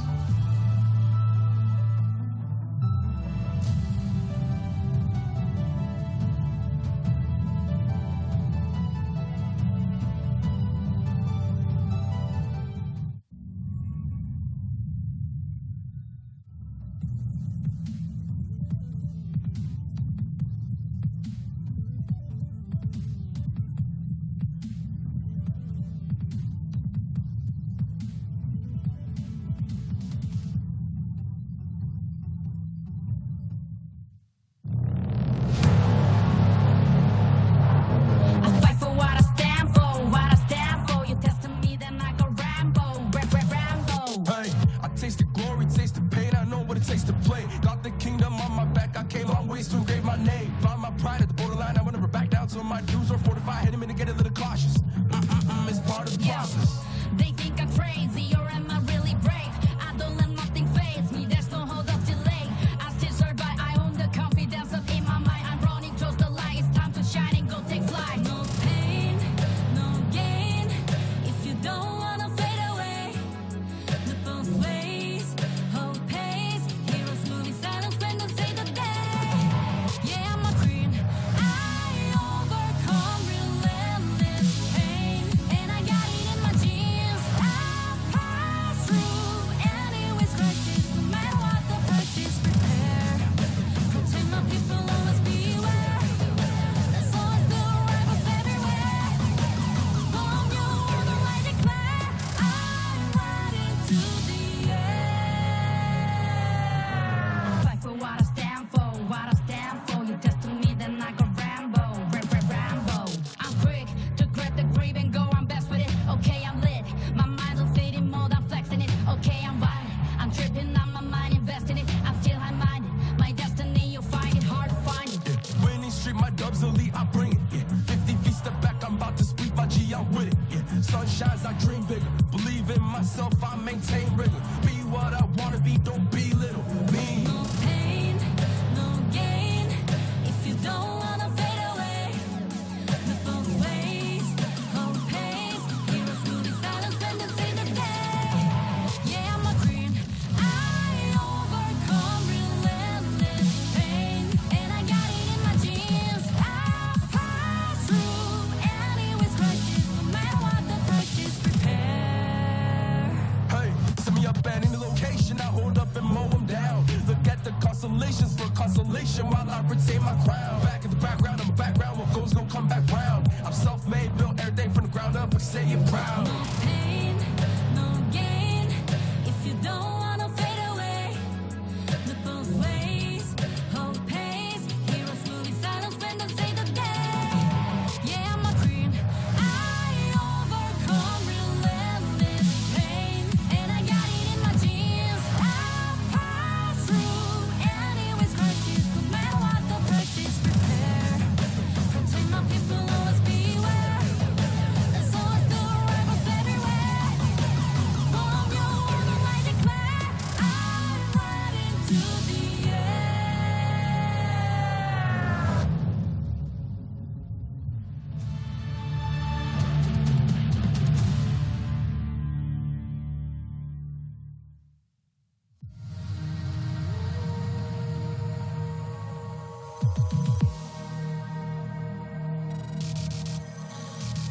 Welcome to the Arena Villa International Championships 2022. My name is Vittorio. This is Mikos.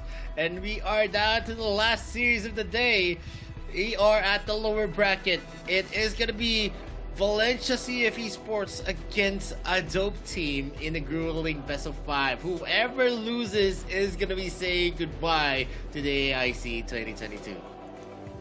But we'll don't scare enough, because if the one of them lose, they will bring back 40,000 US dollars. So it is okay, but it's not okay if you can just bonus it up with the next stages with the win, and also rank it up with 70, 80, and maybe 100 US dollars, 100,000 US dollars to be played with. But now ADT versus Valencia CF, who's going to take the win? We have seen a game that Valencia bring before this, and a little bit of an underwhelming performance coming in for ADT.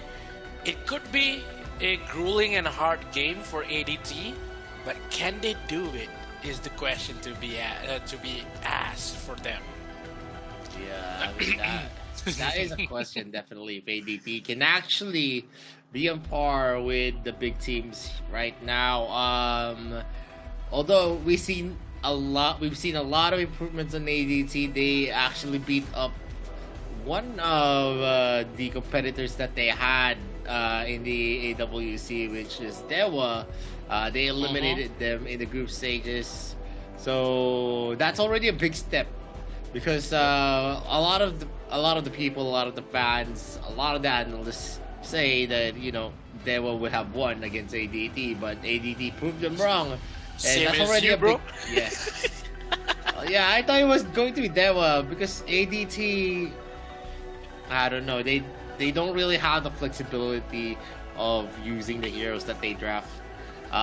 They draft poorly. In terms of hero picks, I think they just copy the drafts of others, and the way they copy it, they don't even they don't know even the winning factor, why that kind of draft is being used, or is there something special on the draft. It's just that whenever they draft, I feel like it's a copy, and they don't even know which draft it actually counters.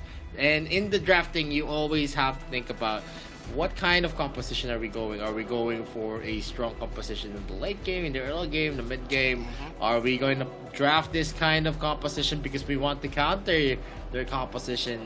Like, those kinds of drafts don't make sense. Like what we saw on KFC Talent against, I think it was game 2, where we saw it was a Lorian, it was a Zuka, it was a Hayate, and they picked up double marksman, and it was a Wisp, who is actually one of the detrimental. We already have an Ellender with kind of short range in terms of the range that he has on his normal attacks, and then you add a Wisp whose only long range is probably the Napalm Strike, and after that's basically it. He has the same range as Ellender, so no one had the advantage. It was like, yeah, you could probably kite someone with that kind of composition, but once there is going to be a hero that closes the gap, two of your ADCs are basically dead. Yeah, because of how in the first matchup for ADT they draft really poorly, and they had a little bit of a investment going on in game 1 and game 2. It is giving the hard time for game 2. They have the whips, they have the Elendor, they invest a lot of ADCs to be played, and they haven't get much of a profit in terms of that game. So we saw how Valencia CF invest in the second series. They invest a lot in game 1 and game 2. So in terms of this matchup alone, I would say if Valencia is still doing the same investment, it would be hard for ADT. ADT really needs to invest a little bit less in terms of what Valencia could bring in the game number 1. This matchup will be something that Valencia could not let their hands off, because of this is the matchup that they need to win if they want to secure their places inside of AIC. It's going to be something that Valencia really needs to invest maybe 5 heroes to be invested in this matchup. So it's going to be something ADT really needs to think about. ADT needs to find a way to bring this game into up par. What they do for Dewa and also by Katopia, that kind of composition and that kind of dynamic needs to bring in this matchup. If not, Valencia will mow down ADT with a 3-0 win. Yeah, I mean, the problem here is that in terms of having the leeway to pick up the compositions that you want, you actually need to plan it out up to best of 5. And basically, ADT can't actually go for a commitment. It's either they invest half and then they lose 2 picks just because they think they're going to be losing. I think that's not the strategy that you have in mind. If you're going to be investing, you need to take a risk. It's either you invest all in or you invest half-heartedly. And in terms of that, you have games like that you need to invest, wherein you're going to be destroying the picks. For example, you're going to be letting the other side expend the valuable picks, and then you're going to be able to win the next game. That's a valid strategy. But in terms of what we're seeing from ADT, it's not a valid strategy because we know how big of a hero pool these guys have. One team had a big hero pool. VCF definitely has a big hero pool as well. KFC Talent had a big hero pool. But in execution-wise, ADT can use that hero, but not as masterful as the other teams. One team did the almost exact composition, and they were able to know the strengths of that composition. We saw them using the Ellender, using the L2. They went for very, very high speed rotations. They were harassing people left and right with the Ellender, and that was giving them a lot of space because the Ellender was the target of most of the heroes on that game. And because of that kind of pressure that the Elder was doing, he was being targeted by BCF. But at the expense of, they get the Elder, but the other heroes has a lot of free looks. Yeah, the other heroes takes a lot of objective, the other heroes killed onto the back line, so it's going to make sense for the Elender pick for the side of one team.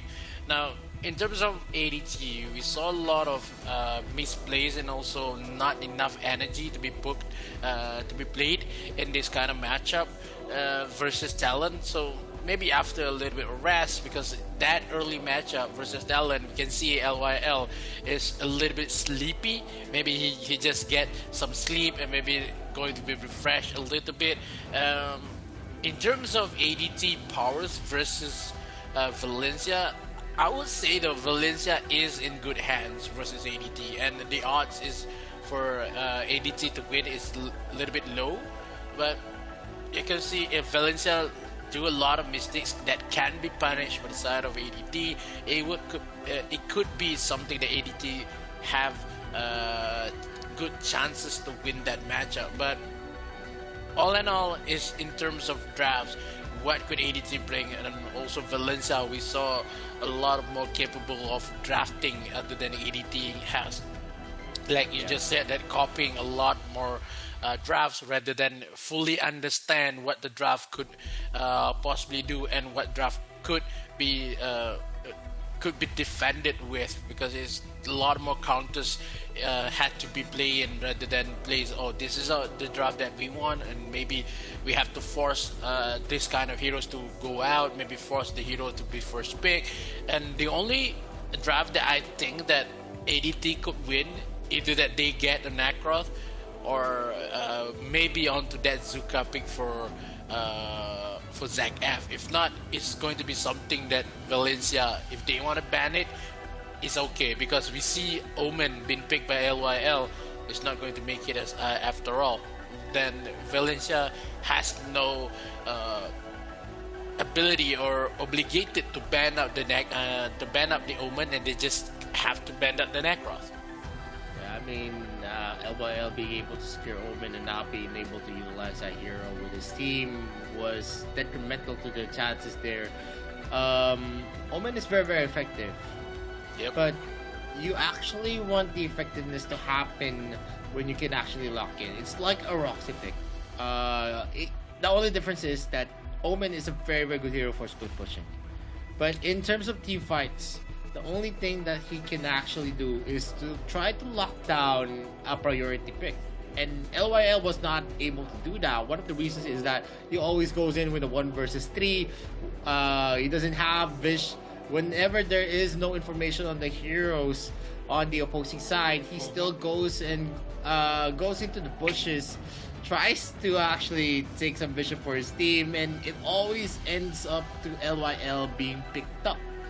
And that is a thing that made it very, very hard for them to get a comeback, because they needed everyone hands on deck to actually contribute to that win. But we're not going to be starting here. The draft, Adobe Team is going to be the first pick.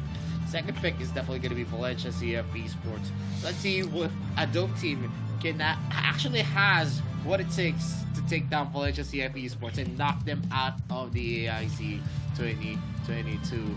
And we're going to see on your screens the members for ADT. It is going to be Botak, Zenshao, LCC2, XF, and LYL. So far, we don't see anyone from the side of ADT popping up except for LCC2 and maybe the Grak of Botak. The only time Botak was actually felt was when he was playing Grak. And that's a lie. And for VCF, it's Taos, Pichu QQ, and Bang SRY. And the difference here is that we had a one-sided stop from ADT. VCF, yes, they were actually in the losing end, but whenever they find a chance, they actually take it and try to go for comeback wins. Yeah, because of how, for the side of Valencia, they had a lot more comfortable picks with their lineups, and it makes one team defeat one match. That is the possible energy that Valencia brings, that makes Valencia is a great team. But for ADT, like we just saw in this first series versus Talent, that only LCC2 is the one who carrying ADT, and not a lot of members coming in, giving a lot of more potential and has a lot of space to play. And I would say that Zach F as well as LYL is having a lot more trouble day because of how the performance they showed in the first series is not capable. It's not the same as they're doing in the phase 2. So something that the ADT really needs to look up is how they want to hype this thing up.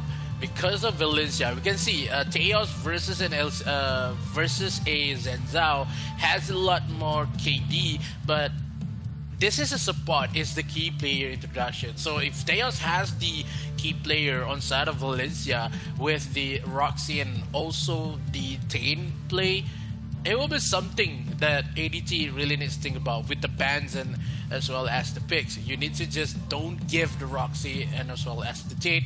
Maybe the Baldum is the most suitable kind for Teos, and we see the Alice play also pretty well in terms of the first game before this. He nearly get the win for the side of Valencia with that comeback, but in a matter of time the luck has run out and it give one team the win for them as well. So ADT, what is the game plan here? What is you want to do versus Valencia? Because Valencia, for sure, they will invest a lot in this current matchup. Maybe a Richter pick, maybe a Zuka, Atachi, as well as the mid lane Iggy, or maybe a Grexy right off the bat, Laville, like what they do in the game number 1 before this. So if Valencia has much of a easy counterable calm and early composition, a dope team is always play early damage and early invade. So if Valencia could handle their early invasion, it will be game for Valencia, because Adobe Team has trouble for late game. That is one of the troubles that Adobe Team currently having, that mid game and late game is not their stronghold. They cannot just scale it away when they had a couple of leads, like one team in the game number 1 as well as Nova. So if Adobe Team has secured their early game, it will be matter of time for Valencia making a comeback. I think Adult Team really does well on taking the early game. They have an early game strategy, but if the control comes to Valencia CIP Esports in the early parts of the game, they don't know how to come back. That's one of the problems for ADT. They don't know how to take the game back into their control. They become very, very conservative on their rotations. They become, they become very, very tamed in terms of the plays that they actually do. And with the first pick of the draft, it's going to be an Elsu here for ADT. And the answer of Valencia CF Esports is going to be a Roxy and an Iggy to counter the Elsu pick. As long as they're going to be able to zero in onto Elsu with the Roxy pick, it's definitely a no-brainer. But we're seeing ADT actually take the Lumber to give some protection to the Elsu. Lumber or Tane is definitely a choice for them that they can utilize against any picks that are going to enter the range of the Elsu. I'm not loving it, but I don't hate it as well for the Elsu pick for ADT. That it is pretty decent that ADT picked down the Elsu. Yes, Elsu has much more damage with the book, but in the recent history, that if ADT takes down Elsu, it would means that ADT currently is playing on the meta picks rather than they are playing on with their comfort picks and winning strat, because of how we've seen a lot of damage coming in for Zenzao. The snipes is not going, maybe like a 10 snipes, it will be hit like 7 or 6. It not as detrimental as Kai or maybe the Foxin with the snipes, but yeah, they are playing safe in game number 1. The investment coming in for ADT, they bring out the talent for LCC2. We saw this talent has bossing around from phase 2, so I kind of like the Lumber as well as the talent. For the Elsu, it's not so much, but aside from Valencia, they had a Iggy to counter down the Elsu. They have the Roxy as well as the Laville, the Episode Dragon kind of composition.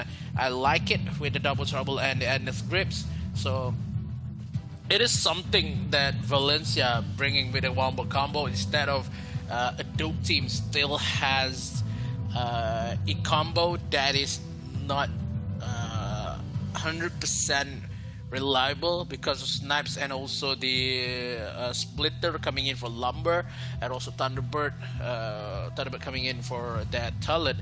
So it's kind of shaky for the side of ADT. They had for something that talent and also Lumber a better draft for this matchup for ADT, but versus the Roxy and the Laville is going to be really hard for the side of ADT. But they continue on to the bans of Elendor and the Kira for side of jungle.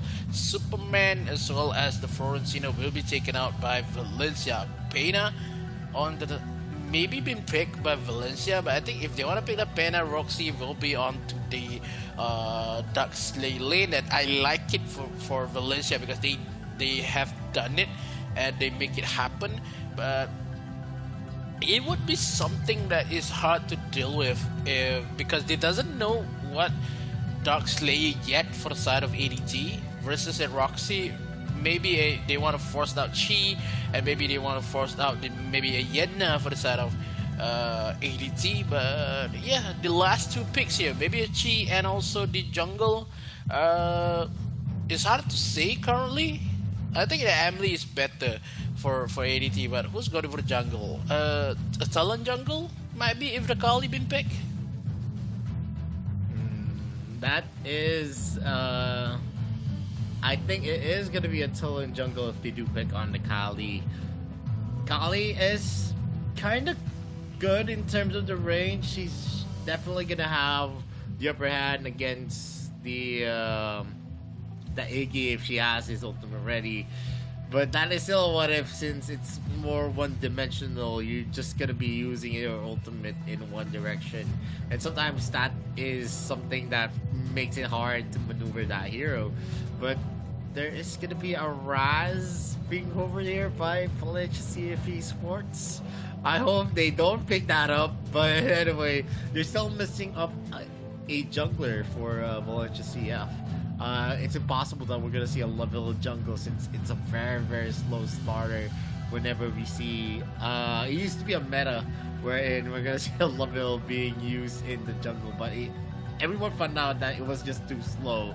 So Valencia CF Esports is gonna be locking into a Volcat.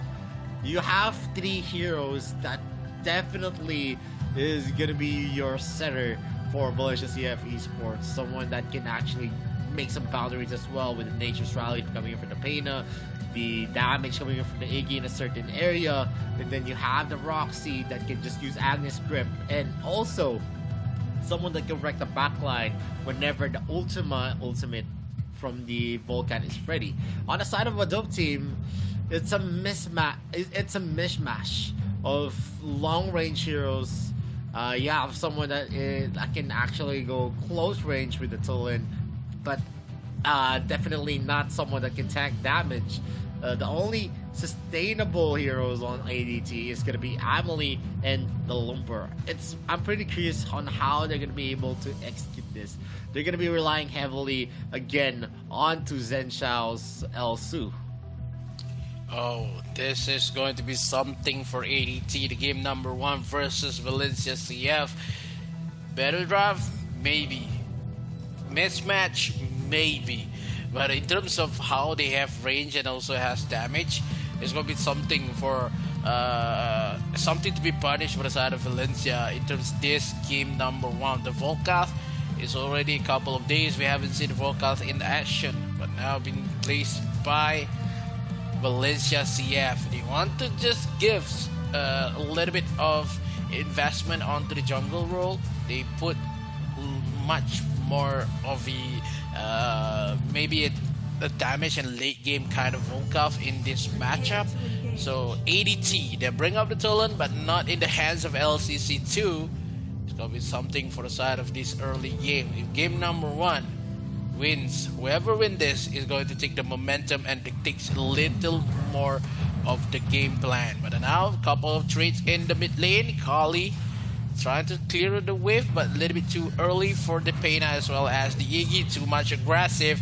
Oh, QQ is not giving some space at all for the members of ADT. They want to steal away with the buffs. They take the buffs, and now the members of ADT doesn't have any buffs just yet. They only have the blue buff, but they doesn't have the time to go on the red buff top side.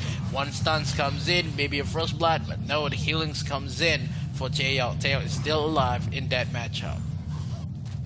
And this is definitely going to be harder since they do have a Pina and they don't have someone to actually secure that. Pichu is going to be suffering from that snipe. Zhen Shao is going to be hitting that into the right spots. He's going to be forced to recall, but not much. He was able to clear out the wave. QQ is there to actually give pressure to LYL. SRY and LYL are in the top lane. Well, there is going to be a rotation here happening for VCF.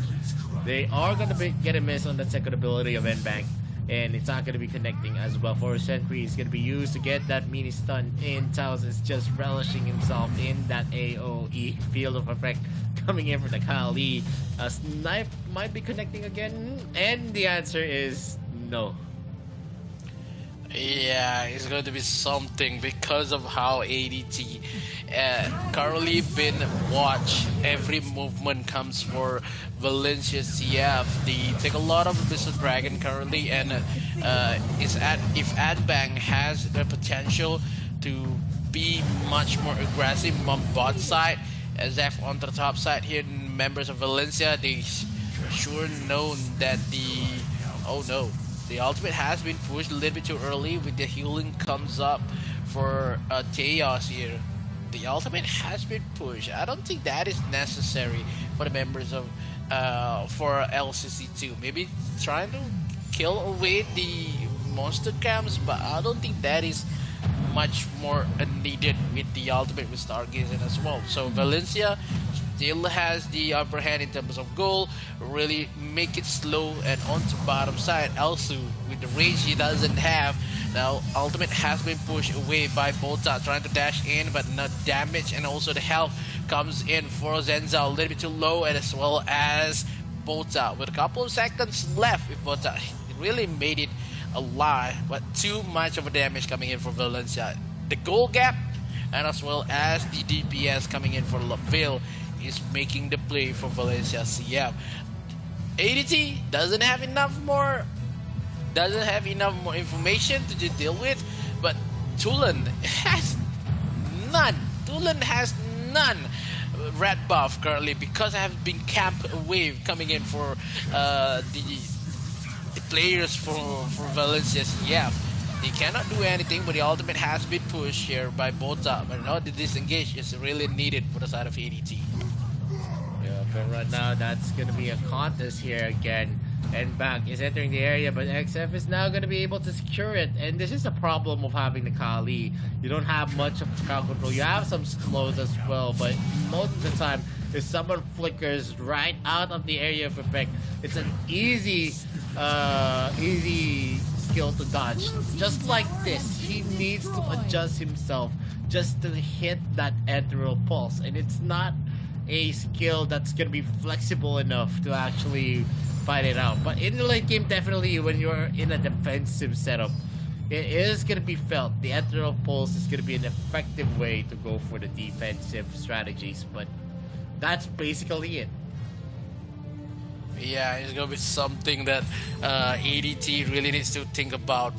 This early game, they lost a lot of resource. Bottom side here, but the two tower has been pushed. Ultimate comes in with a combo, has been landed by ADT, but deals no damage at all to the members of Valencia. They just amputate the abyssal lane for ADT.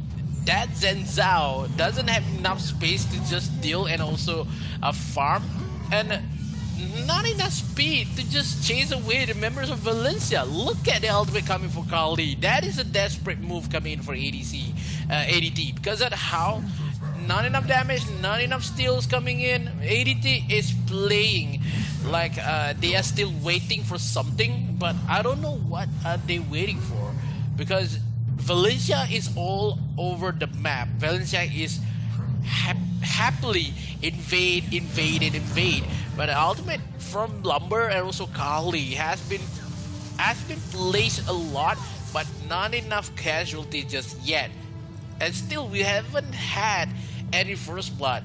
Bottom tower tier 2 has been taken away. Mid tower is still intact. Top is still okay for the side of ADT and as well as Valencia. They try to push away, push SRY to the back, but it's going to be something that is really hard. Next is the Abyssal Dragon, the second Abyssal Dragon, and now the Dark Slayer will be taken away as well, but no retake coming in for ADT. Yep, and right now we're seeing gold being piled up here by VCF. They don't need kills to get this gold up. Taos is gonna be regenerating the health being lost here by the Laville, but there is gonna be some confrontation here. You're gonna use a Thunderbird. It is gonna be blocked out, and the first blood is gonna be on Pichu being taken out. XF is gonna answer it with a kill of his own. Nback is gonna be entering the fray. Botak is gonna be pushing him up. That's a bomb being used here. That's gonna be the heal as well. Ultima has been procced out here by Nback. He's trying to go hard and trying to get the kill, but that is going to be a successful Ultima. He is not going to be taken out as easily here. Zenshao tries to go for a snipe, but here in the mid lane we're seeing SRY going for a push. Even if it's just our Roxy, it is going to convert to a first tier tower push. Yeah, a first tier tower push for the side of Roxy in the mid lane. But I do like the trade comes in with that team fight on top. That yes, we saw the first blood been taken away from side of ADT, but Valencia, they respond with the 2 kills. That is something that ADT really needs to play it really conservatively because of how damagey is Valencia currently with the healing that Pena had. Is going to be hard, going to be hard to execute, because if Teos has a lot of heals, it will give Nbang a lot of health, and it's hard to kill with the ultimate itself. Okay, ultimate has been pushed with the Ring of Fire currently been used, but now Shark is coming in for that Kali, but chuck a lot of damage, but just not enough. Comes in with the Talon, but the Thunderbird a little bit too early here. Just try to secure the second kill for the side of ADT, but Ringish comes in for Anbang. Trying to scare away the members of ADT on top side. They're eyeing for this Dark Slayer tier 1 turret. Rocktail is still alive, but the members with the Flicker and also ultimate. And the supports onto the backside here with the ultimate has been pushed, coming in for Ambag. One by one, members of ADT been taken away. They lost mid lane, they lost the AD lane, as well as the support. Only LYL is present in the arsenal for the side of ADT. 6 kill has been produced for the members of VCF. They are in a chill game and also in an aggressive type of mentality for the side of VCF. Game number 1, it could be VCF, but ADT still has no answer. The composition's not working well for them. The Ethereal Pulse they've been doing has not been that effective. It usually is blocked off by Taos and uses just the Nature's Rally and the Healing Light. And the damage that is consistently being procced out here by LCC2 is actually very negligible as long as it doesn't hit Pichu or QQ. That's why Taos is always in the front. And then if as SRY, that's going to be the double trouble being used. He is not going to be able to use the Agnes Grip with the push coming in from the Lumber. And VCF still is knocking onto the door of ADT. The Central Pulse being used again. It's not really being felt by the members of VCF, especially Taos and SRY. We're going to see Zensha doing his best to go for a push here, while Nbank is just farming up the lanes. Pichu is going to be releasing the Doombringer here on the bottom lane. They're trying to go for a push right now, while on the mid lane, that's going to be the Agnes Grip being done by SRY to LYL. Ethereal Pulse used by LCC2. That's going to be a lot of damage. Healing Light and also the Nature's Rally is going to be procced up. The Ember's Case as well is going to be forcing Botak and XF to get back into the base. LYL is going to be spotting out Nback. They are going for a push here. The top lane, they are not able to contest that. There is a snipe coming in from Densha. Look at that. No damage at all coming in from the L2. Ember's Case is going to be used for a sentry as well. That's going to be a lot of minutes as Ethereal Pulse is going to be used. SRY is going to be doing his best. He is going to be catching a lock-in onto LCC2. He's not going to be able to live. And XF is doing his best as well as them. That's just too much damage. And vulnerability is there for Redback. He is going to get all of the kills that he could. All of the carries are down right now. LYL does his best. Pichu is going to have that ultimate 4v1. They're going in for the Nexus lock. Grapes are going to be barreling down here. And it's already a done game. And VCF is going to take game number 1 against ADT. Wow. 11-12 minute games for the side of Valencia to take the first point versus ADT. It could be respectable for the side of Valencia, played it really well. For ADT is going to be something that they really need to think about, because of they lost the game number 1 with the investment that they made, not so much. But it will be something that could be punished by Valencia CF.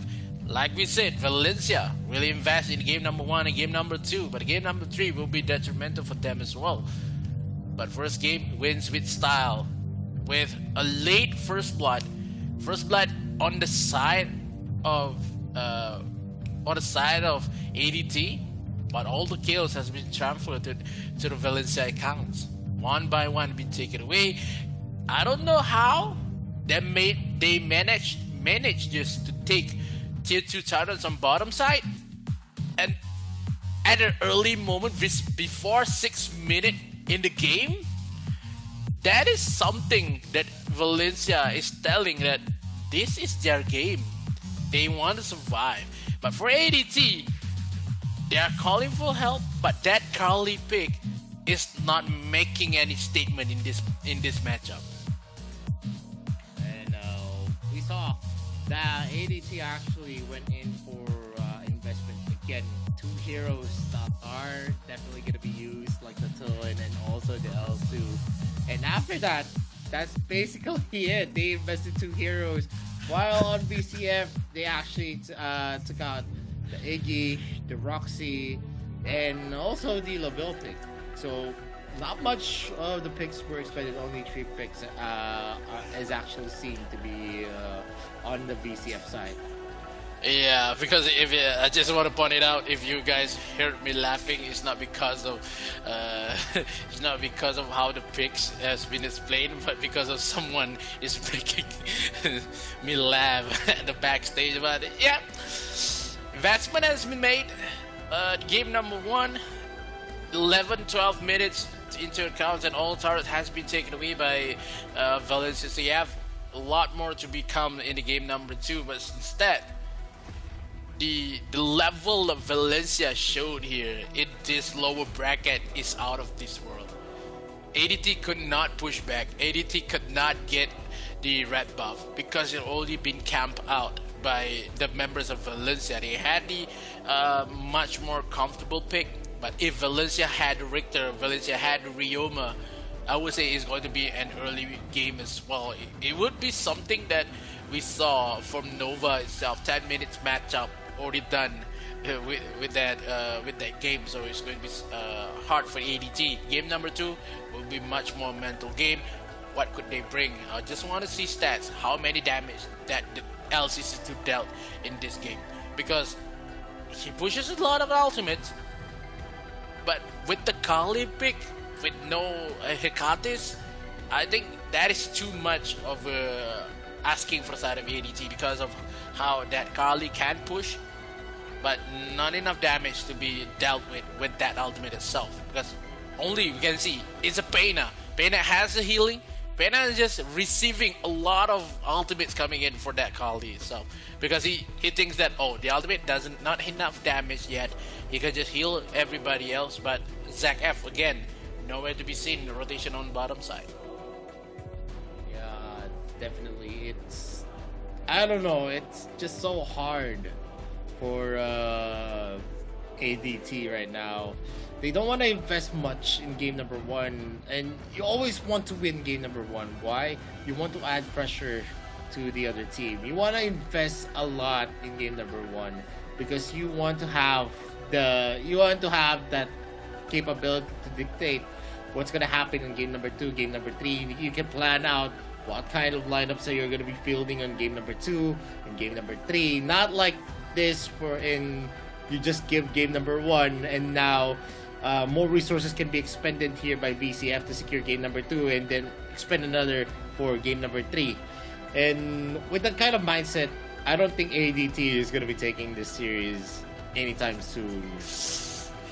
Wow, that is some bold statement coming in from Victorio. So ADT, if you're listening to this, please prove Victoria wrong on this side, because I've been holding the Malaysian flag, but I've been fighting alone here. I need some help with the gameplay, but because I had high hopes for ADT to win in this matchup, but when it comes to reality, the reality is they need to do the better draft. They need to play on their hands, and also an early composition suits them pretty well. They need something that could win the early game, the early matchup, the invades that they always do. That is something that they need to do again, because Valencia is not Valencia has played aggressive. Valencia can play pretty well, but in terms of ADT, you only had one game, played it back, the early composition, the early invades, and play aggressive as possible you want, but be patient in terms of mistakes that you could make with that aggressive, because we've seen how Nova do it, and Nova gives 3 kills just like that to the side of Flash. ADT is not the same as Nova. They can play aggressive, they make less of a mistake, but with an early composition they can manage to do it. But with this type of composition, they have burst damage, they have family, but with the Kali and also Elsu pick, is kind of questionable in terms of picks. But I can say yes, Talon is maybe a finisher type of jungle, and also they have support mid lane. But in terms of maybe they need something else. Maybe they need something that could support along with the Zac F Talon pick, but it is not enough in game number 1. And now the MVP is QQ. Nonetheless, with the damage coming in with Umbral and everything, takes the game number 1 for Valencia. Another MVP here for QQ. The only most of the times that we see earlier we saw QQ actually become the MVP when he used the Iggy pick. And it says a lot on how proficient he is on using that hero. He's been countering the Elsu so far. Every time you see a sniping position from Elsu, he's just going to be putting the Empress Case to actually harass him and, move to a deeper space where he's not going to be able to snipe comfortably. And at this moment, I still stand to VCF actually having the bulk of the power index onto their hands. I just don't see ADT right now as a competitor to these teams that they're actually fighting, and it's just the drafting is just horrible. I don't see ADT actually winning this because of the draft that they're actually showing us. Maybe they need a breath of fresh air. Maybe they need to get more picks that they are comfortable with. Yep. Zen Chao on the Elsu, yeah, it is kind of okay. It's just that whenever there is some synergy on some of the lanes of ADT, is some of the lanes like LYL's lane actually falls off, or the jungler doesn't is not able to contribute anything, except on the Tulin. There was always having a fluke. He was not able to secure kills for his team. And it also says about the draft, because what can Akali do to help that Tulin at that moment? He can't hold people up. He can actually deal a lot of damage in a straight line.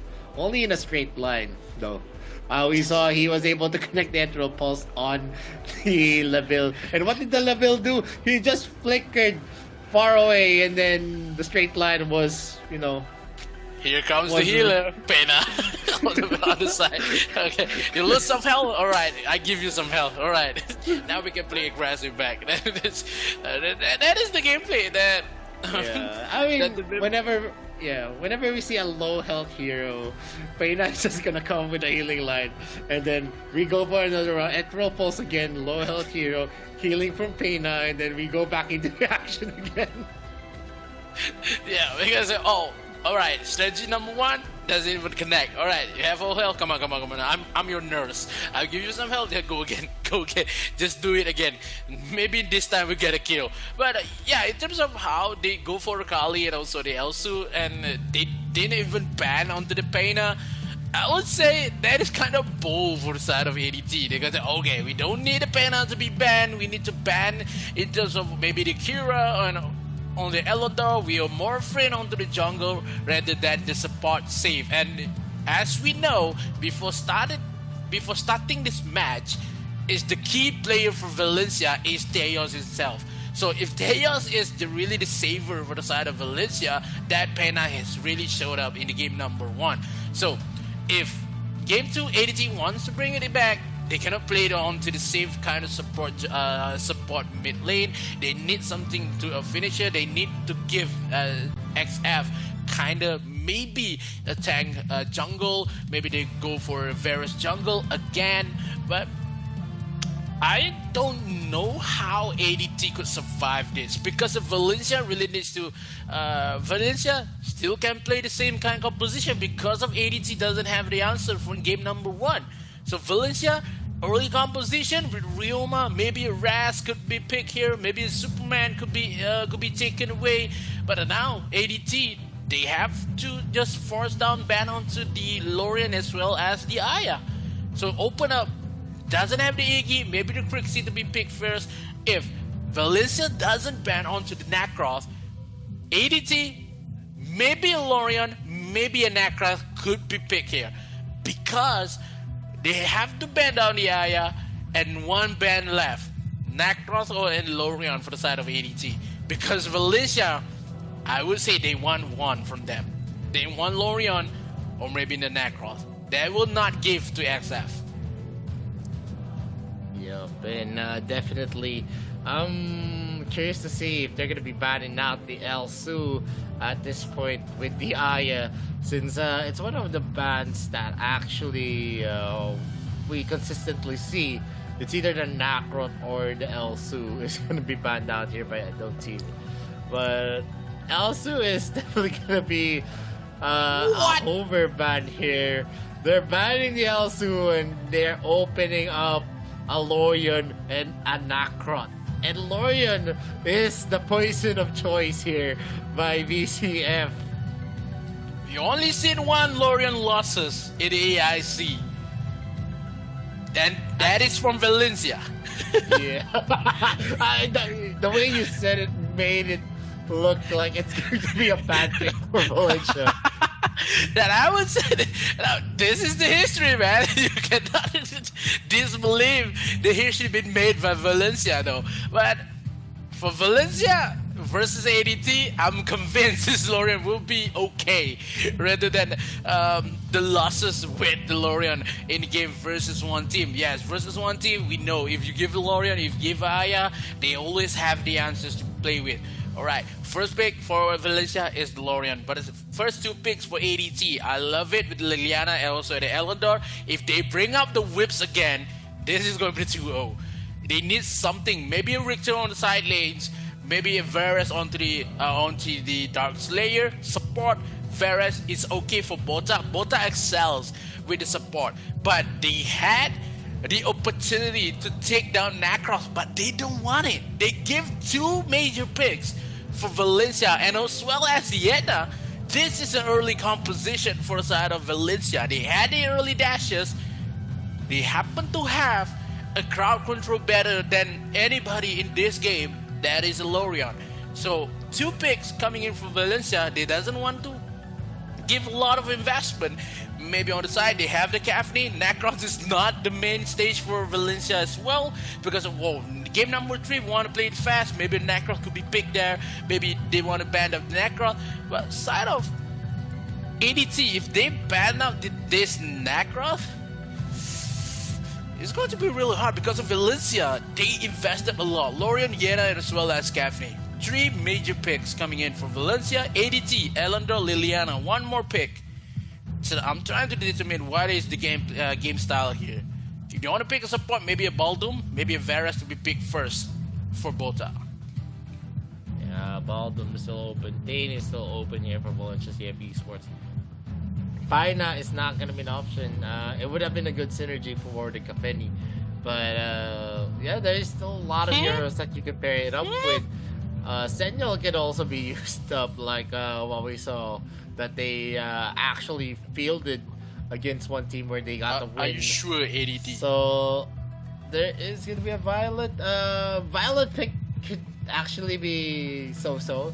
You have the range, you have the mobility as well. So Violet can work for them, but they need a lot of protection as well. I'm curious to see what they're going to be pairing up with.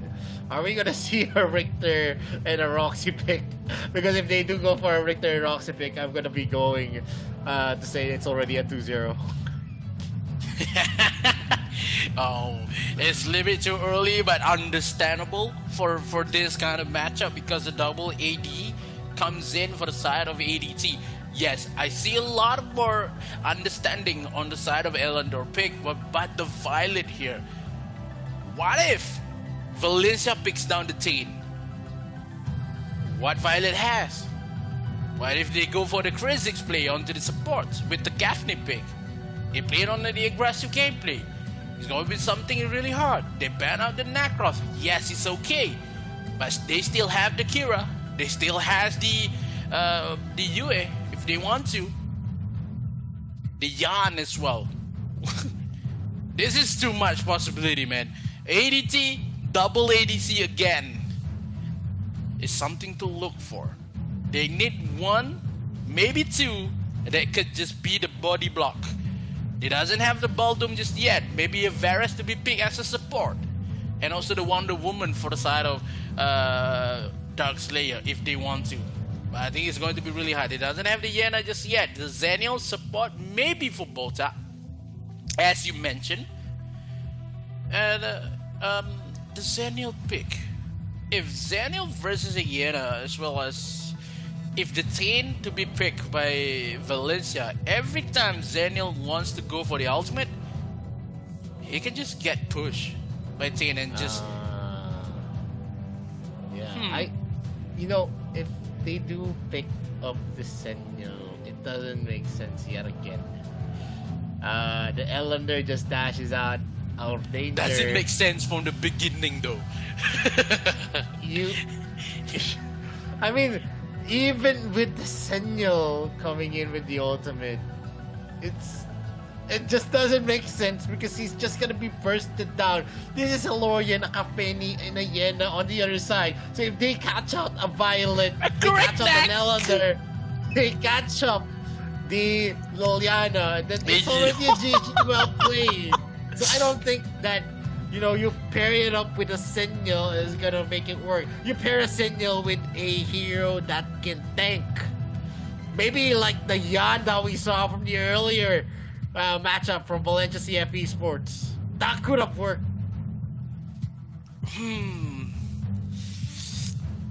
Okay. They saw the Zenial and they instant lock onto the Alice as well as the Crick deck. So Crick deck has one job and one only, to kill down the Violet, as we know. And as well, if Zenial uses the ultimate, we have the Starry Knight coming in for Lolorian. Stuns, knockup. We have the Silence coming in for the Yena, and as well as the Silence from the Hitsifits. But now, ADT, last pick possible, they want to bring up the Florentino though. Zenial could have a better drafts, but with the Florentino LYL, yes, we know LYL, if he gets the Florentino, he is a beast.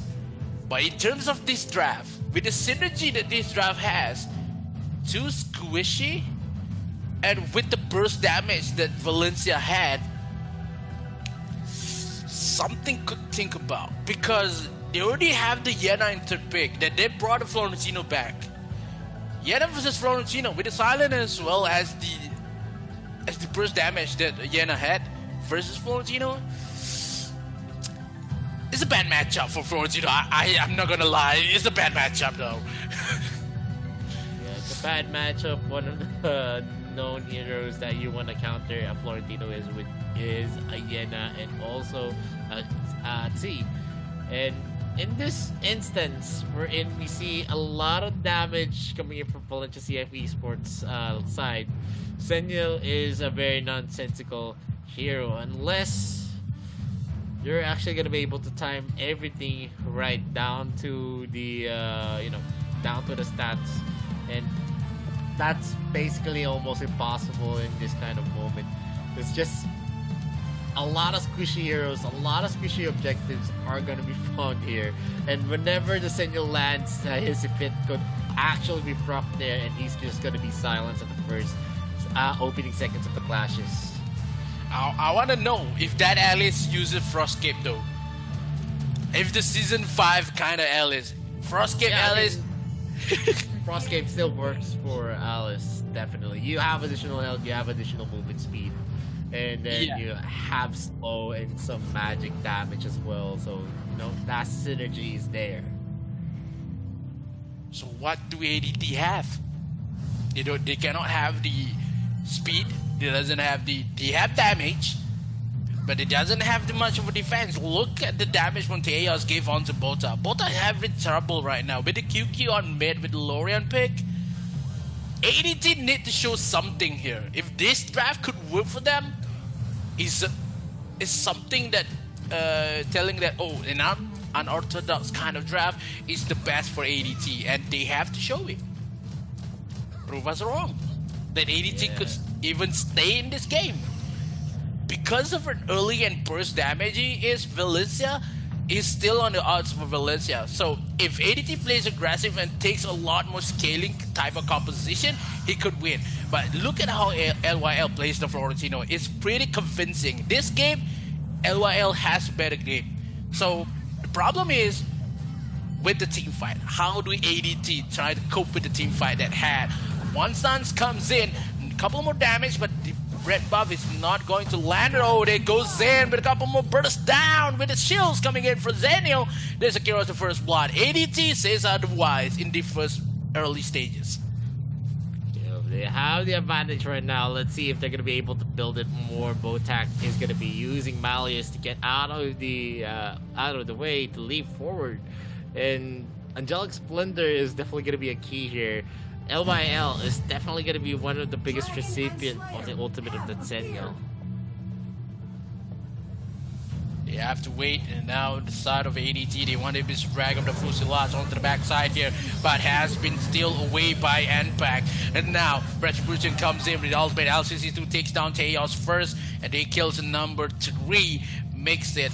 They kills down the Crickneck, and now Crickneck has to buy back from now the members of the side of ADT, trying to fill away the void inside of their hearts, trying to go for an aggressive invade, but now has been spotted first for the Zach F, and now N-Bang onto the side takes down the blue buff first, and the Zach F is still be mad at the members of VCF. Early gang, early composition, this is what I'm hoping for. This is what I'm asking for ADT. Plays early aggressive, played it really well, force down Valencia into the jungle, force it away into the late game itself, and they take the lead much more. But in terms of 3 kills that ADT has, the goal gap is not widened enough. I mean, VCF is just controlling it to their side. They're not letting the advantage actually go out of control. They're just going back into the farming lanes, trying to get more resources, even if they lose some of the resources of the jungle. Zenshao is in the area. Pichu is just going to be using the railgun to put some damage into Bodak, but it's not going to be proccing another crit. He needs to claim Sanctity first before A is definitely going to be felt here. And the Slayer is going to be taken by VCF. Botak is still going strong here. He is just going to be tanking the damage. This is the key period here. Until the moment that he cannot sustain the damage for his team, he's definitely going to be effective.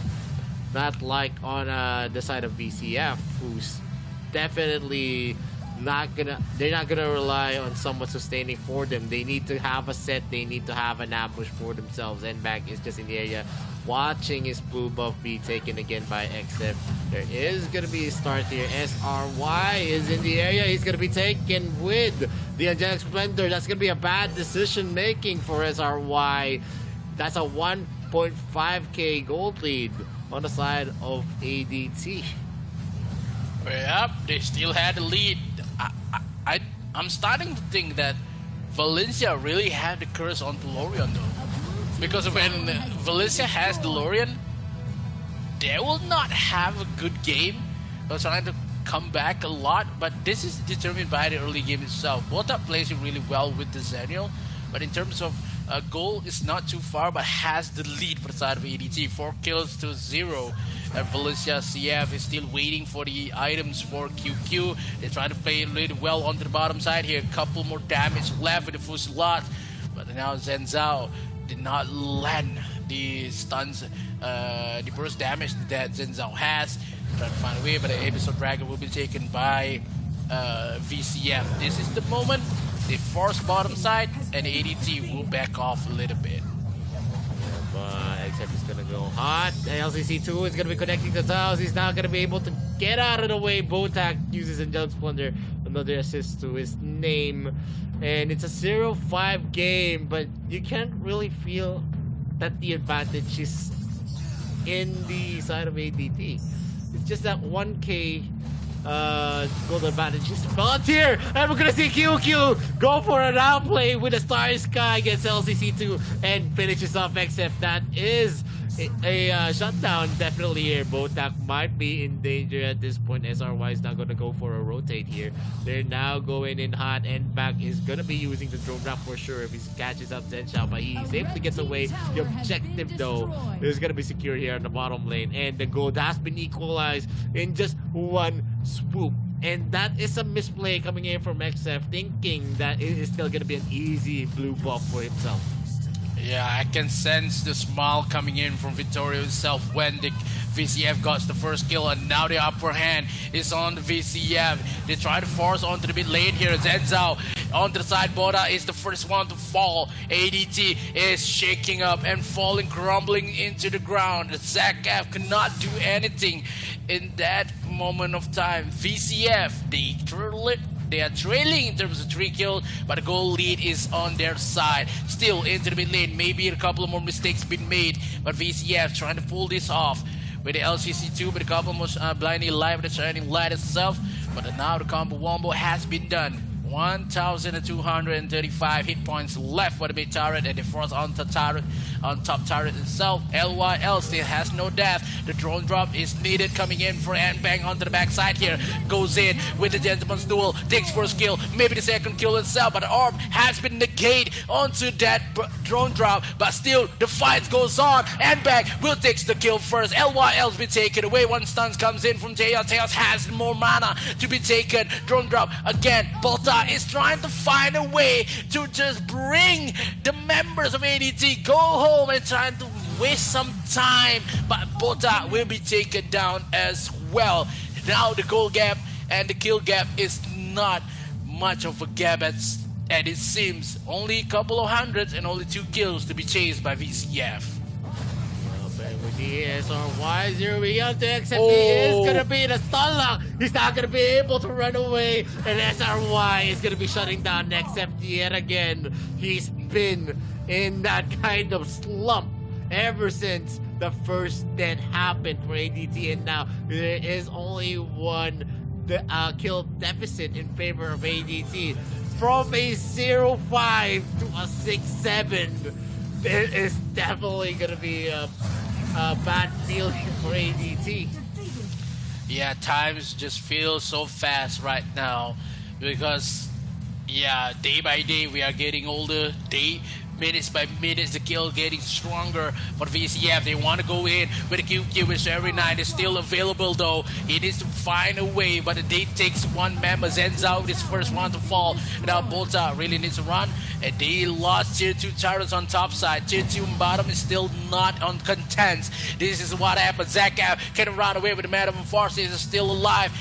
Now, again, with a couple more butterflies onto the back, they doesn't see SRY, but now the lava kills, takes the kill for Anbag, a little bit more too ambitious to kill down at Zaf. The slums has been widened and also been the death of the world here because of Valencia is on the brink of mad, and ADT, one mistake takes the game all around. LYL trying to goes in with a couple gentlemen's duel, still has the blossom to pick up, but he cannot deal more damage. He can just kill, but he can trade for the members of Pichu itself. They lost 1, they trade 1, and also Bota will be fall down. ZachF trying to secure a skill onto the Mbang. Mbang still has the Death Sickle maybe, but still QQ is too healthy to be dealt with the members of ADT.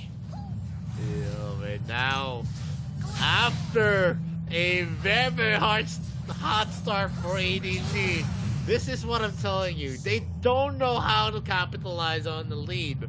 And them being too aggressive without any kind of support helping them in the invasion costed them a lot. It is a fault of XF.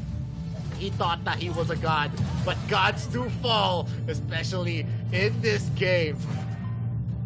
Yep, gods do fall because we saw a couple of gods, Dewa, already been taken out by AIC. And this is going to be really, really uncomfortable moment for the side of ADT. One single mistake will push their members to in game number 3 with deficit points of 2. Now Valencia focusing on bottom and mid. KQ has been chased down, but with a XF But all damage has been landed with the drone drop itself with the full slot with the backup.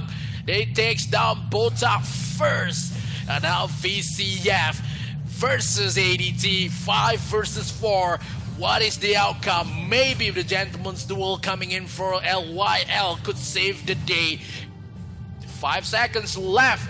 Today's starter will be taken away. Now, QQ is still alive, but every night is not present. But now coming in, LYL been taken away as well. 3 members of ADT is low. Only 2 left. They only have LCC2 as well as Zach. What can they do? They cannot do anything. One by one has been slain by VCF. None of the members could run away. And Bang been taken down by the form of life, but this car will be taken as well. And to the graves of ADT in game number 2. 2-0 for Valencia. And we are going for match point in game number 3.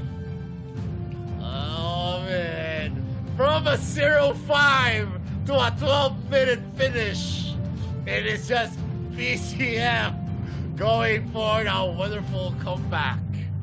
Not much that we can expect from ADT at this point. They already lost it at a 2-0 and a possible 3-0 sweep by VCF. I'm sorry, Mikos, but I think ADT doesn't have the will, doesn't have the steam left to get back into the game. Wow. It's hard. It is hard to just know that this game will be in the hands of Valencia after that cruel game in game number 2. Early phase is on the hands of ADT. Only one mistake gives the momentum for Valencia. Zagaf, a little bit too aggressive on mid and as well on bottom side. The combo coming in for that Yena gives the kill and also a couple more damage left. They wait up for the Lorion, and the only win coming in for the Lorion for the side of Valencia is this matchup versus ADT. It's hard to just realize that ADT, this game is better for them. They have the will to win, but one single mistake give the game to Valencia, and all the momentum is left. Is only left is game number 3. Match point for Valencia. Yeah, I mean, that was a problem that was occurring. I already predicted that the problem here is that Botak is not going to be enough to actually suffer from to actually tank the damage coming in from the VCF members. That's a lot of the heroes. That's a Yin, you have a Kafeni, you also have a Lorian, then you have a Quicknack as well. So yeah, in the early parts of the game, they had the advantage of having the Ellender for them, and they had the Florentino for them as well. So that's one of the reasons why they were actually winning the early parts of the game. They had that advantage. They were not able to keep that advantage, and one of the reasons there is that the Ellender XF made a crucial mistake there. He thought, like I already actually said this in game, but he thought that he was invincible. And there are no invincible heroes against 3 members. In a 3v1 situation, you're just a marksman and you're facing an assassin, a mage, and another assassin. That's 2 assassins that's just gonna be bursting you down. And the Quicknack wasn't even able to join with the drone drop. It was just all the Yena and the Lorian as well, and they already secured the kill. That is one of the biggest factors here. He went into the brush without the help of Diseño, thinking that he could have done it, and without the help of the Florentino as well. They were just trailing behind, and he was just, I'm a marksman and I can tank. No, you can't. I'm a marksman, I can kill, I can tank. That is the problem. It's just too hard to realize that they want to give him away to living in AIC for ADT, but they still have time. They still have the drop they could do. That game, not gonna lie, ADT had a better game in the early phase, but yeah, maybe sometimes when Valencia is waiting for the opening and they grab the opportunity really well, it makes the win for them. So ADT, one more game. One more time. Yeah. Can you make it? I still can't remove from my head thinking that XF thought, I'm a marksman, I tank. I mean, that was the only turning point that I saw for BCF. I mean, it was a 0-5, and then they got the kill. And except that was a big boost on their gold. You could actually see after he got taken out, almost all of the gold lead that they built came crumbling down, and BCF was ready to actually take all the gold from that shutdown. After I was just one after another Botak actually not being able to withstand the damage coming in from BCF, it was already understandable. LCC2 again is going to be leading the charge for ADT, but only with that 65k damage, definitely not enough. Yeah, you're not going to see a lot of tanks beside the BCF, and that already says a lot because you can see the kills here. We reached a scoreline of 16-9, and that's 7 kills in advantage for VCF. It used to be a 0-5, ladies and gentlemen. And you can see here on the side of in the graph that we had ADT leading all throughout. Yep. Except for the 4th buff tank. Remember, if you have the advantage, never be complacent enough that you're actually going to use your assassin or your marksman to actually go into the brushes, because if you have no information, it is a vital strategy, the vital decision point wherein if you don't have information, play it as safe as it could. You need to group up if you want to go for a vision war, and even in that moment when you check for the brushes for the vision, there are a lot of instances that you're just gonna be wiped out when you are ambushed, and that's definitely what happened here for ADT. They got complacent. They thought that they were always going to be in the lead. They thought that they were unkillable because of the damage that they could deal in that short amount of time. And the MVP of the game definitely is going to be Pichu, dealing a lot of damage for his team. 29.3% on that ADC, 75% KP, 646 on that KDA. Definitely a good game for Pichu, being able to overcome the obstacles of the enemy being overfarmed. But we're gonna see more of BCF against ADT in game number 3. Because at that moment, we're gonna see if we're gonna say goodbye already to ADT, or do they still have some fight left for themselves. We're going to see soon enough as this series is going to progress. And of course, as we go to game number 3, we're gonna go for a very short break. So this is the Arena of Valor International Championships 2022. My name is Vittorio. This is Mikos. We'll be right back. To attack. Easy peasy. Now, raise your weapon and smash that crystal. No! God! Please, no! Well, maybe your gaming life is not so smooth after all. Don't be nervous. I know you think you have learned everything about winning, but your enemies are not sheep waiting to be slaughtered. To get your game victories easier, you'll still need to learn some little tricks. First, you need to know about the 3 lanes. In AoV, there's the Abyssal Dragon lane, Slayer lane, and Middle lane. Don't forget about the Vast Jungle, which is a special path between all 3 lanes. Now choose your lane and march onwards to victory.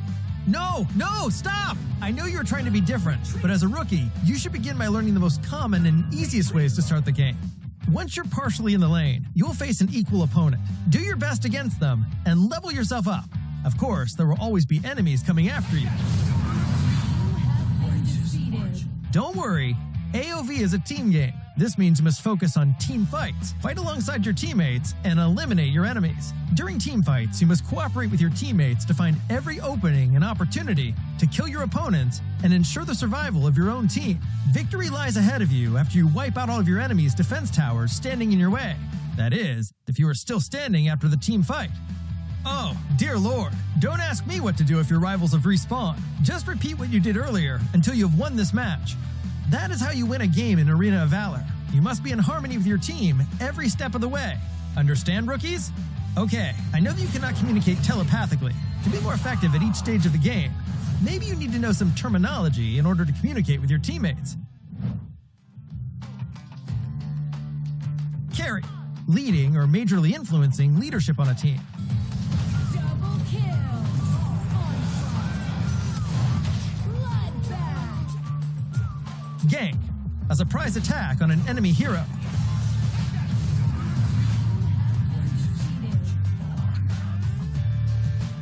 Buff, status effect that gives a beneficial boost. Debuff, status effect that gives negative impacts. Farm, gaining levels and gold by killing creeps. KDA, kills, deaths, assists. CD, skill cooldown. Poke, to damage enemies from range with minimal risk to you. DPS, damage per second.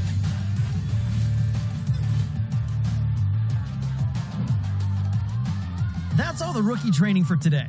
Let's start a match and get fully absorbed into the world of Arena of Valor and win glory with your teammates. What could be more enjoyable than praise from your team?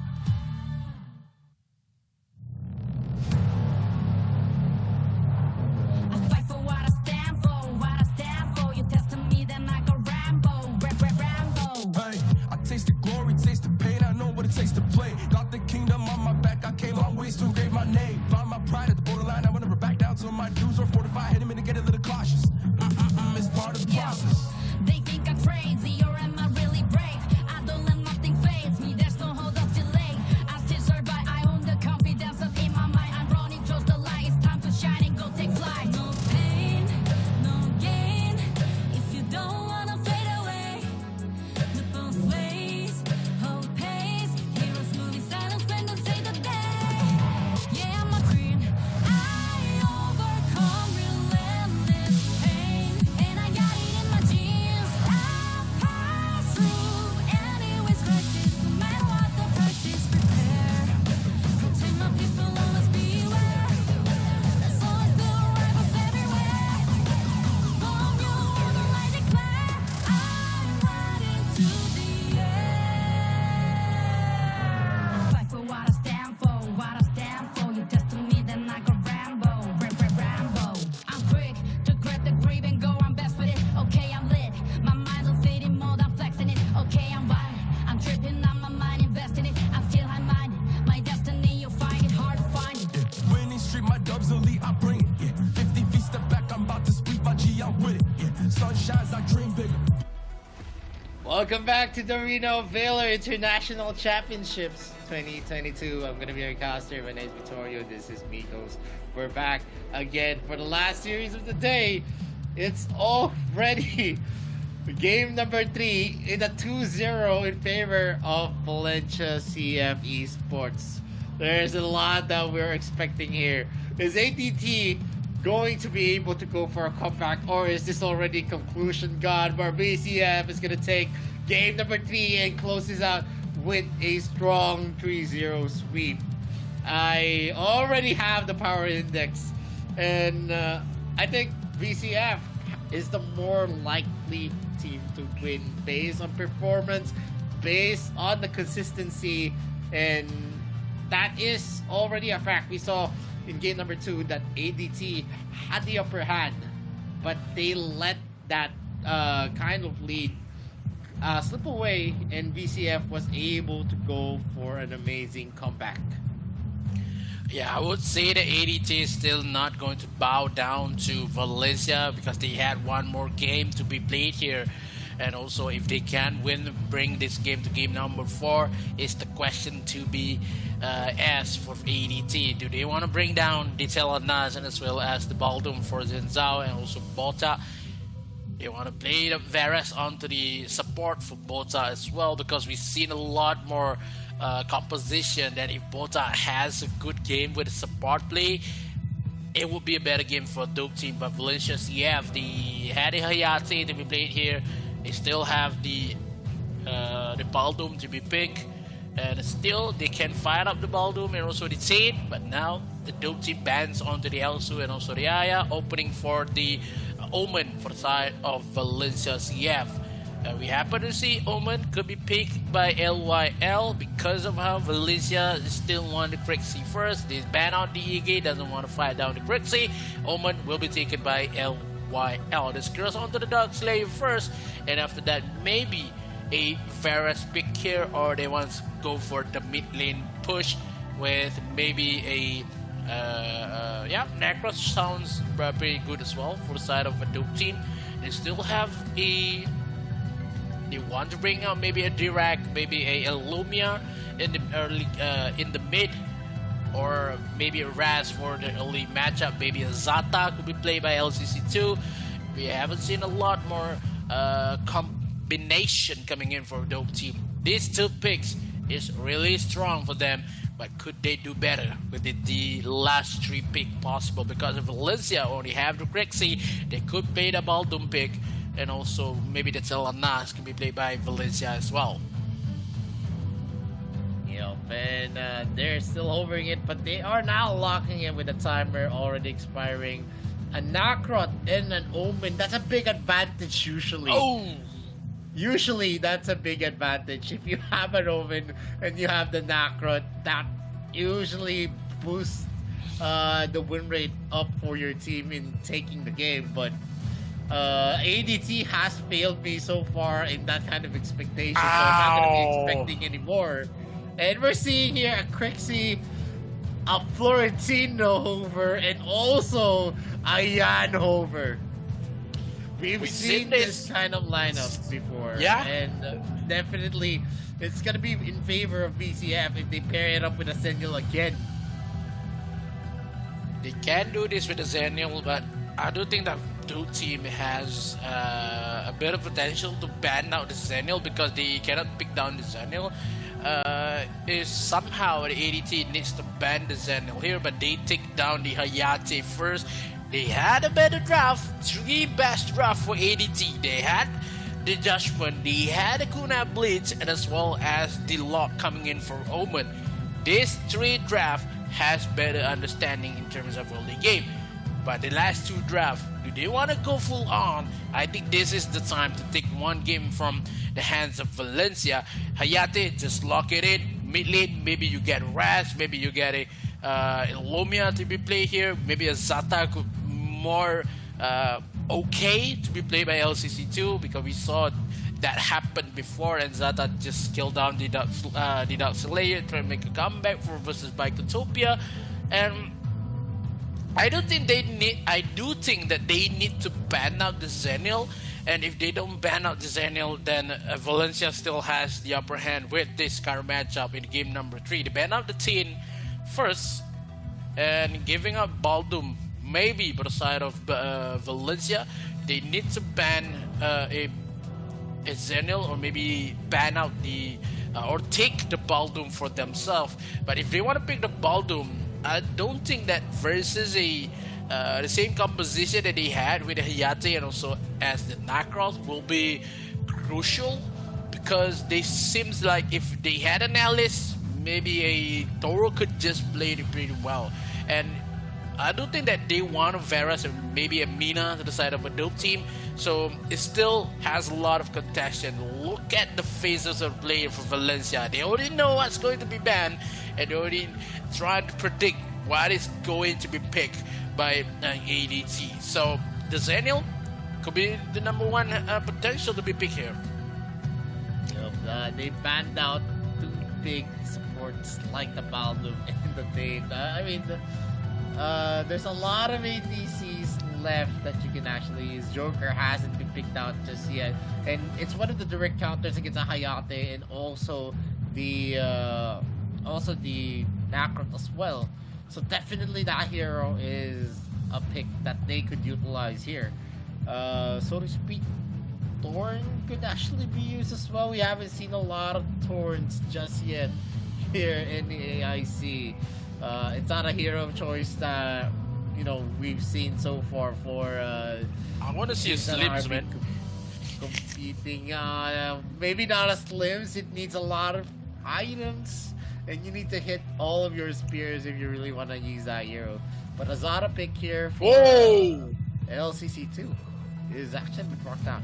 I don't think that they're gonna be using the Preta pick since they already have a mage already here for VCF. But it would have been a sight to see if we can actually see a dominant Preta. A marksman could actually, or maybe they're going for a Preta marksman. Now you're going back and forth, man. If it's a Preta pick here, it would be something because of already have the Crixie, maybe the Preta side lanes. Yes, because if they want to pick down the Zenil, they need someone that is going to clear some wave that is faster than anybody, though. So Preta has speed in wave clearance. They doesn't have any ADC. They only have the Yan onto that jungle. But Rui, oh no, they bring out the Rui from the side of ADT. They could play it really well. They want to just shut down that Preta early, and also the Crixie. They have an early advantage for the side of ADT. But for Valencia, do this Rui Mei. I remember what Goyang Gaming said to me, that only V Gaming could play the Rui well. In terms of all the teams that try, only V Gaming wins with the Rui. Yup, and right now it's a very confident VCF actually using Preta as an Abyssal Dragon laner. I mean, this is a proceed, but maybe they could make it work. I've seen a lot of good Preta players, although I don't see it much since, you know, it's more like an Elsu that has a lot of AoE because you're just gonna be charging your skill as well. So at this point, let's see if Pichu can do justice to this pick. Or are we gonna see a reliance of SRY and NBank with the Yan, the Florentino, and also the Crixie pick? ADT, they need a lot of things to prove to us that they are still capable to win games and actually secure the lead for themselves consistently. Yeah, how do they want to do this? Because they have the Necro, they have the Omen, also as the Hayati. They had a better draft. They win it, but one single hero that I'm asking about is the Rui pick coming from Volta. We haven't seen this, but can this strat will work for the side of ADT? Because they doesn't have a lot of sustainability, but it's going to be really hard versus the Zenil itself. Now, a couple of pushback in the mid lane. They doesn't have enough more damage because of the Zata itself. Then it's going to be something that Rui is going to have is a hard engage. He has the portal to just push away and also put some games with a couple of plays. But yeah, VCF still thinking that he had a couple early matchup that they can fight, but ADT with the base stat that he had is too much to be handled by VCF in this current matchup. If this happened like what we see in game number 2, it will be the VCF game. But ADT, if they had a lead, just hold on to that. Yeah, and we're seeing a very confident Hayate against the Florentino pick. Definitely is gonna have the advantage that you know, an ADC has over Darkslayer laner. One of the reasons there is that he's just gonna be shredding and has the mobility to kite most of the engagements that Darkslayer laners have. That's the advantage of having Hayate on your team. The problem here is that if he's just gonna be playing it as passive as he could, we're in the advantage that, you know, he's gonna have in just boxing out and zoning out SRY on the creep waves. He's not gonna be having the impact that ADT hopes that he would have in this game. And Talos is gonna be pulled in. There is going to be a miss there on the charge of the skills of Pichu. He still has his ultimate ready, so definitely BCF is now committing to the Dragon Take. Not much that ADT is gonna be doing there. Yeah, ADT trying to play it really safe, then it's not onto the standards of an early invasion kind of composition. And ADT could be punished here, and it's going to be really hard. Alright, Ascend does not connect with the Gentleman's Duel. Oh no, Ascends again, but now the Zenil has come, and LCC2 too ambitious to kills away the Florentino and gives the first blood for the side of Valencia CF. Now, what could Hayate do? Florentino has a great goal here and hasn't made a lead, and now Hayate will be faced down with the Gentleman's Duel. Look at how VCF is punishing after they get the first blood. They take a lot more resources and they trade with the win-win situation for Valencia. Yep, and not much is gonna happen here for ADT. That's the kind of play that they're gonna show us. There is already a 1v1 here on the bottom lane, and Nakrot might be joining them, but XF knows that SRY is just gonna be playing as safe as it could and probably get a double kill if he wants. But there is gonna be a gank here in the bottom lane with the Zata being able to lock in. SRY is gonna be locked in here, and he is gonna be taken out with the Ascend being procced out here. Taos comes in hot with the Angelic Splendor, and he's not gonna be able to help the Florentino at that moment.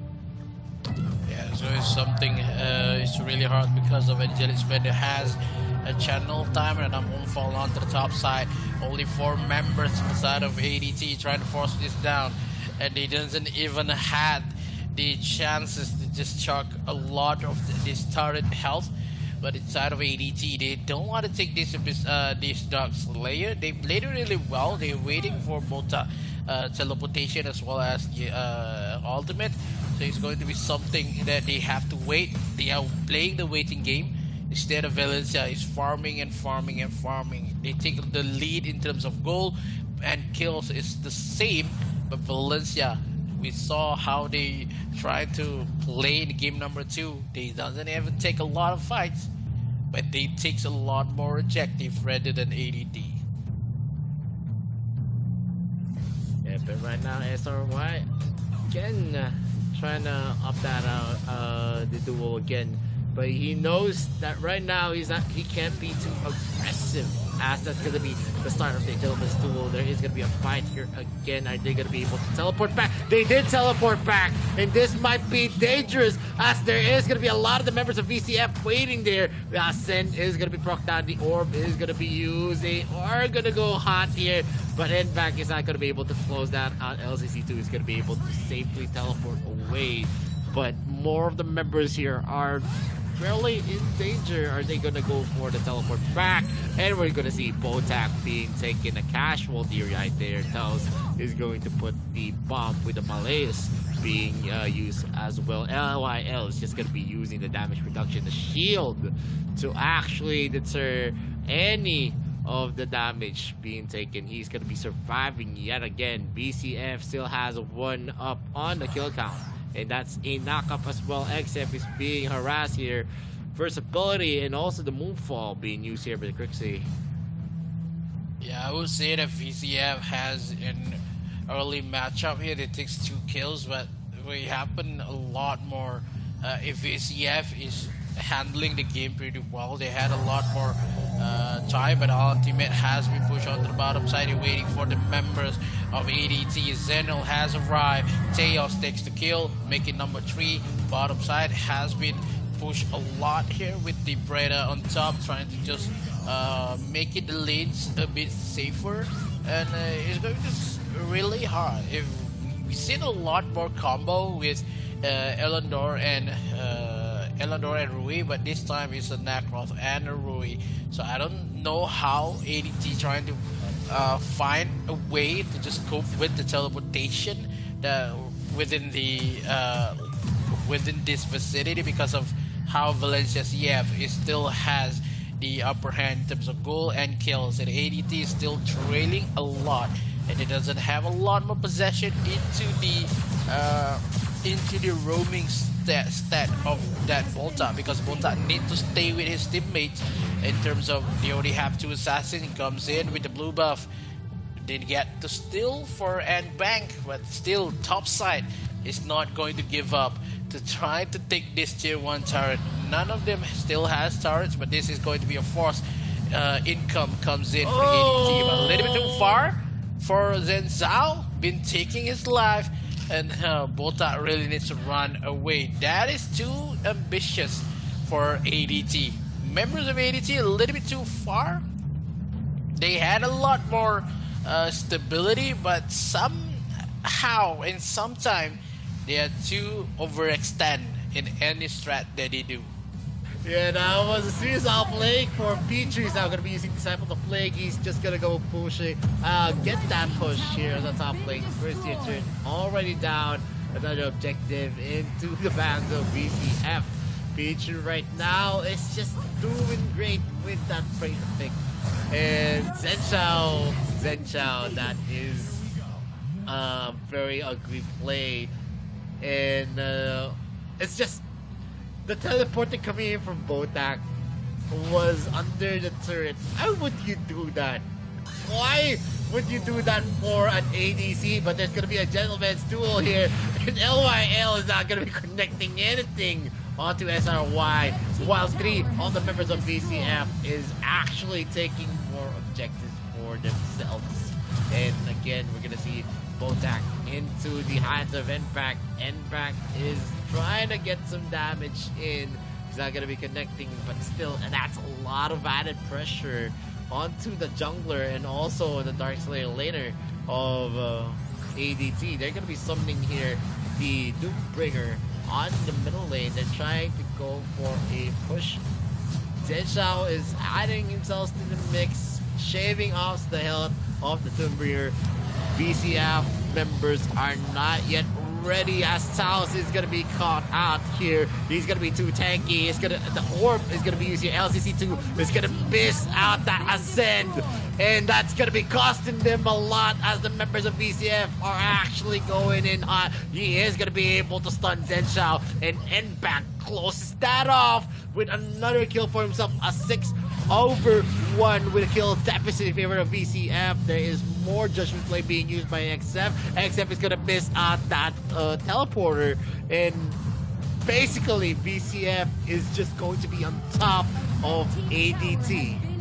And I don't know how this Rui comes to play versus ADT, because yes, for the team fight with the ultimate, they can make it, but in terms of the pairs of Rui and as well as the Nacroth, you can see how many teleportation that Nacroth XF is not inside of the circle, because of how Nacroth is going to be all over the map, and he will miss that. He surely miss that teleportation, but you can see how the teleportation has been placed in front of the faces of the members of VCF.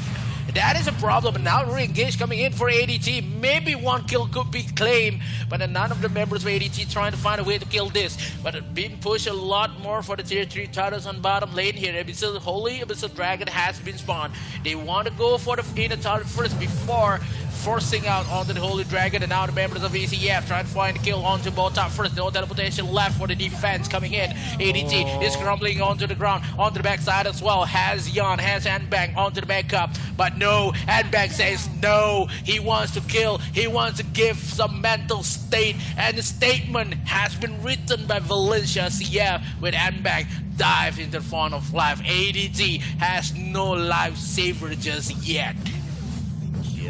BCF is going to be deterred on their push, but looking at the strong engage that BCF is actually showing us, they are capable to go in, and they're not afraid to actually go for a commit.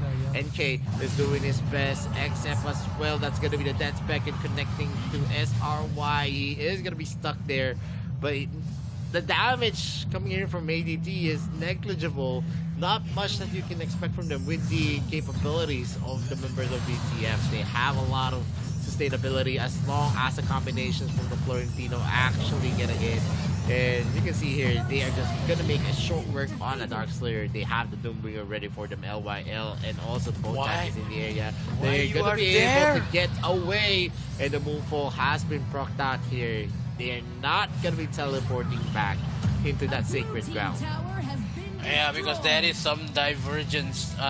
Divergence has been made by Bota on the top side, but giving a lot more on now. The jumps comes in, still has the style of the Mbag. Will 1v3. Mbag is still alive, goes in back. Mbag takes the kill. Mbag is alive. Mbag will not be taken down, but the 3 members of ADT, XF is the one to fall. He is not going for that teleportation. I've said it. It's hard to play with the Nacross and the Rui. Now 1v2 on top side as well. Zenzao could not live. One more dash. Kuna Blitz has been popped out. Pichu, no damage left. And that Parada is making the game for Valencia. CF goes in with the teleportation as well. But no, top tower will be fall down. Mid tower will be the next to fall. Bottom tower will fall down as well. But none of the members of ADT could respond with the 3-lane push has been made by Valencia CF.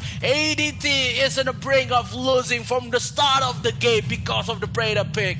VCF trying to go, knocking on the door into the mid and bottom side.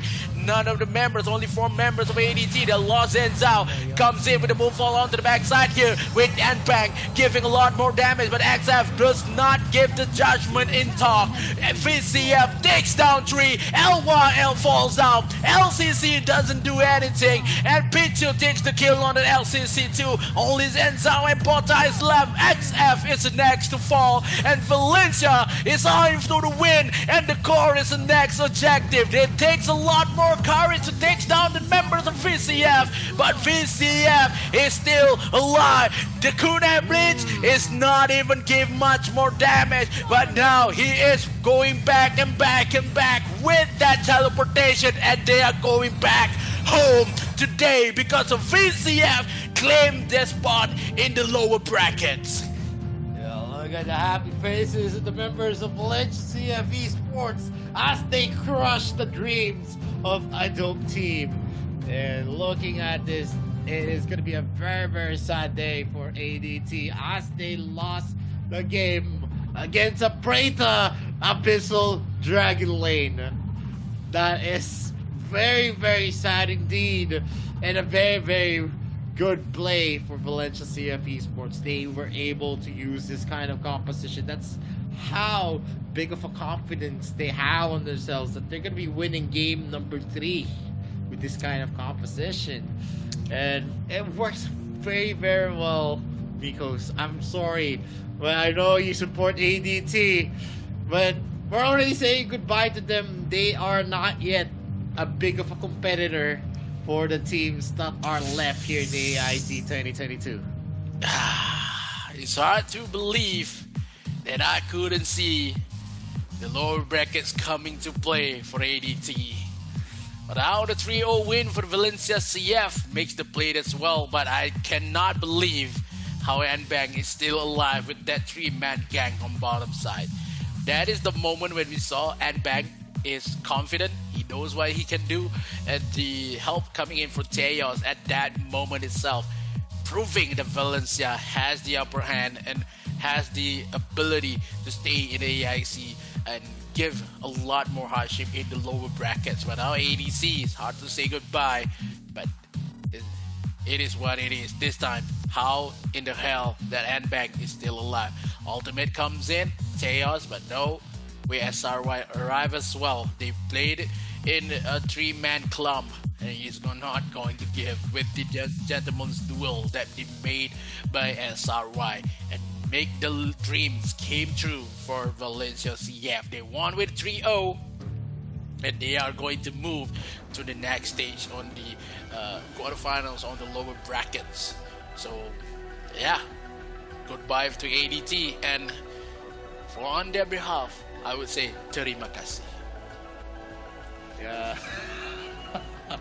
I mean, I didn't expect a lot knowing ADT was performing like that for the first series going into after game number 2, I just lost hope for ADT. It's just that Wow. after that kind of play, it's just that I just know that they don't know how to take care of a good lead. They don't know how to actually play in the middle game, in the late game. They're just basically conservative when it comes to them losing out. And that's one of the biggest problems. I guess it's more of the mindset that they have, that the plays that they're going to be making is always going to fail, since you see that there is no confidence at all whenever they go for the mid game and the late game, whenever they are in the losing end. And what actually amazed me the most in the last game is how useless the Ruby was. They actually relied heavily on the teleporter, and if you rely heavily on the teleporter, it makes it predictable. Why the hell would you use that teleporter in front, under the turret, instead of just putting it at range? You're actually with an ADC and you're gonna put it under the turret. Maybe you want to make a statement like you're gonna be able to zero in, and then the outplay coming from Pichu knocking the Hayari off, and it resulted to an easy kill. You're just adding some gas to the fire with the pick of Botak on that Rowie. It's just, I don't know, it just hurts my eyes to actually watch that Rowie play all throughout game number 3. And I'm not gonna lie, I mean, Yeah. the Rowie pick didn't make sense at all. You have a lot of mobility on your team. You didn't really need more mobility with the Rowie pick, which doesn't bring a lot to the table. Yes, you have the Sacred Ground to summon your teammates. You have a teleporter to have them in full health. But you can actually just do that with recall and just wait for regeneration. I mean, having that kind of support that doesn't have much utility except for the knockbacks, that silence, and then after that, no damage at all is going to be contributed by the Rowie. Nothing that she can do. She's not going to be able to soak damage for your team. And it says a lot here on to the stats of BCF. Yes, you have a lot of time to get back into the game with the Sacred Ground. But after that, you're just going to be losing some of the resources you have on the other lanes. 14 kills over 4 kills of ADT. That's 10 kills in deficit in favor of BCF.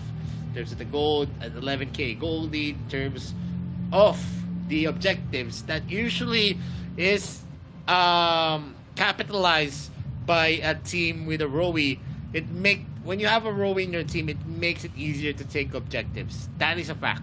But it didn't happen for ADT probably because their lineup really doesn't fit that kind of playstyle. They already have a lineup wherein you're going to be able to split push. You don't need much of the utility of Rowie in that game.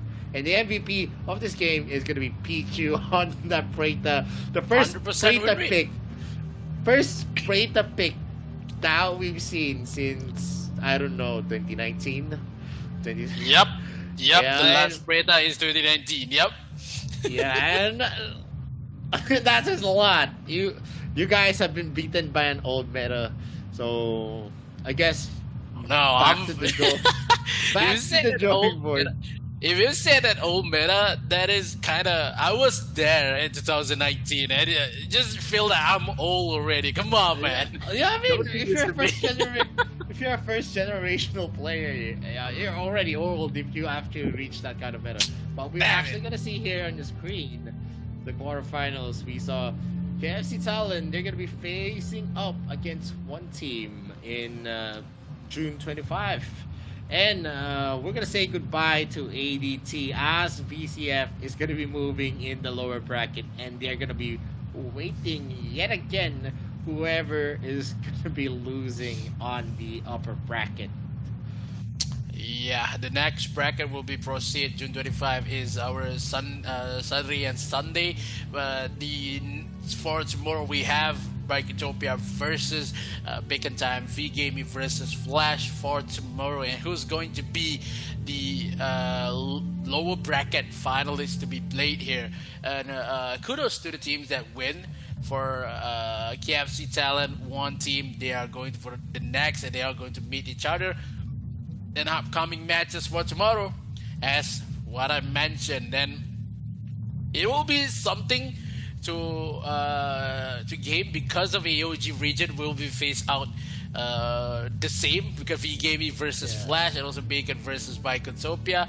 So who's going to stay on the upper bracket and who's going to be lower bracket is going to be finalized or been revealed for tomorrow. Yeah, and definitely I'm gonna be excited about V-Gaming and Team Flash. Is there gonna be an upgrade here? Team Flash placed third and second was V-Gaming. Are we gonna see a Team Flash is gonna be again a force to reckon with here in the international scene? Or is it still gonna be V-Gaming with a dominant run in the AIC 2021? That is something that I want to see. And more of the matches are definitely gonna be you're gonna be able to witness tomorrow. So I hope you guys support the teams that you want, especially in the AOG, the RPL, and the GCS. They're going to be facing off each other. But yet again, this is another day of a lot of Arena Valor action, and we're already going to be at the end of the day. We're going to say goodbye to everyone. And by the way, guys, this is the Arena of Valor International Championship 2022. In behalf of all the production staff from Tencent Games, from Level Infinite, Garena, Tencent, my name is Vittorio. This is Miko. See you guys again in tomorrow's broadcast.